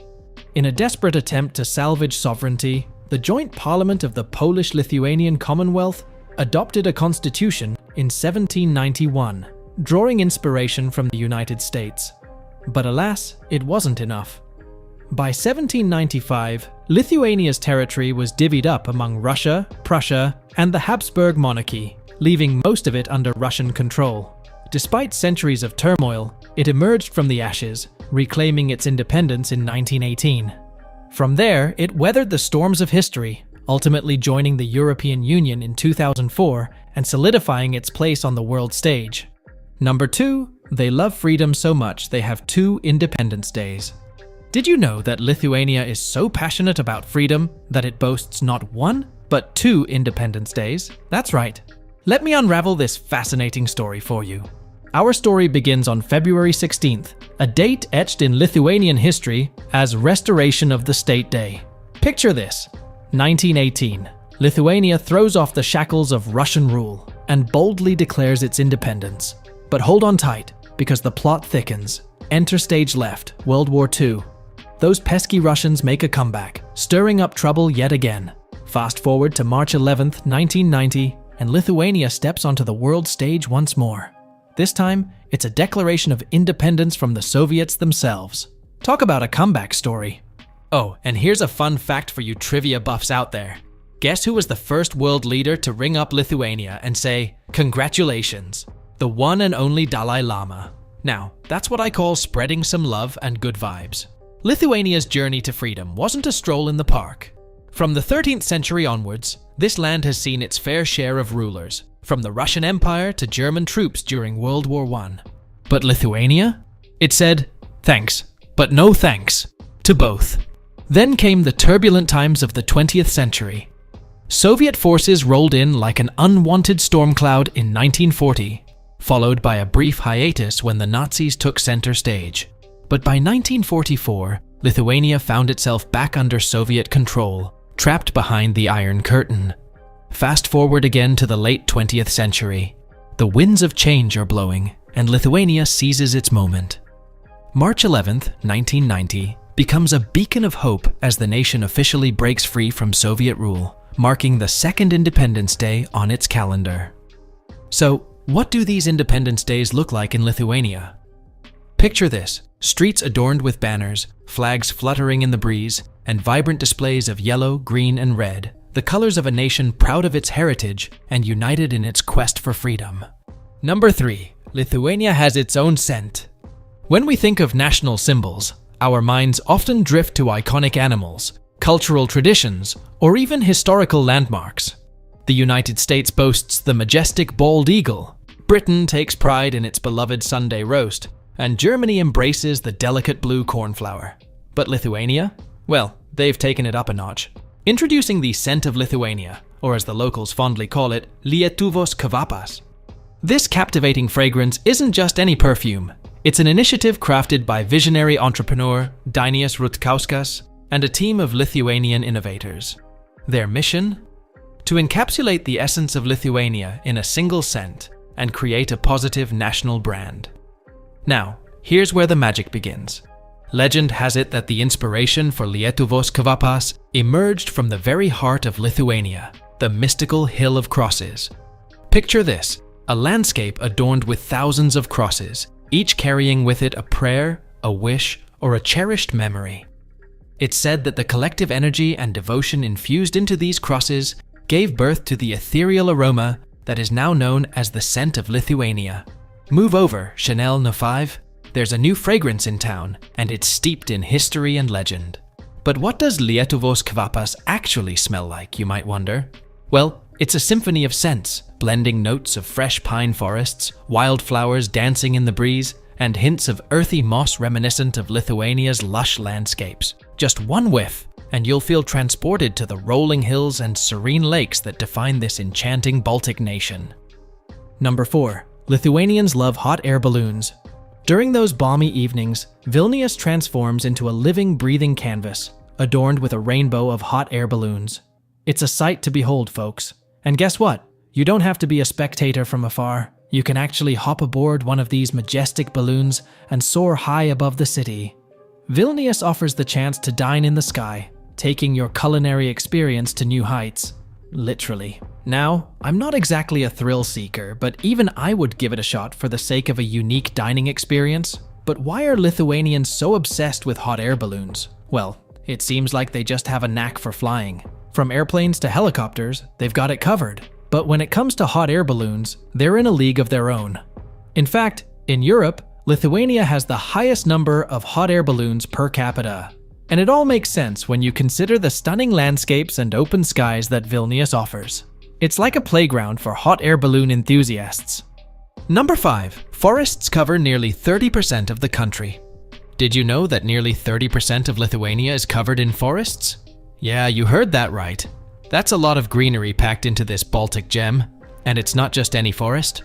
Lithuania boasts over 700 different plant species, thriving in its lush woodlands and wetlands. Imagine wandering through that, discovering all kinds of botanical treasures. Now, what makes up these magical forests? Well, mainly oak and birch trees stand tall in Lithuania's green embrace. But it's not just about their beauty.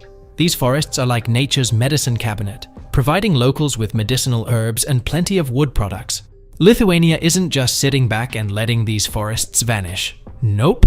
They're serious about conservation. In recent years, the government has cracked down on how the land is used and protected, making sure these natural wonders stick around for generations to come. And guess what? This commitment to sustainability has put Lithuania at the forefront of forest conservation in Europe. They're setting the bar high for keeping our planet green and healthy. Number 6. The world's best Wi-Fi. When you think of super fast Wi-Fi, what comes to mind? Probably not Lithuania, right? But believe it or not, this small Baltic nation is taking the world by storm with its lightning-fast internet speeds. According to data from UMA, Lithuania has claimed the top spot on the list of 20 countries with the fastest public Wi-Fi. And guess what? The United States? Well, it's not even close, sitting at number 20 on the list. So just how fast are we talking? In the US, the average download speed is about 6.89 megabits per second. But hop over to Lithuania, and you'll find yourself zooming along at an average speed of 15.4 megabits per second. Now, that's quite the difference. But what's the secret behind Lithuania's speedy Wi-Fi? Well, it's a combination of factors, really. From investment in infrastructure to forward-thinking policies, Lithuania has been paving the way for a digital revolution. Plus, with its vibrant tech scene and innovative startups, Lithuania is quickly becoming known as a hotspot for all things digital. So whether you're streaming your favorite shows or video chatting with friends halfway across the globe, Lithuania's got you covered. Number 7. The longest peaceful protest ever. Picture this. It's August 23rd, 1989. The world is remembering the 50th anniversary of the Molotov-Ribbentrop Pact. Now, you might be wondering, what's that all about? Well, it was a deal between Hitler's Germany and Stalin's Soviet Union, and it had some serious consequences for countries like Lithuania. This pact, besides being a non-aggression agreement, had something called the Secret Protocol. Sounds mysterious, right? It basically decided who got what when it came to influence over countries like Lithuania, Latvia, and Estonia.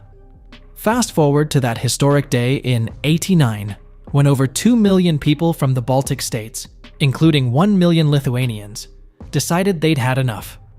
They wanted their freedom, and they wanted it now. What did they do? They formed what's now known as the Baltic Way. Imagine this: a human chain stretching a whopping 675 kilometers from Tallinn, Estonia, all the way to Vilnius, the capital of Lithuania.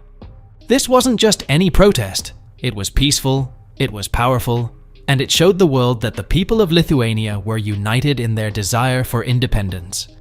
Instead of brushing it off, the Soviet Union actually acknowledged the secret protocol and declared it invalid.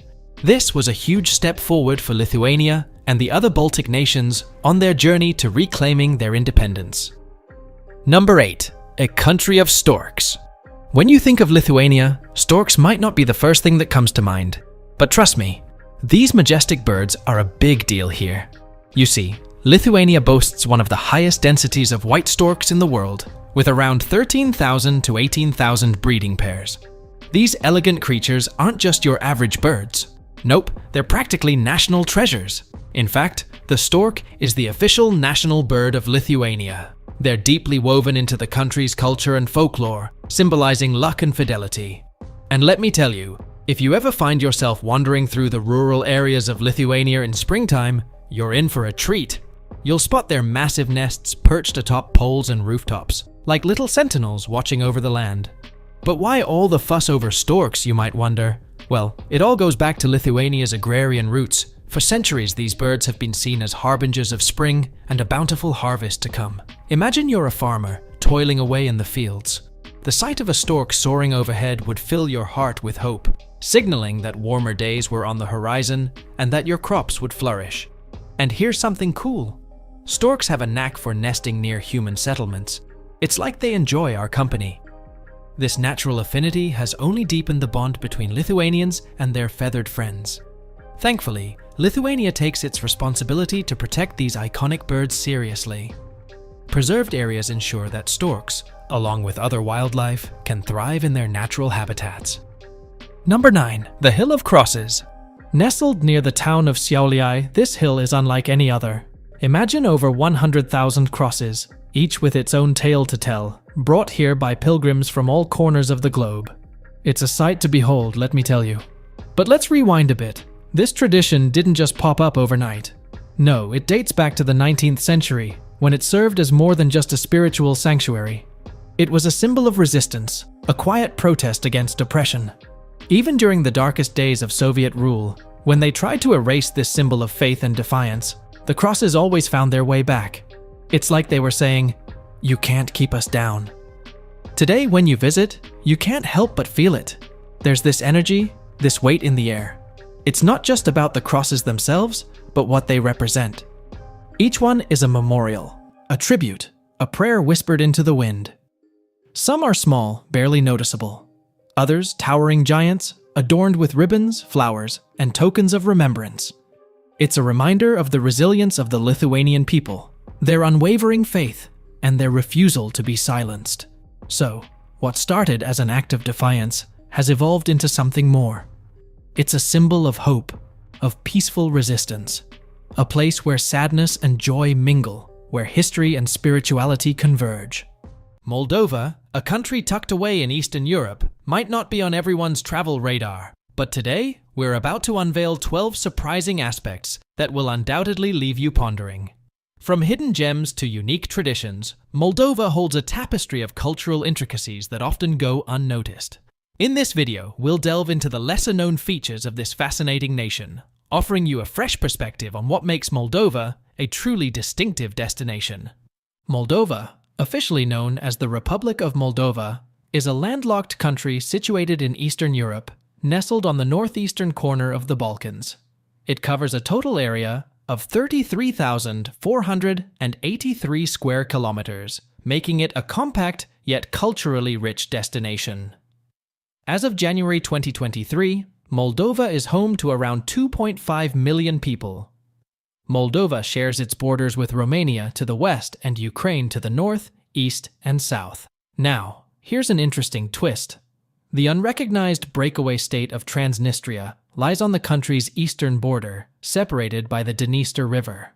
Much of Moldova's territory was once part of the Principality of Moldavia until 1812, when it became known as Bessarabia under Russian rule. It later united with Wallachia to form Romania, but saw a series of territorial shifts during the 20th century due to geopolitical events and conflicts. Fast forward to 1991, during the dissolution of the Soviet Union. The Moldavian SSR declared independence and officially became Moldova. However, a strip of Moldovan territory on the east bank of the Dniester has been under the de facto control of the breakaway government of Transnistria since 1990, adding a layer of complexity to the region. In terms of governance, Moldova is a unitary parliamentary representative democratic republic, with Chisinau serving as its capital, the largest city, and the main cultural and commercial center. Under the presidency of Maia Sandu, elected in 2020, Moldova has been actively pursuing European Union membership. In June 2022, it was granted candidate status, and accession talks began in December 2023. President Sandu has also advocated for a closer alliance with NATO and condemned Russia's invasion of neighboring Ukraine. Moldova is the second poorest country in Europe by GDP per capita, following Ukraine. The service sector dominates its GDP, and it holds one of the lowest Human Development Index rankings in Europe, standing at 76th in the world as of 2022. However, there's room for growth, as Moldova sits at 60th place on the Global Innovation Index as of 2023. The country is a member of several organizations, including the United Nations, the Council of Europe, the World Trade Organization, and the GUAM Organization for Democracy and Economic Development, among others. Number 1. Moldova is the least visited country in Europe. Moldova may not be the first European destination that comes to mind when planning a trip, and that's because it holds the title of being the least visited country on the continent. But why is that? Let's explore. Moldova, nestled between Romania and Ukraine, boasts a rich history and a unique blend of cultures. Its charming countryside is dotted with vineyards, monasteries, and historical landmarks. However, the nation's lack of widespread recognition and infrastructure has kept it off the radar for many travelers. In recent years, efforts have been made to promote tourism in Moldova, but the numbers still lag behind. The country's picturesque landscapes, such as the scenic Codru Forest and the world-famous Milesti Mici winery, home to the largest wine cellar on Earth, remain hidden gems waiting to be discovered. Economic factors also play a role in Moldova's status as the least visited. The nation has faced challenges in terms of development, and this reflects in its tourism industry. However, it's worth noting that Moldova is gradually making strides to improve its infrastructure and attract more visitors. Number 2. The country had no president for 3 years. So, what exactly happened during those 3 years? Well, between 2009 and 2012, Moldova faced a significant political deadlock. Various political parties were at odds with each other, unable to reach a consensus. The crux of the issue was the inability to form an agreement with communist defectors, creating a prolonged state of uncertainty. After a staggering 917 days of political impasse, Moldova finally found a resolution. In 2012, the country elected Nicolae Timofte as its president, putting an end to the prolonged period without a head of state. Timofte's election marked a crucial turning point for Moldova, bringing stability back to its political landscape. Number 3. A wine city underground. Moldova, with its over 276,000 acres of vineyards, is indeed a wine lover's paradise. But what if I told you that hidden beneath the picturesque landscapes lies a sprawling underground city dedicated to the art of winemaking? Enter Craiova Underground City, a place that celebrates Moldovan winemaking like no other. Stretching over 70 kilometers, the Craiova Underground City is not your average wine cellar. It's a labyrinth of tunnels and streets named after various wine varieties. Picture this. As you stroll through the underground streets, you'll find wine stored everywhere, each bottle aging gracefully at the optimal temperature. Now, what makes this underground city truly unique is the experience it offers. Visitors not only get to explore the fascinating world of winemaking, but also enjoy a variety of activities. Imagine watching movies about wine at a cinema, surrounded by the very essence of winemaking. It's an immersive experience that goes beyond just tasting the final product. Private tours are available for those seeking a more personalized exploration. Picture yourself on a guided tour, learning about the meticulous process of winemaking from grape to bottle. And here's the cherry on top. After the educational journey, you can savor regional wines during a tasting session. It's a treat for the senses. But that's not all. Craiova Underground City offers more than just wine education. How about a fabulous dinner underground? Yes, you heard it right. Indulge in a culinary delight surrounded by the very wine that graces your table. It's an experience that combines history, culture, and of course, the love for wine. Number 4. Its wine is banned in Russia.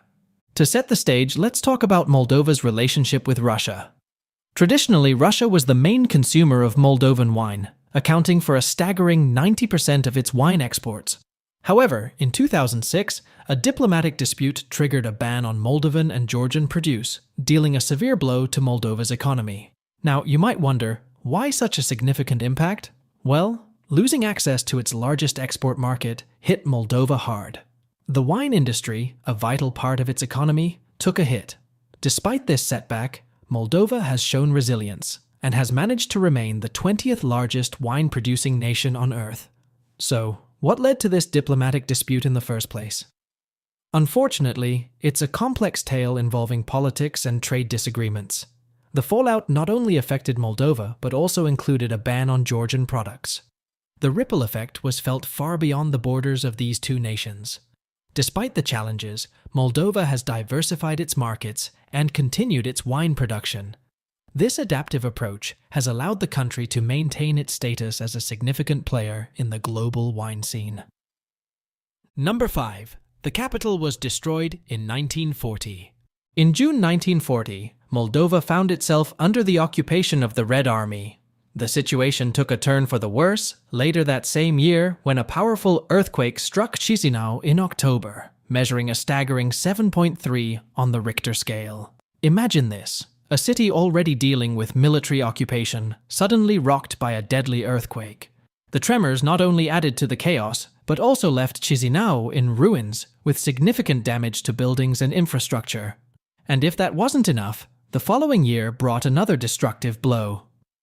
In 1941, the Luftwaffe, the German Air Force, arrived and further devastated what remained of Chisinau.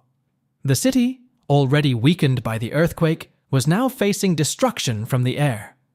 The combined impact of these events reshaped the cityscape and the lives of its inhabitants. Chisinau, once a thriving capital, now bore the scars of war and natural disaster. Number 6. One of the poorest countries in Europe. What makes Moldova one of the poorest countries in Europe? Well, it all comes down to the numbers. Moldova's GDP per capita, which is the average income per person, hovers around $2,000. To put it into perspective, that's significantly lower than many other European countries. Now, this isn't just a statistical blip. Moldova has faced economic challenges, such as high unemployment rates and widespread poverty. It's important to note that these struggles didn't happen overnight. They have roots in historical and geopolitical factors that have shaped Moldova's economic landscape. Despite these challenges, the Moldovan government hasn't been sitting idle. They've been actively working to turn things around. Initiatives have been put in place to boost the economy and attract foreign investment. The goal is clear: to create a more stable and prosperous future for the people of Moldova. One key aspect of this effort is the focus on attracting foreign investment. By creating a more business-friendly environment, Moldova aims to bring in capital that can stimulate economic growth. This includes reforms in areas like taxation, infrastructure development, and regulatory frameworks. It's worth mentioning that Moldova is a land of untapped potential. From its picturesque landscapes to its rich cultural heritage, there's a lot more to this country than meets the eye. So, while economic challenges persist, Moldova is also a place with resilience and determination. Number 7. National Wine Day. National Wine Day is not just a one-day affair, but a two-day festival held on the 3rd and 4th of October. During these special days, winemakers across the country open their cellars and wineries to the public, creating a unique experience for both locals and visitors alike. It's a fantastic opportunity for wine enthusiasts to explore the rich heritage of Moldovan winemaking. What's even more intriguing is that during National Wine Day, you can indulge in wine tasting either for free or at a significantly lower cost compared to regular days.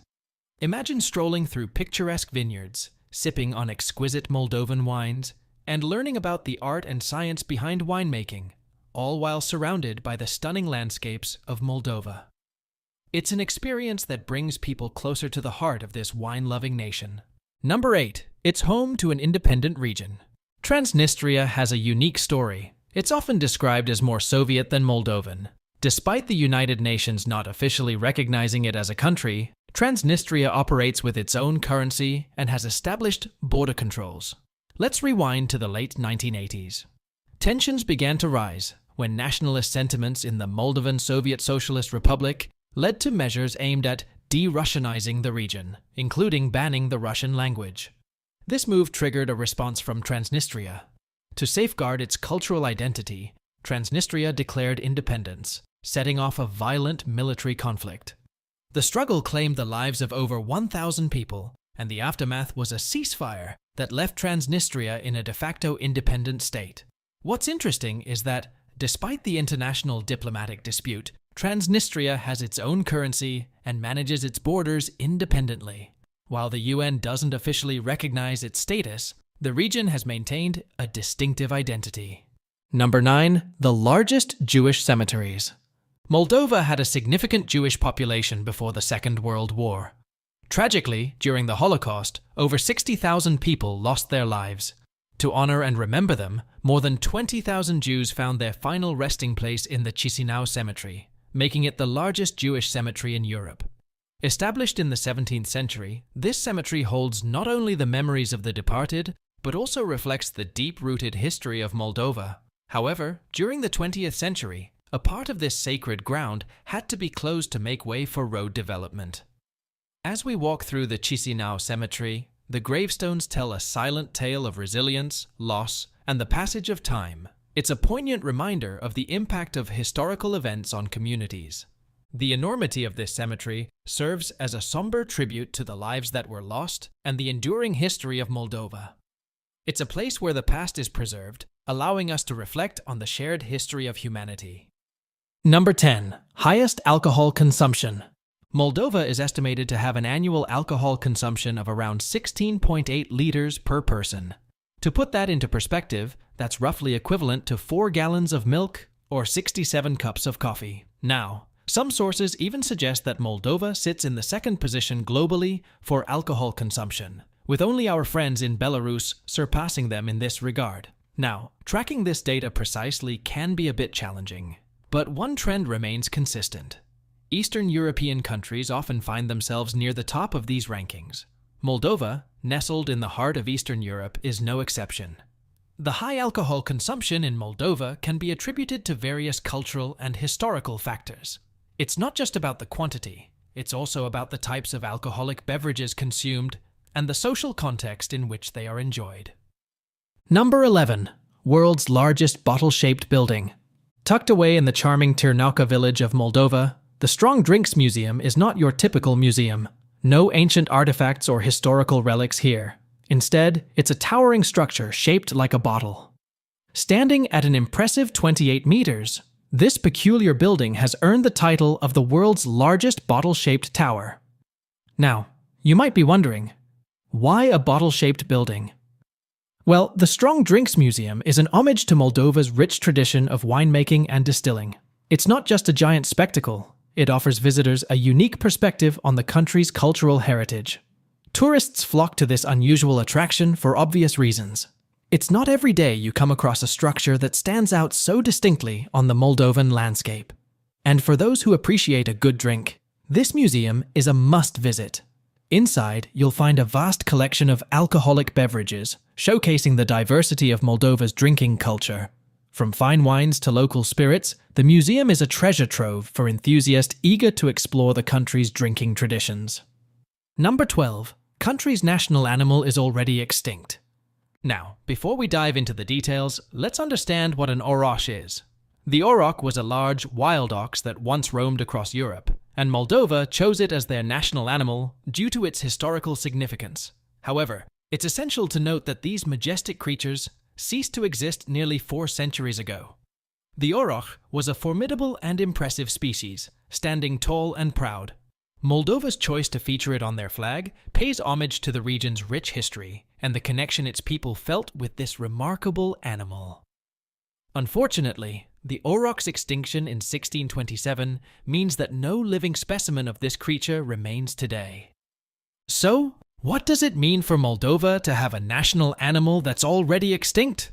Well, it serves as a symbol of heritage and a nod to the country's past. While the oroch may no longer roam the Moldovan landscapes, its representation on the flag keeps the spirit of this extraordinary creature alive in the hearts of the people. In conclusion, the fact that Moldova's national animal is already extinct is a poignant reminder of the passage of time and the changing face of our planet. It's a unique choice that sets Moldova apart, connecting its citizens with a piece of history that transcends the boundaries of time. Croatia, a country nestled in the heart of Europe, is more than just breathtaking landscapes and stunning beaches. It's a land filled with surprises and hidden gems waiting to be explored. From its rich history to its vibrant culture, Croatia never fails to captivate the hearts of travelers from around the globe. But what truly sets this Adriatic gem apart are the lesser-known facts that make it truly unique. Today, we're diving deep into the essence of Croatia, uncovering its secrets and shedding light on some surprising truths that will leave you in awe. So, buckle up and get ready to embark on a journey through the enchanting world of Croatia, where every corner tells a story and every moment is filled with wonder. Number 1. Gladiators used to fight here. Did you know that nestled within the heart of Croatia lies an ancient marvel that rivals even the grandeur of Rome's Colosseum? Croatia boasts its very own amphitheater, the magnificent Pula Arena. Standing tall for over 2,000 years, this architectural wonder, built in the 1st century BCE, holds more secrets than meets the eye. And here's the kicker. It's not just about its breathtaking beauty, but the jaw-dropping history it holds within its ancient walls. Picture this. Gladiators once roamed these very grounds, their valor tested in fierce battles against wild beasts. That's right. The Pula Arena wasn't just a venue for entertainment. It was a stage where justice was served, where the condemned faced their fate against nature's fury. Despite its age, the Pula Arena stands proud, a testament to the craftsmanship of ancient times. And here's the twist. It's one of Croatia's best-kept secrets. While the Colosseum steals the spotlight, this hidden gem silently mesmerizes those who dare to seek its marvel. So, the next time you find yourself in Croatia, don't just stop at the beaches and the cities. Take a step back in time, stand amidst the echoes of history at the Pula Arena, and let its secrets unfold before your very eyes. Trust me, it's an experience you won't soon forget. Number 2. Game of Thrones was filmed in Croatia. You may have marveled at King's Landing's grandeur with its towering walls and labyrinthine streets. And yes, that was none other than Dubrovnik's Old Town, a UNESCO World Heritage Site that brought the capital of the Seven Kingdoms to life. But hold on to your dragon scales because there's more to this story. Enter Split, Croatia's jewel on the Dalmatian coast. It's not only a playground for the wealthy and famous, it's also where Myrine, the city conquered by Daenerys Targaryen, rose from the ashes of slavery. And guess what? The imposing fortress of Klis, overlooking Split, served as the perfect backdrop for this pivotal moment in the series. Croatia isn't just a two-trick pony when it comes to Game of Thrones.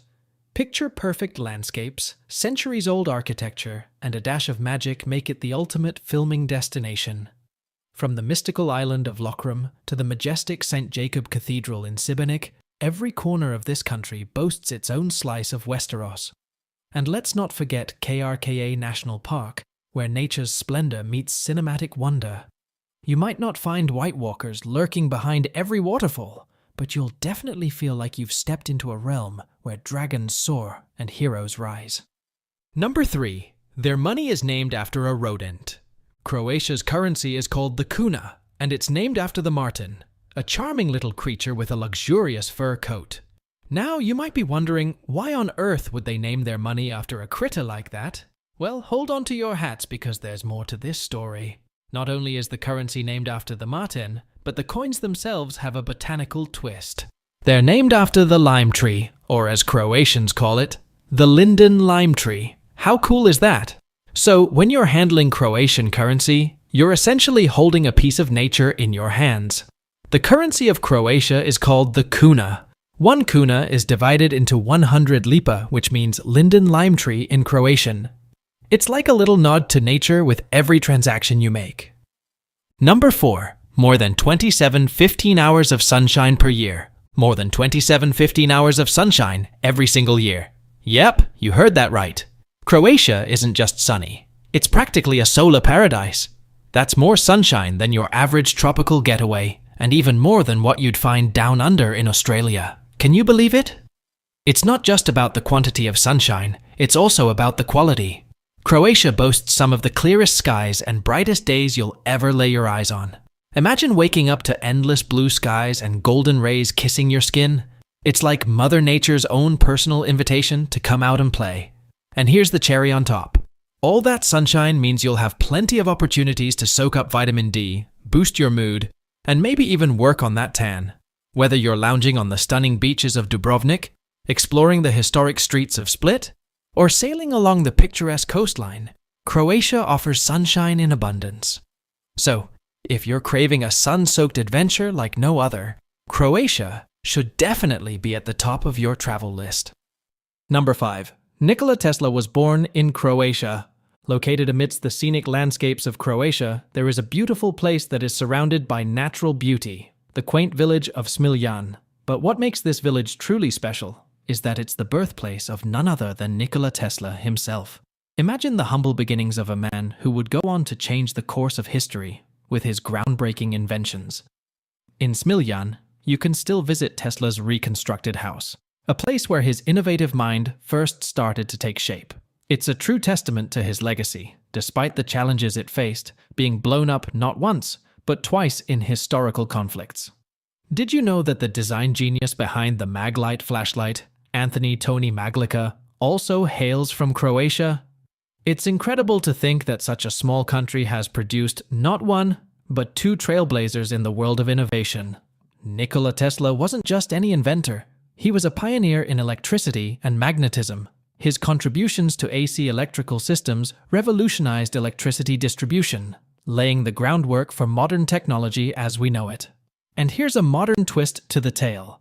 Tesla, Inc., the renowned American electric vehicle and clean energy company, pays homage to Nikola Tesla's legacy. From electric cars to renewable energy products, this company consistently strives to surpass limits and explore new realms of innovation, much like its namesake. Number 6. The country of more than 1,000 islands and islets. Croatia isn't just a destination, it's a mosaic of beauty waiting to be explored. With a coastline stretching along 1,777 kilometers, it's no wonder this country is a haven for beach enthusiasts and adventurers alike. But here's the kicker. It's not just about the mainland. Croatia boasts something truly extraordinary. More than 1,000 islands and islets scattered across its seascape. Now, let's talk numbers. Most people might know about Croatia's famous islands like Hvar or Korčula. But did you know that many of these islands remain isolated and uninhabited? That's right. It's like stumbling upon your very own slice of paradise, away from the hustle and bustle of everyday life. Imagine strolling along pristine shores, with nothing but the gentle waves softly lap upon the shore, while a salty breeze gently caresses your skin. These islands aren't just about stunning beaches, they're also home to a rich tapestry of wildlife and flora, waiting to be discovered. From rare bird species to vibrant underwater ecosystems, Croatia's islands are teeming with life. Whether you're an avid hiker, a nature lover, or simply someone seeking tranquility, there's something here for everyone. While some islands boast charming villages and bustling harbors, others remain untouched, offering a glimpse into a bygone era. It's like stepping back in time, where simplicity reigns supreme and the beauty of nature takes center stage. So, the next time you're planning your getaway, why not set sail for Croatia's enchanting islands? Number 7. The Dalmatian dog breed was bred in Croatia. When we think of Dalmatians, we often associate them with fire trucks or Disney movies, but their history runs much deeper than that. These beautiful dogs are considered one of the oldest breeds, with their exact origins shrouded in mystery. However, they gained widespread recognition in the 18th and 19th centuries, particularly in Europe, especially in England. Back in the day, Dalmatians weren't just cuddly companions. They had important jobs to do. They were used as carriage dogs, trotting alongside horse-drawn carriages, guarding the cargo, and ensuring safe travels. Their distinctive spotted coats not only made them stand out, but also served a practical purpose. They were easily visible during the night, making them excellent guard dogs. Dalmatians also found a home in firehouses, where they became beloved mascots. Their courageous and loyal nature made them perfect companions for firefighters. Legend has it that they would run alongside horse-drawn fire engines, clearing the path and alerting pedestrians with their barks. Beyond their working roles, Dalmatians are known for their playful and energetic personalities, making them fantastic family pets. Their striking appearance and friendly demeanor have captured hearts around the world, leading to their prominence in various films, books, and even as the mascots of certain sports teams. So, why Croatia? Well, while the exact origins of the Dalmatian breed remain uncertain, many believe that they were first spotted, pun intended, along the Adriatic coast of Croatia, hence the name Dalmatian. It's a testament to Croatia's rich history and culture that even its dogs have left a mark on the world stage. Number 8. Croatia has clean drinking water from the tap. You might be wondering, what's the secret behind Croatia's crystal clear tap water? Well, it's a combination of careful planning, investment in modern infrastructure, and rigorous quality control measures. Whether you're strolling through bustling cities or trekking through rural landscapes, you can trust that the water flowing from Croatian taps meets some of the strictest standards out there. Let's talk about the process. Croatia has made significant investments in water treatment facilities, ensuring that the water undergoes thorough purification before it reaches your glass. From filtration to disinfection, every step is carefully monitored to guarantee that what you're drinking is not just safe, but also delicious. And here's the best part. This clean drinking water isn't just reserved for locals. Visitors to Croatia can also enjoy the convenience and peace of mind that comes with knowing they can hydrate straight from the tap. No need to lug around plastic bottles or worry about the environmental impact. Croatia's got you covered. Beyond the practical benefits, Croatia's commitment to clean drinking water speaks volumes about its overall infrastructure and commitment to sustainability. It's a testament to the country's dedication to providing its citizens and guests with not just a memorable experience, but also a safe and healthy one.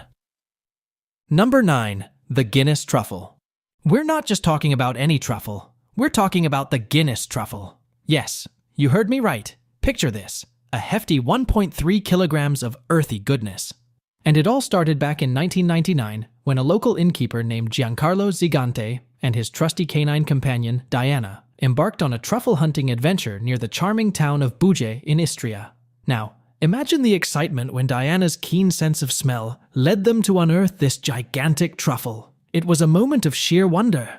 And guess what? Their remarkable discovery made its way into the prestigious Guinness Book of Records as the largest truffle ever found. Talk about making history. If you're itching to experience the thrill of truffle hunting yourself, you're in luck. Tourists flock to the picturesque Moto Von Forest for an immersive truffle hunting experience. Just imagine strolling through the lush greenery, accompanied by skilled truffle hunters and their trusty dogs, sniffing out these elusive treasures. It's an adventure like no other. And let's not forget about the truffle festivals. These food festivals are a food lover's paradise. Imagine being surrounded by the alluring scent of freshly shaved truffles, mingling with locals and fellow travelers, as you indulge in mouth-watering delicacies crafted with these prized fungi.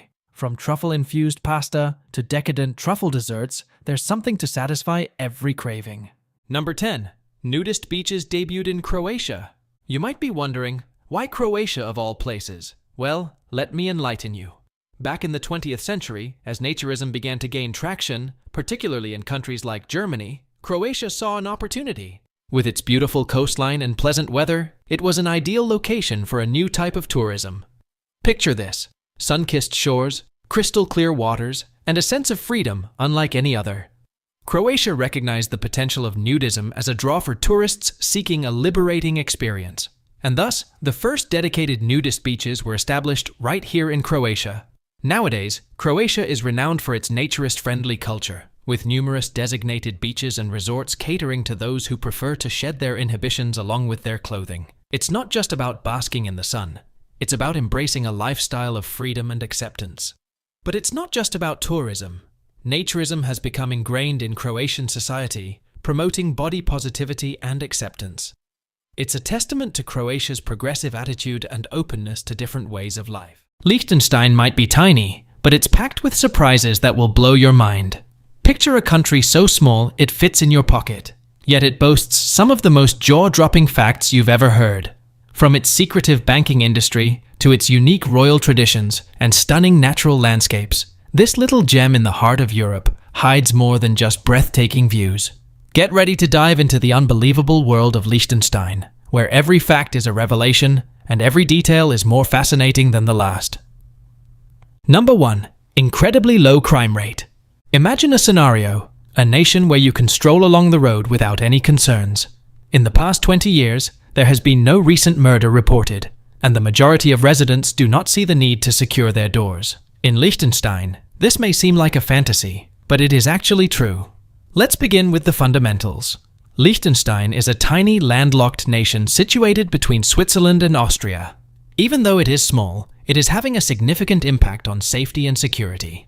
How can a nation of such a small size accomplish such remarkable outcomes? Let's analyze it. To start with, let's look at the numbers. Liechtenstein is home to one of the lowest crime rates in the world. In order to provide context, the most recent murder on record occurred in 1997. Yes, that's correct, more than 25 years ago. This statistic is truly remarkable for a country where the majority of people don't even bother locking their doors. Now, we will discuss their incarceration system. Liechtenstein can only accommodate up to 20 prisoners in its prison. That is extremely tiny in comparison to other nations. However, the catch is that individuals who receive a sentence longer than 2 years are transferred to Austria. Indeed, Austria. This is due to the fact that Liechtenstein has very few prison facilities. Nevertheless, the nation upholds its remarkable safety reputation, attributed to its distinct combination of community-oriented measures and a remarkably low crime level. Number 2. Accidental Swiss invasions. Let's begin with one of the most well-known confusions. In 2007, 171 Swiss soldiers mistakenly went off course due to bad weather and low visibility. They marched almost 2 kilometers into Liechtenstein before they noticed their error. The Swiss apologized before anyone in Liechtenstein even realized they had crossed the border.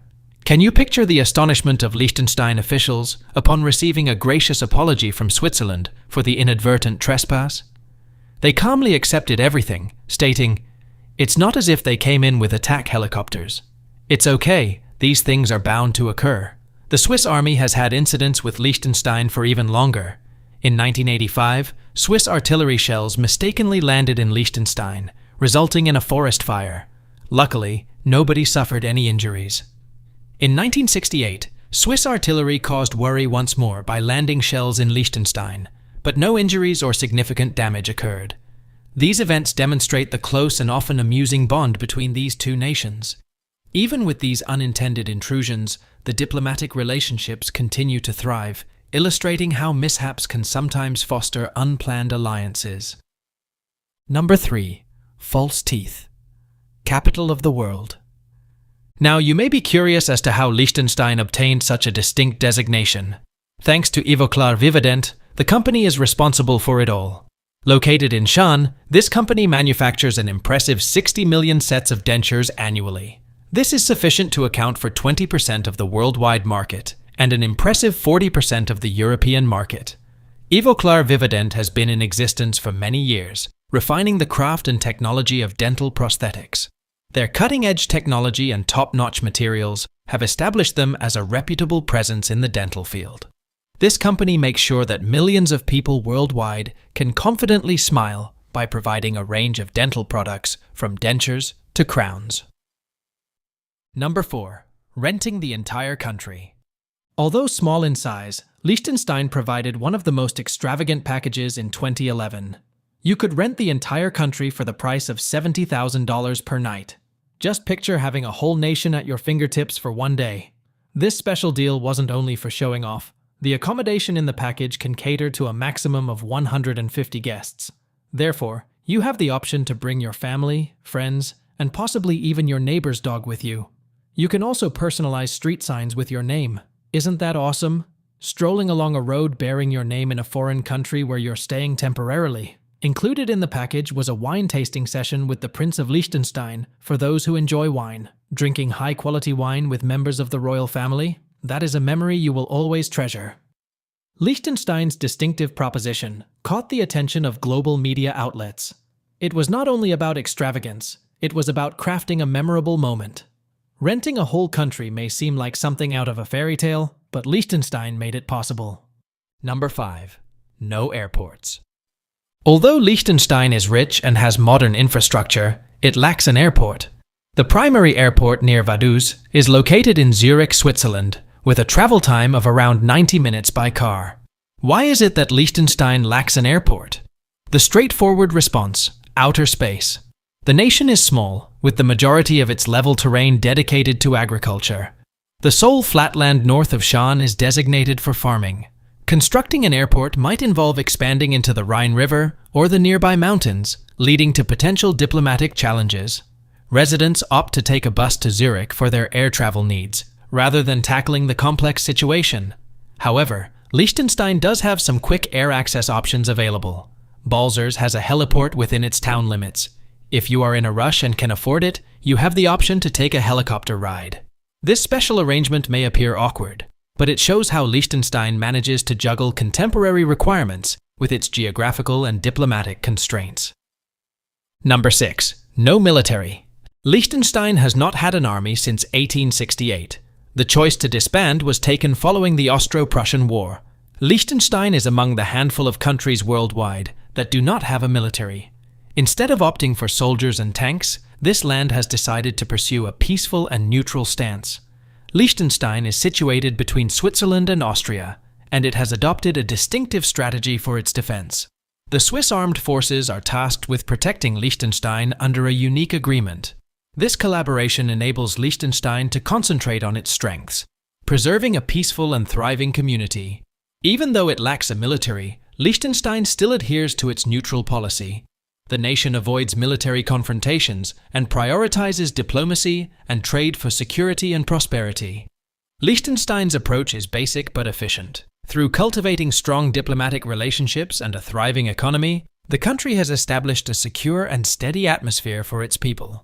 This small nation demonstrates that strength and security can be achieved without a military.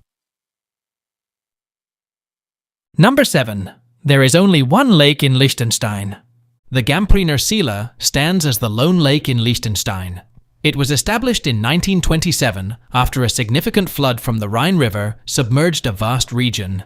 The lovely lake we see today in Bendern-Gamprin village was formed by a natural occurrence at approximately 435 meters above sea level. Nestled within thick woods, the Gampriner Sila is a serene sanctuary that enhances the beauty of Liechtenstein's scenery. It's incredible to consider how this lake, created by a catastrophic event, has turned into such a peaceful location.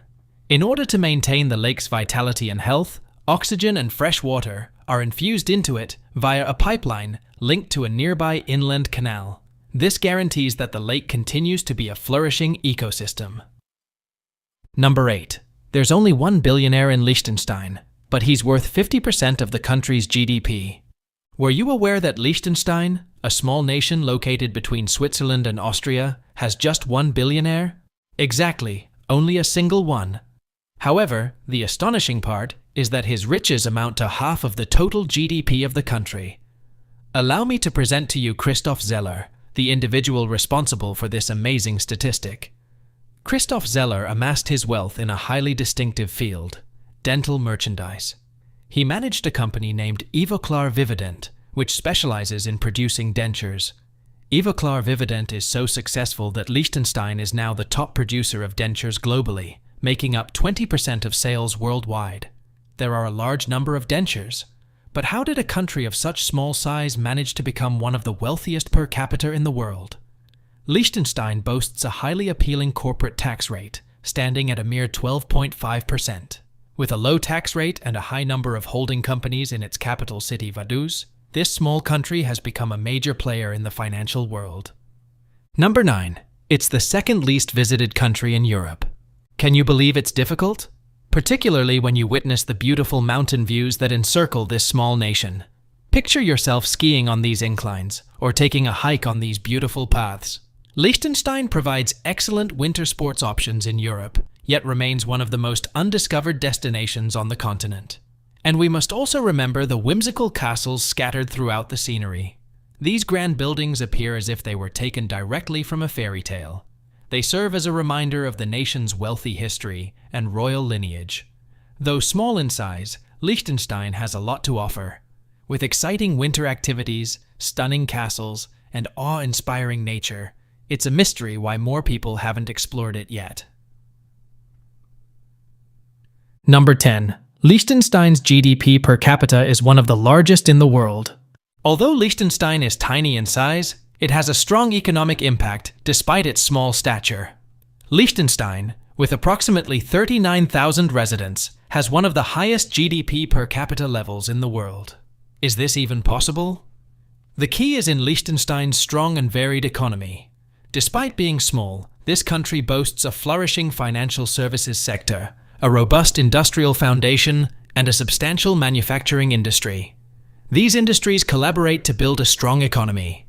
Liechtenstein's uniqueness is not solely due to its economy. The nation's welcoming business climate and competitive tax rates entice companies and investors globally. Liechtenstein is considered an ideal location for companies to establish their operations due to its stable political climate and favorable economic policies. The surge of businesses and investments has significantly strengthened Liechtenstein's economic prosperity. Therefore, the people living in Liechtenstein experience a high quality of life, demonstrated by their impressive GDP per capita statistics. It's not surprising that this small country can rival some of the biggest economies in the world. Number 11. There are more companies than people in Liechtenstein.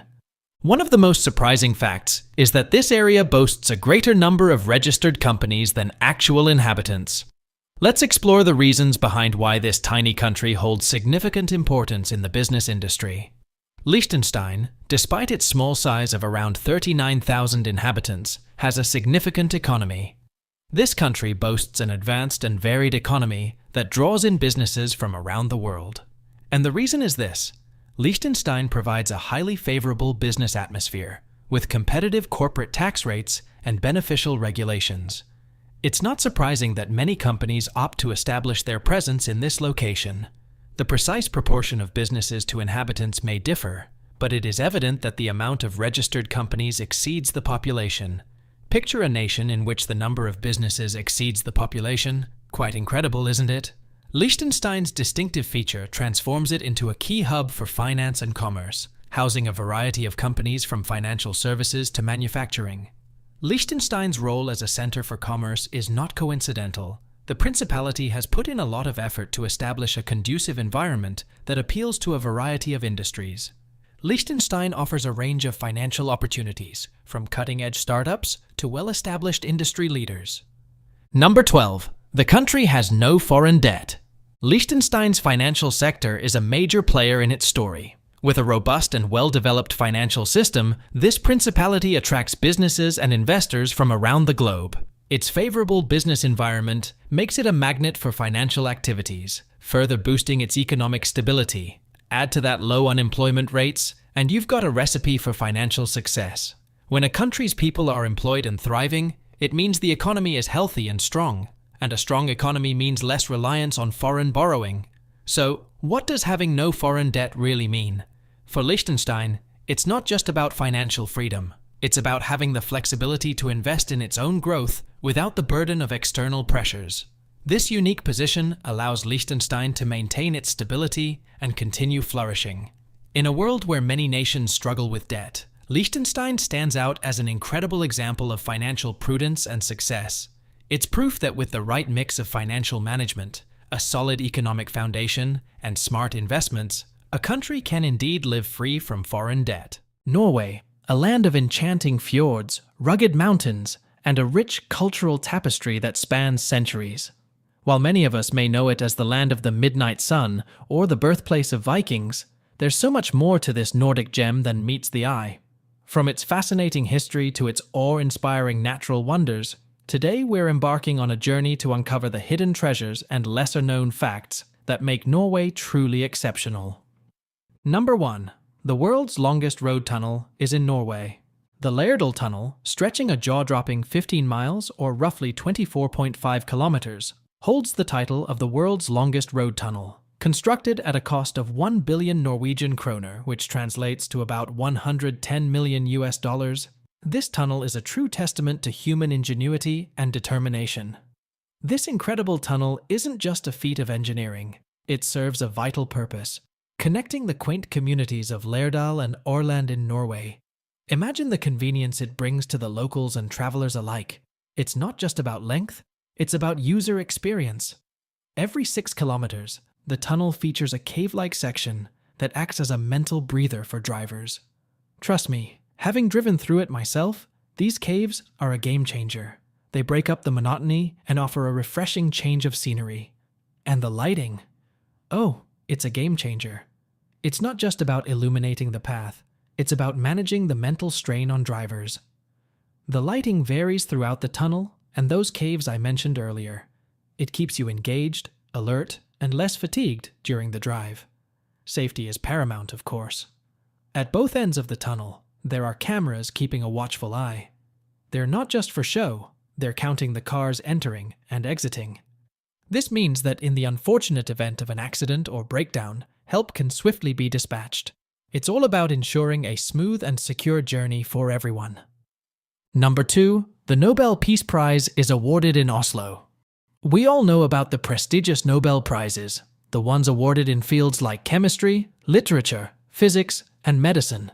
But did you know that the Nobel Peace Prize has a unique home?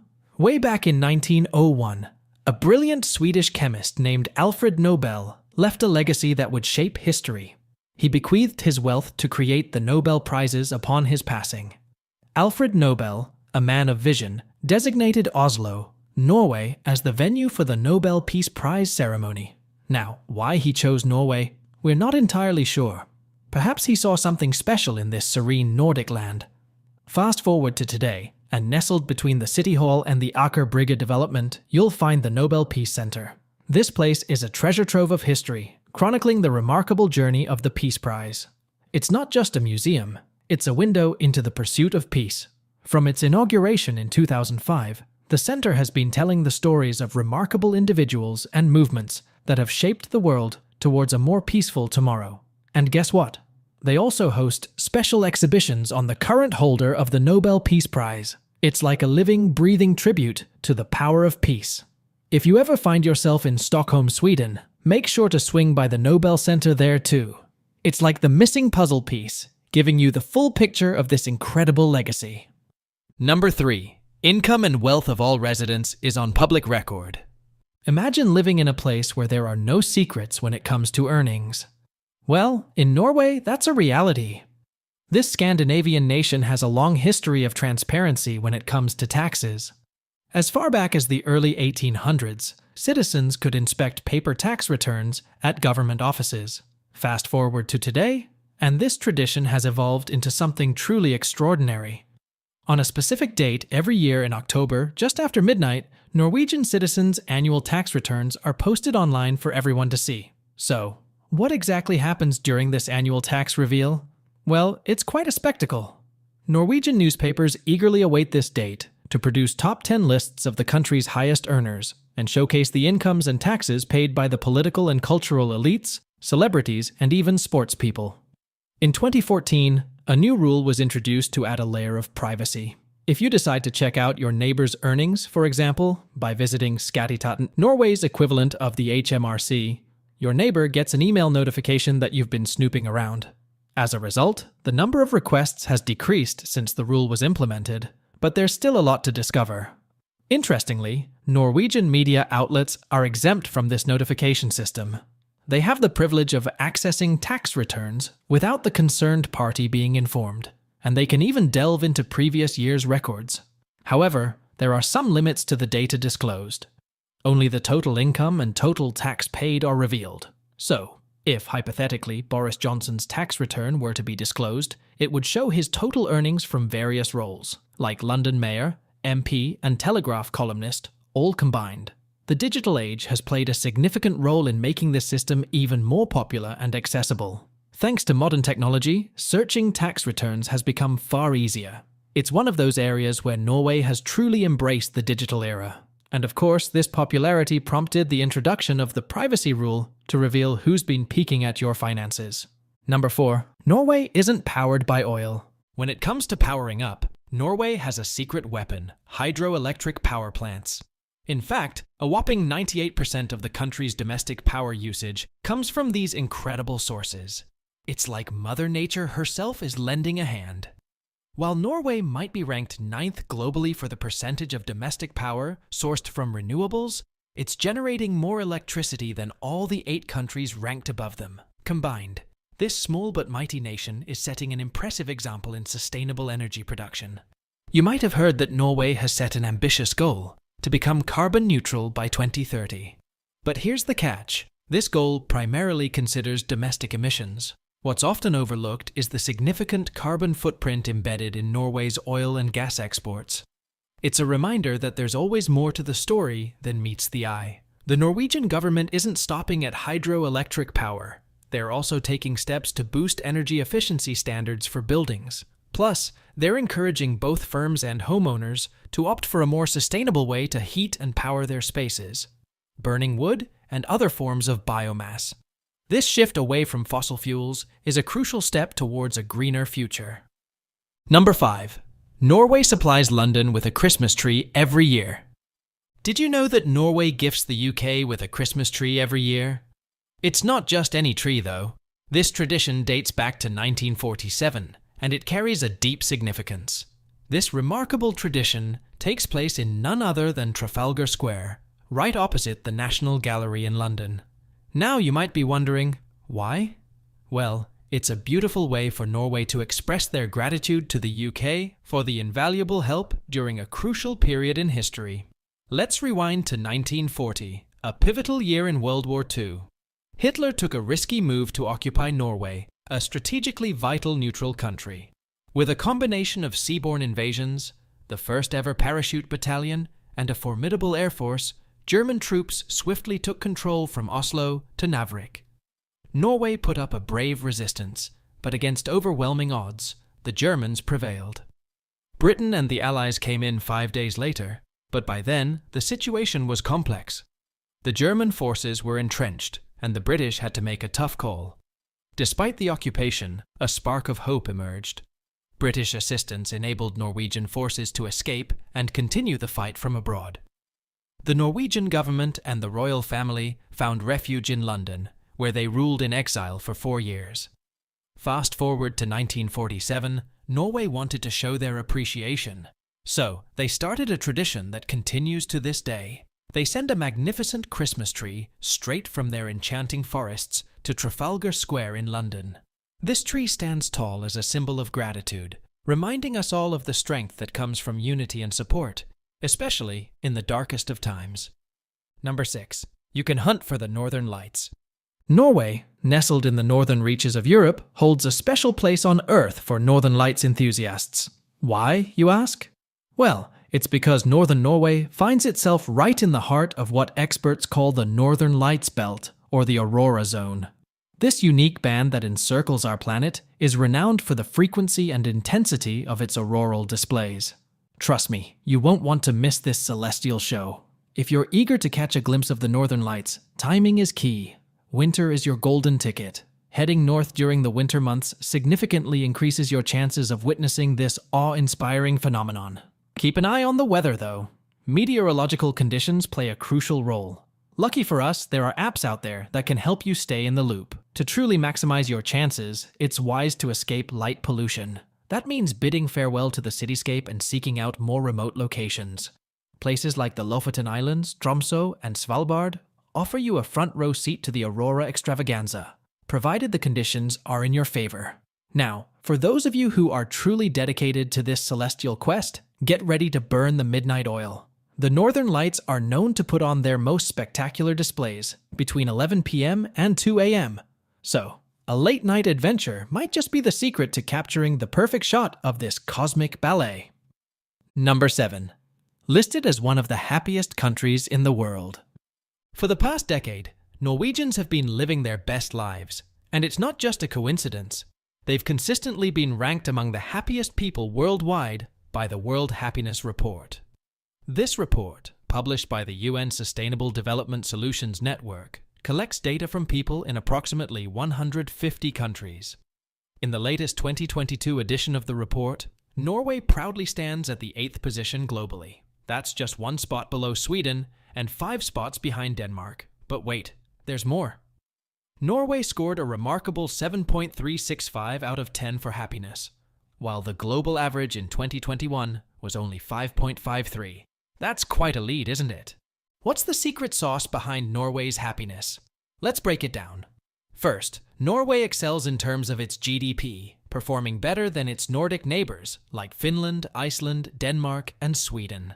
This robust economy contributes significantly to the country's overall well-being. Norway also shines brightly in the social support and life expectancy categories.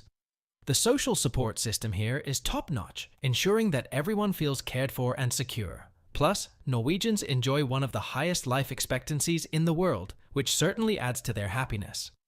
Norway is a place where you have the freedom to make life choices. It ranks high in this category, giving its residents the autonomy to shape their destinies as they see fit. Of course, no place is perfect, and Norway faces its own set of challenges. One area where they could improve is generosity. But hey, they're not alone. Most countries struggle with this too. Another aspect where Norway lags a bit is the perception of corruption. While it's still a relatively clean country, there's room for improvement in this category. Number 8. 400,000 lakes. Norway is not just known for its breathtaking fjords, but it's also a land of lakes. In fact, it's home to approximately 400,000 lakes, and they come in all shapes and sizes. These lakes make up nearly 5% of Norway's total land area, which is quite astonishing when you think about it. Among the largest lakes are Mjøsa, Femund, Røsvatn, Randsfjorden, and Tjørnfjord. But the heavyweight champion is none other than Lake Mjøsa. Lake Mjøsa, situated in the southern part of Norway, is a true giant. Its area spans a whopping 365.19 square kilometers. That's like having a lake the size of a small country. It stretches an impressive 117 kilometers in length and can reach a maximum width of 15 kilometers. Oh, and if you're wondering how deep it goes, well, it plunges down to a staggering 468 meters. To put it in perspective, that's almost as deep as the Empire State Building is tall. This magnificent body of water is not just any lake. It's a product of the melting glaciers. As the ice retreated, it left behind this awe-inspiring wonder of nature. It's fascinating to think that despite their common origin, each of Norway's lakes is unique. They vary in shape, length, depth, and the wildlife they support. The lakes that snake through the mountain ranges are known for their incredible depth, uneven bottoms, and countless branches. Meanwhile, those in the flatter southern part of Norway are generally shallower but cover more surface area. From these, wide and majestic rivers flow. This intricate network of rivers and lakes not only contributes to the stunning landscapes of Norway, but also plays a vital role in the country's ecosystem. Number 9. Modern and ancient skiing were invented in Norway. This might not come as a shock to many of you, considering the Norwegians' deep love for skiing. But did you know who's hailed as the father of modern skiing? It's none other than Sondre Norheim. Back in the late 19th century, Sondre revolutionized skiing by introducing stiff ski bindings. These bindings allowed skiers to swing and jump with greater ease and less risk of taking a tumble. His ingenious ski design, known as the Telemark ski, laid the foundation for the skis we use and cherish today. The roots of skiing in Norway stretch back much further than we might have imagined. In fact, an ancient rock carving discovered at Rodøy in northern Norway provides evidence that people were using a form of skis as a mode of transportation a staggering 4,000 years ago. In the northern region of Finnmark, an astonishing find was made, the oldest preserved ski ever discovered, and it's a whopping 2,300 years old. Just think about the history that this ski has witnessed, the stories it could tell. It's a testament to the enduring legacy of skiing in Norway. Many of the words we use in skiing, like ski and slalom, actually originated right here in Norway. It's amazing how this sport has not only shaped the landscape, but also left its mark on our everyday language. Number 10. Norway rocks the Winter Olympics. When you think of Winter Olympics, which country comes to mind first? Canada, the USA, maybe Russia? Well, prepare to be amazed, because Norway, with just over 5 million residents, holds a jaw-dropping record. They're the most successful nation in Winter Olympic history. They've clinched a staggering 405 medals in total, including a whopping 148 golds. That's more than any other nation out there. Now, that's a feat worth celebrating. Norway didn't just excel on the podium, they also played host to this grand sporting spectacle. Twice.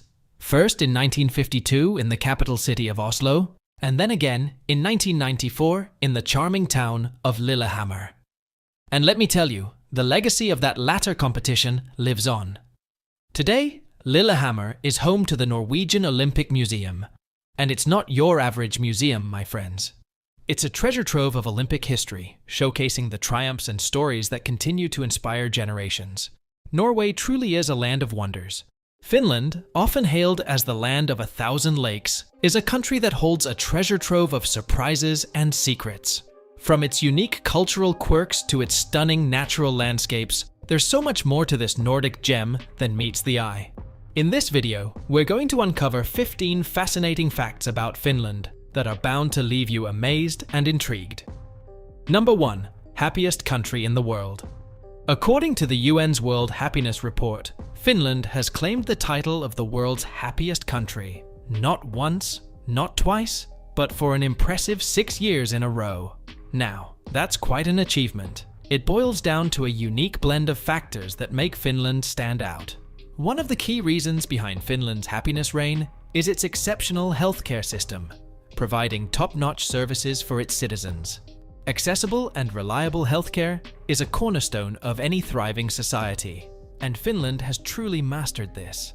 On top of that, the nation boasts a healthy income distribution, reducing economic inequalities and ensuring a higher quality of life for its residents. Finland truly shines in the social support department. The sense of community and togetherness is deeply ingrained in Finnish culture. People here genuinely look out for one another, creating a safety net that fosters happiness and well-being. Finland believes that happiness is a skill, and they're not keeping it to themselves. They're offering an incredible opportunity for 10 lucky individuals to attend an all-expenses-paid masterclass in June, where they'll learn the art of happiness firsthand. Imagine that, a chance to be mentored in the very heart of happiness itself. Number 2. Almost half of Finland's foreign population lives in Helsinki. In the vibrant city of Helsinki, 73,000 residents hold foreign citizenship. Now, when you compare that to the entire country's foreign population of about 324,000, it's quite astonishing. Helsinki has a total of 350,809 households, and on average, they consist of 1.8 persons. That's a unique dynamic. Zooming out to the Helsinki region, we find an even more interesting statistic. Here, there are 75,596 foreign national residents, accounting for about 5.7% of the region's population. Now, let's compare this to Finland as a whole. Across the entire nation, there are 155,705 foreign national residents, which makes up about 2.9% of the total population. These numbers really highlight the cosmopolitan nature of Helsinki. It's a true melting pot, attracting people from all walks of life. The city's diverse community is what makes it so unique and vibrant. Number 3. Finns are the world's biggest coffee drinkers. When most people think of Europe's coffee capital, they might imagine Italy or France. But surprise? Surprise? It's actually Finland that takes the lead. The average Finn consumes 12 kilograms of coffee every single year. To put it in perspective, that's roughly like finishing off 480 cups of coffee in 365 days. Can you imagine downing 8 cups of coffee in a day? Well, for Finns, that's just another Tuesday. It's not unusual at all. But what's behind this caffeine craze? Let's take a closer look. First off, it's essential to understand that coffee holds a special place in Finnish culture.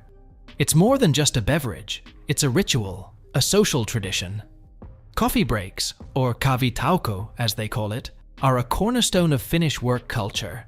They take their coffee seriously, and it's not just about the caffeine kick. You see, for Finns, sharing a cup of coffee is a way to connect, to bond with friends, family, and colleagues.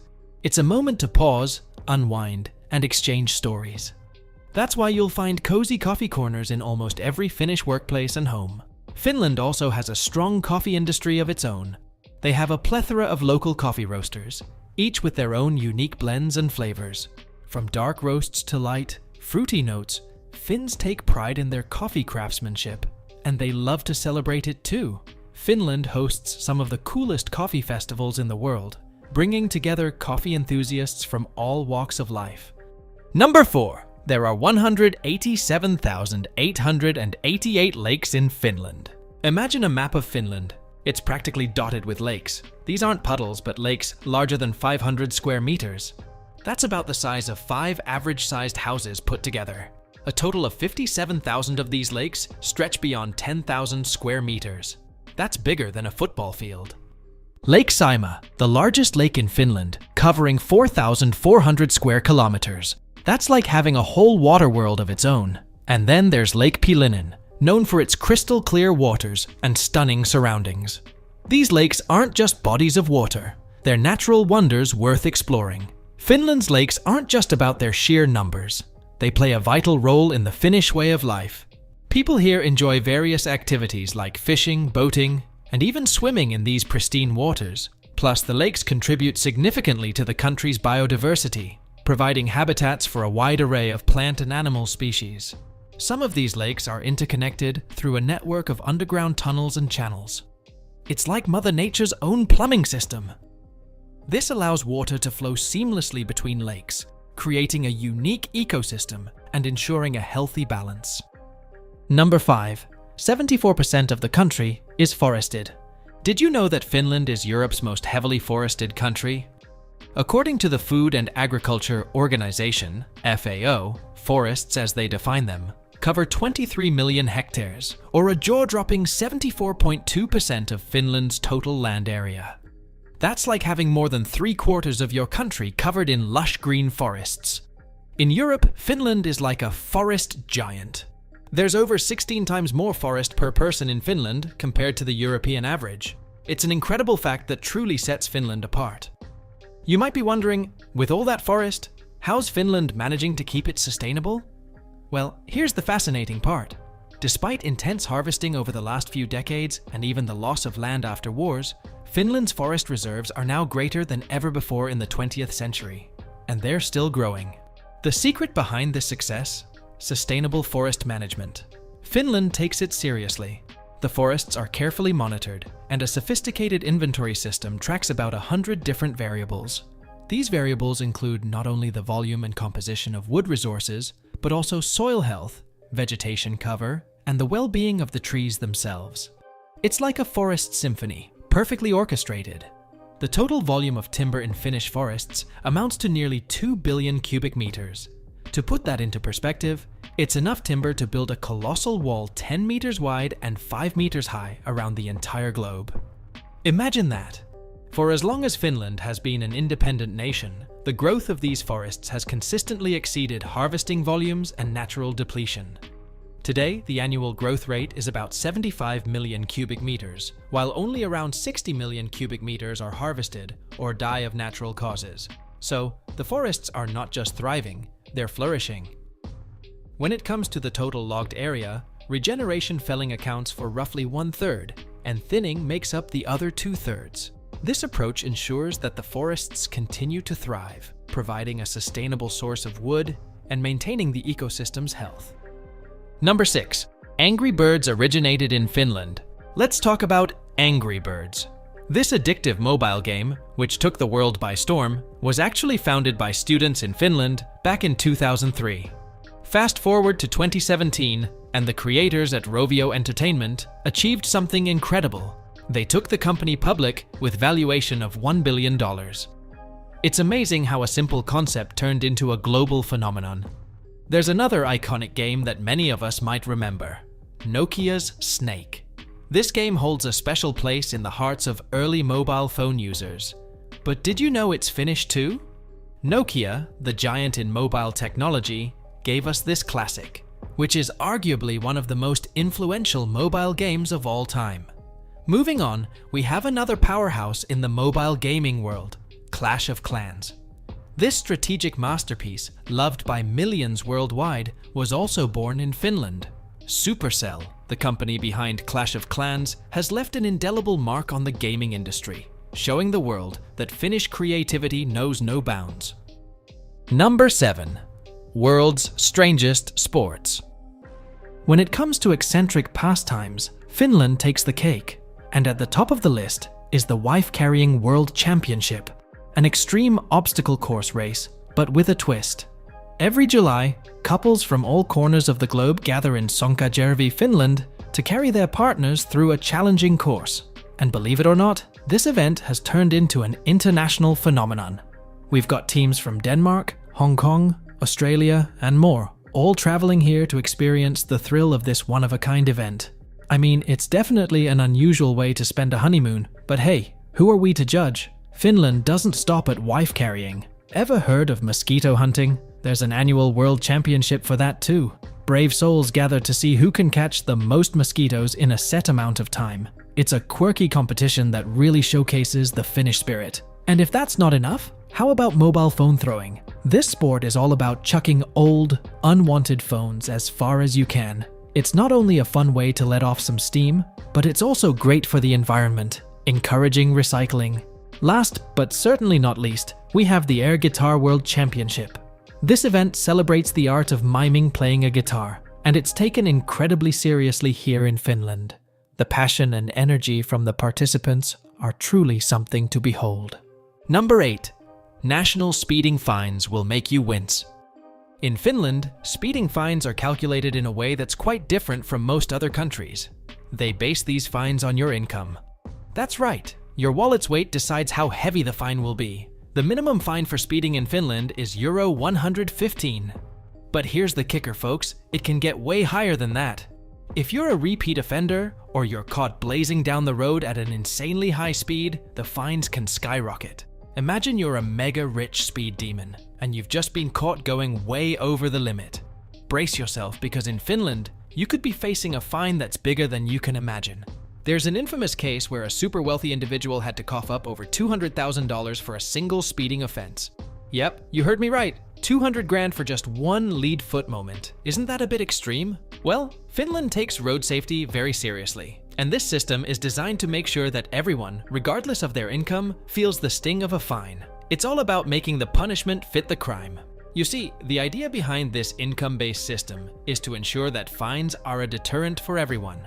For someone with a lower income, a Euro 115 fine might already feel like a significant hit to their budget. But for someone who's rolling in cash, a mere Euro 115 wouldn't even make them bat an eyelid. By linking the fines to income, Finland aims to make sure that breaking the speed limit isn't just a financial inconvenience, but a real deterrent that encourages safer driving. Number 9. Finland built a lighthouse in Sweden by accident. A tiny island named Merkit in the Gulf of Bothnia, just 8.2 acres in size, sits at the westernmost point of Finnish territory. In 1885, when Finland was an autonomous part of Russia, they accidentally built a lighthouse on the Swedish side of the island. Construction workers on this remote island, with no Google Maps to guide them, were tasked with building a lighthouse to help ships navigate through these treacherous waters. But they didn't have modern GPS technology. Oops, the lighthouse ended up on the Swedish side. Since Merkit was uninhabited, no one really noticed this blunder for 100 years. The whole thing was just swept under the rug. It was like a secret lighthouse on foreign soil. Flash forward to 1985, and it's finally time to make things right. The Swedish and Finnish governments decided to officially change the border, creating an unusual S shape. Why, you might ask? To ensure that the lighthouse was on Finnish territory, where it rightfully belonged. They made this border go all twisty just to accommodate that lighthouse. Talk about international cooperation. And that, my friends, is how Finland accidentally built a lighthouse in Sweden. It's a testament to the unique history and friendly relations between these two neighboring nations. Isn't it amazing how a simple mistake can lead to such a quirky story? Number 10. Finnish graduates receive interesting mementos. When you think of graduation, what comes to mind? Caps and gowns, right? Well, in Finland, they do things a bit differently. First up, instead of the traditional graduation cap and gown, Finnish high school graduates receive something very special. A sailor-style cap. Yes, you heard it right. This tradition dates all the way back to 1870. These caps, known as ylioppilaslaki in Finnish, are a symbol of academic achievement. They're adorned with the student's school emblem, and of course the year of graduation. Graduates wear these caps with immense pride, often adding pins and badges to personalize them. If you thought the sailor-style caps were unique, hold on to your seats, because PhD graduates in Finland are in for a treat. PhD graduates in Finland receive not just a cap, but a top hat. And that's not all. They also receive a sword. Yes, a sword. These special mementos symbolize the graduate's academic excellence and readiness to take on the world. You might be wondering why Finland has such distinctive graduation traditions. Well, it's all about celebrating education and the importance of learning in Finnish culture. Finland is known worldwide for its exceptional education system. It emphasizes equality, accessibility, and quality. Finnish students enjoy shorter school days, minimal homework, and an emphasis on creativity and critical thinking. These graduation traditions are just one example of how education is highly regarded in Finland. The country consistently ranks at the top in international education assessments. Number 11. Finland leads the way in Olympic medals. Finland holds a remarkable distinction in the world of sports. They've clinched a staggering total of 305 Summer Olympic medals. That's right, 305. Now, considering Finland's population, that's an incredible feat. This makes them the country with the most Summer Olympic medals per capita on the entire planet. 101 gold, 85 silver, and 119 bronze. Now, that's a display of consistent excellence. It's not just about winning, it's about maintaining that level of performance year after year. Let's talk about the Winter Olympics. Finland is no slouch here either. They come in second, only behind their Nordic neighbor, Norway. These nations have a rich tradition in winter sports, and it's truly inspiring to see them excel on the world stage. Finland is one of only 2 countries in the world to have won a medal at every Summer Olympic Games since their inception back in 1908. Can you believe that? That's over a century of consistent podium finishes. It's a testament to their dedication, talent, and the culture of sportsmanship deeply ingrained in the Finnish society. Number 12. Northern Lights. You know, one of the most mesmerizing things you probably didn't know about Finland is the Aurora Borealis, commonly known as the Northern Lights. These enchanting lights dancing across the night sky are like a celestial masterpiece, and they're a must-see when you're in Finland. The further north you venture in Finland, the better your chances are of witnessing the Northern Lights. But there's one place that's almost like a Northern Lights magnet, Rovaniemi. Rovaniemi, nestled in Finnish Lapland, is a magical city that's known as one of the best spots to see the Northern Lights. Trust me, this place is nothing short of a winter wonderland. And the best part? It's not just about the lights. Rovaniemi offers a unique Arctic experience you won't find anywhere else. This city's location is key. It's situated right on the Arctic Circle, which means you're in prime Northern Lights territory. The clear, crisp winter nights here create the perfect canvas for those vibrant, dancing colors in the sky. Rovaniemi offers a host of amazing activities to complement your Northern Lights adventure. From husky sledding and snowmobiling to meeting Santa Claus himself, there's no shortage of excitement in this winter paradise. Now, timing is everything when it comes to the Northern Lights. The best time to visit Rovaniemi for this celestial spectacle is during the winter months from September to March. The longer, darker nights give you the ideal conditions for the lights to put on their show. Number 13. Finnish winter is characterized by the polar night. Finland, with its unique location in the far north of Europe, experiences some of the most extreme changes in daylight throughout the year.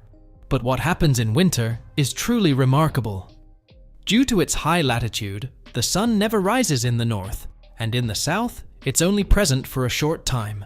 This prolonged period of darkness is known as the polar night. North of the Arctic Circle, which runs right through Finland, the polar night lasts for more than a whopping 50 days.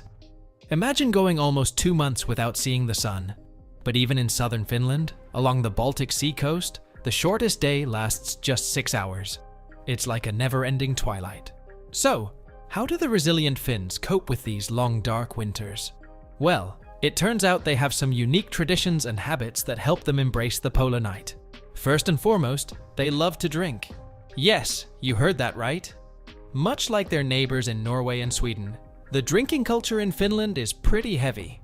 In cities like Tampere and Helsinki, you'll find a bustling nightlife with locals and visitors enjoying their favorite brews. Another favorite pastime for Finns is visiting saunas.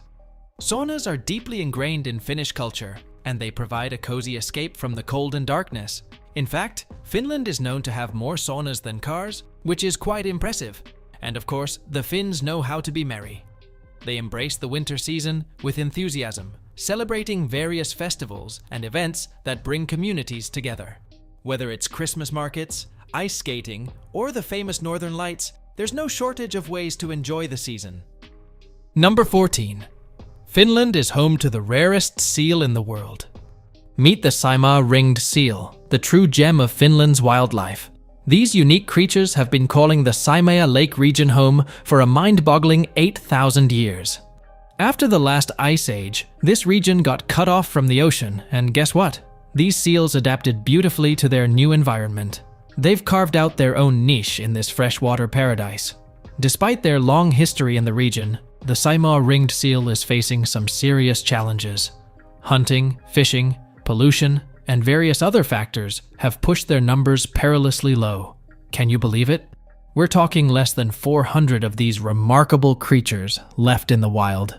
It's heartbreaking to think that after millennia in this region, their existence is now hanging by a thread.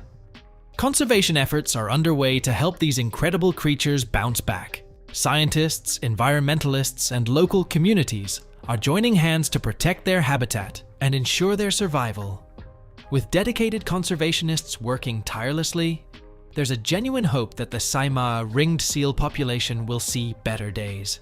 It's a race against time, but together we can make a difference. Number 15. First country in Europe to give all women the vote. Back in 1906, Finland, known then as the Grand Duchy of Finland, stepped up in a major way. It became the first country in Europe to grant women the right to vote. Now, this was a progressive leap forward that paved the way for gender equality in politics. The same act not only granted women the right to vote, but extended it to men as well. That's right. Finland became the very first country in the entire world to allow both men and women to vote and hold public office. Imagine the impact of that decision. It wasn't just about giving women a voice, but about promoting equal representation for everyone in the political sphere. This groundbreaking move set the stage for Finland to become a global leader in gender equality. The country has consistently ranked high in gender parity indices and continues to be a shining example of progress and inclusivity. So, next time you think about the pioneers of women's suffrage, remember Finland and the remarkable step they took in 1906. It's a reminder that change is possible, and it all starts with a bold decision. Thank you for joining us on this journey through Europe and its incredible countries. We hope you've been inspired to explore the rich history, diverse cultures, and stunning landscapes that make this continent truly one of a kind. Don't forget to like, share, and subscribe for more adventures. See you in the next video.